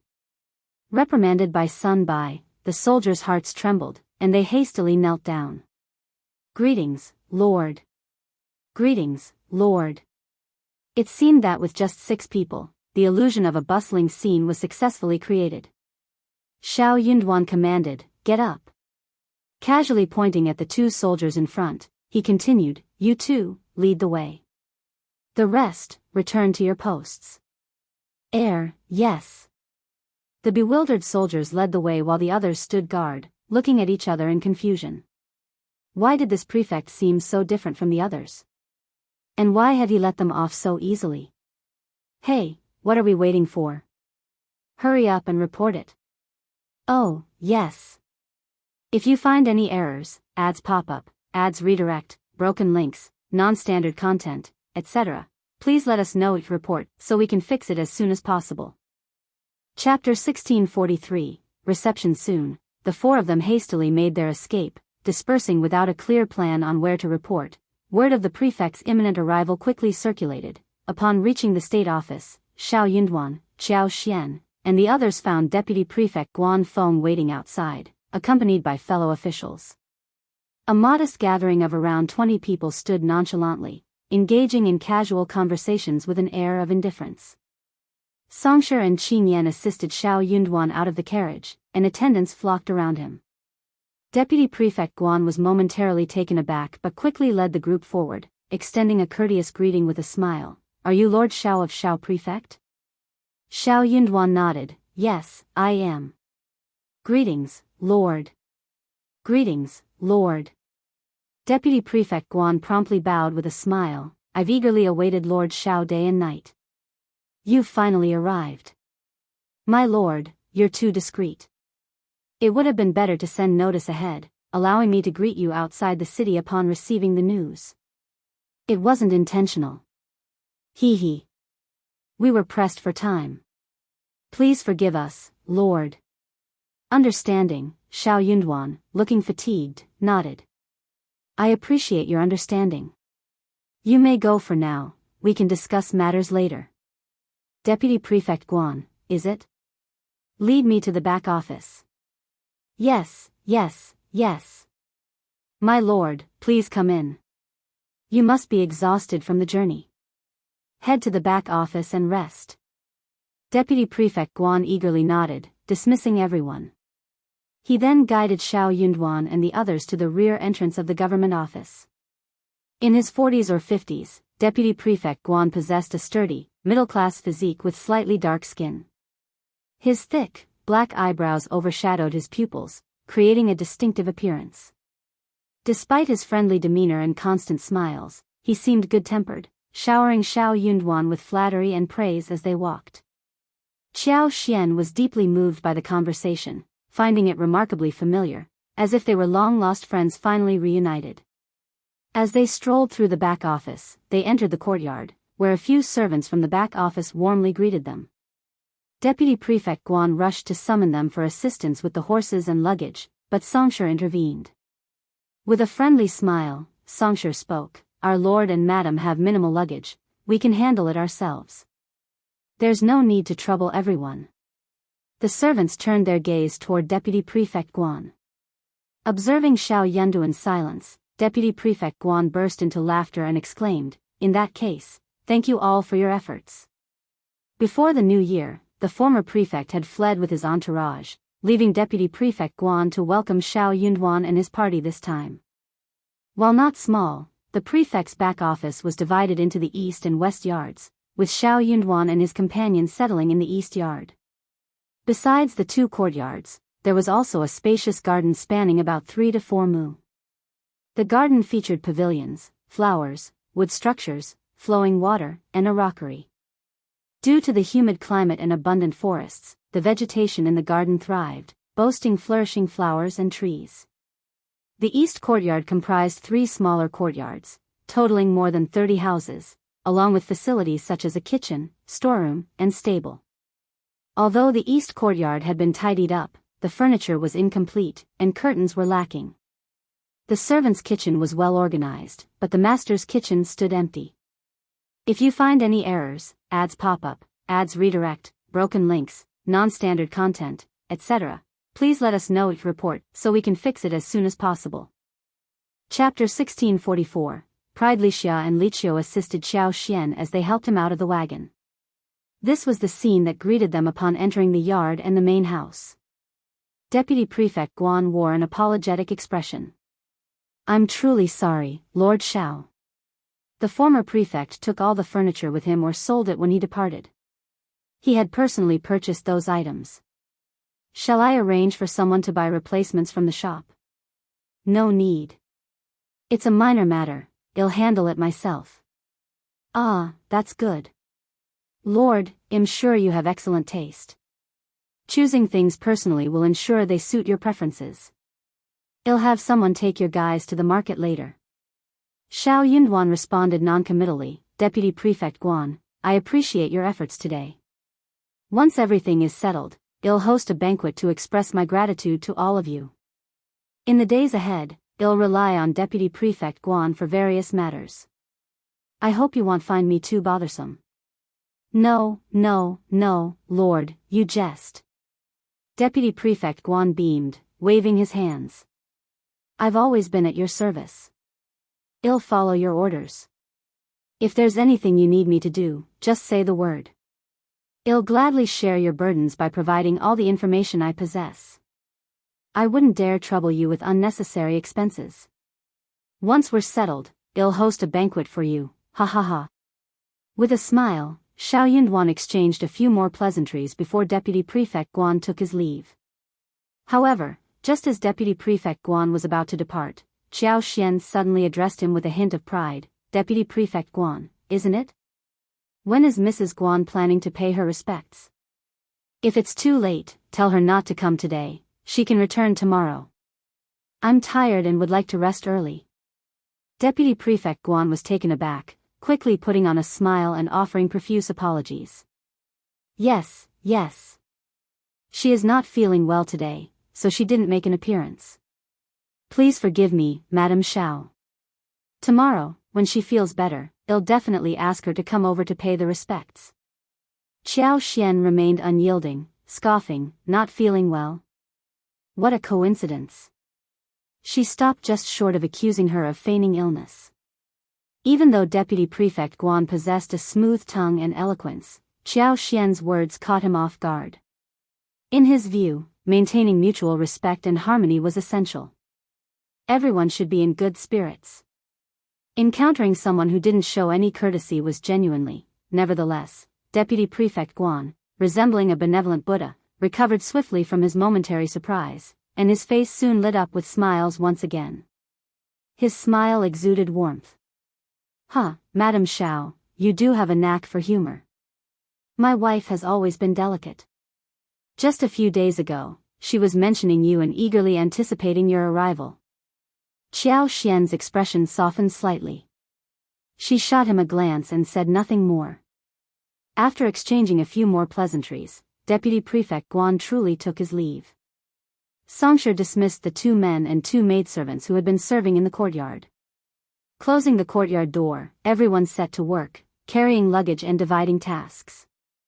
Inside the main room, an arhat bed, an 8-seat table, chairs flanking each side of the table, a long table, and an immovable ancient shelf partition were the only furnishings.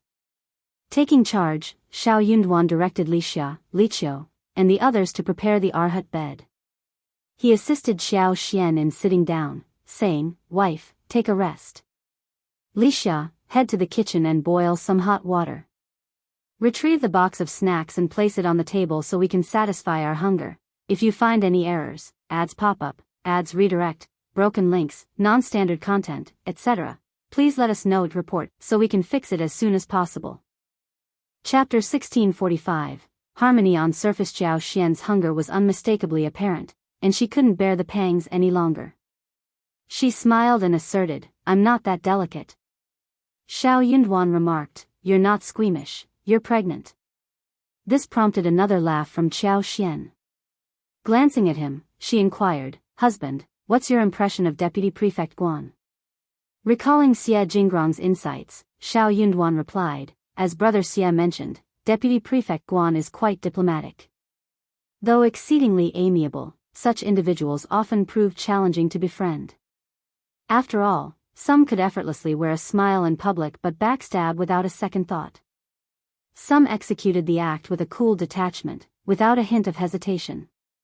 Before arriving in An's province, both Shao Yunduan and Qiao Xian had heard that Deputy Prefect Guan belonged to the latter category.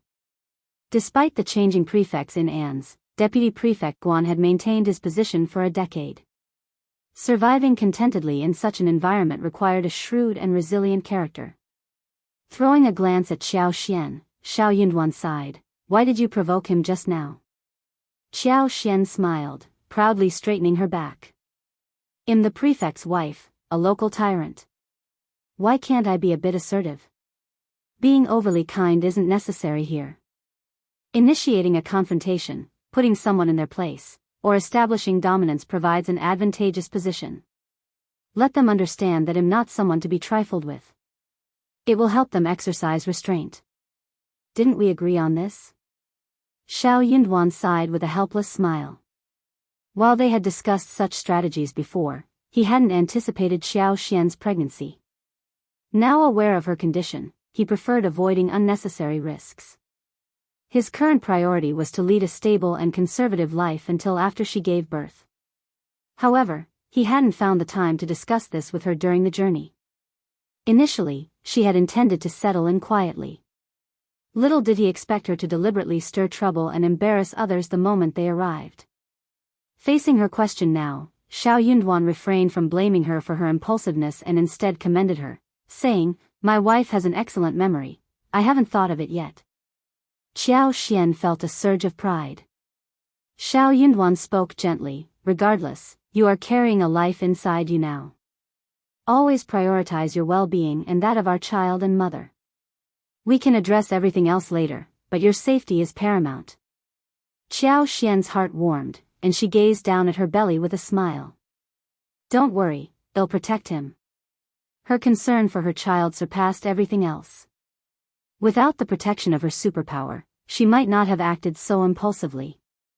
Although the superpower's energy had halved, Qiao Xian felt reassured, sensing that the other half was safeguarding the baby in her womb. Li Xia poured hot water and arranged snacks on the table. Shao Yunduan tasted the tea, offering it to Qiao Xian. Thirsty and hungry, Qiao Xian ceased talking, focusing on drinking water and eating. After a while, Songshe entered and provided a detailed report. The courtyard was now empty, and numerous items needed purchasing. He presented a lengthy list for the two masters to review. Qiao Xian and Shao Yunduan were indifferent to whether the former prefect had sold off the furniture or if Deputy Prefect Guan intended to make things difficult for them. Money was not a concern for them. If you find any errors, ads pop up, ads redirect, broken links, non-standard content, etc., please let us know each report so we can fix it as soon as possible. Chapter 1646, Mrs. Guan's Dissatisfaction. They paid little attention to the possessions of others. Despite An's province not being the most prosperous or bustling, it was, after all, a sizable city with several furniture stores. They could easily procure what they needed. Reviewing the extensive list, Qiao Xian and Shao Yunduan handed it to Songshe. It's getting late, arrange for someone to purchase these items individually. Preferably, acquire ready-made pieces. If not, place orders and ensure they're ready in the coming days. Songshe agreed and set off to make the necessary arrangements. Fortunately, the bustling time allowed everyone to split up for shopping. The small kitchen soon had a complete set of pots, pans, cooking utensils, various foods, firewood, and seasonings such as oil, salt, soy sauce, and vinegar. Daily necessities like furniture, beds, wardrobes, tables, and chairs were also acquired. Customizing curtains, chairs, and other items would take a few days but could be expedited with payment. Shao Yunduan contemplated going out to explore the area, mingle with the locals, and learn more about N's prefecture city. While Qiao Xian and Shao Yunduan stayed in the room, Li Xia and Li Qiao knew precisely what to buy, leaving Songshe in charge of the rest. They instructed Qin Yan to reserve a few tables of dishes from a nearby restaurant, to be delivered later when dinner time approached. With the day drawing to a close, preparing a home-cooked meal would be impractical. As Deputy Prefect Guan left the east courtyard, he maintained a smiling facade. However, upon entering the west courtyard where his family resided, the smile faded. Inside the house, Mrs. Guan, munching on melon seeds, eagerly clapped her hands, demanding, "How was it? How was the Shao family?" Deputy Prefect Guan chuckled, envisioning Shao Yunduan's fatigued expression and the scrutinizing, disappointed glances. "Not much to report. I doubt they'll last long here either. None of those officials seem like they can endure this place for an extended period." "That's right," Mrs. Guan sneered. "I heard he's a young primus, a scholar whose head is filled with lofty ideals. He's pedantic and daydreams about romance all the time. How can someone like him endure the hardships? People of his kind won't last long in our place." Growing more agitated, she continued, "In my opinion, you've endured this forsaken place for so many years. Even if you haven't received proper recognition, you've worked hard. Moreover, you've made contributions. Without you, would this place have remained stable for so long? The position of the prefect should have been rightfully yours a long time ago. I don't understand what the imperial court is thinking. These prefects come and go like a revolving door, treating this place like a market. Yet, the imperial court keeps sending people one after another. I want to see when the imperial court will wake up. Only then will I know that you are the most suitable to be the prefect." Hearing this, Deputy Prefect Guan felt a twinge of indignation. Another superior had arrived, and this immediate comparison fueled his frustration. Waving his hand dismissively, he said, "Enough, there's no need for such talk. The imperial court has its own considerations. As for me, I'll just focus on doing my job. Mrs. Guan sneered again. These prefects who come and go like a revolving door are mere decorations. The clay bodhisattva in the temple that can breathe is all thanks to you. Deputy Prefect Guan frowned, feeling even more exasperated. Enough, don't say such things. I'm just a deputy prefect. Prefects' matters are inherently my concerns. Discuss these matters within the house, don't spread rumors outside. If you find any errors, ads pop up, ads redirect, broken links, non-standard content, etc., please let us know each report so we can fix it as soon as possible.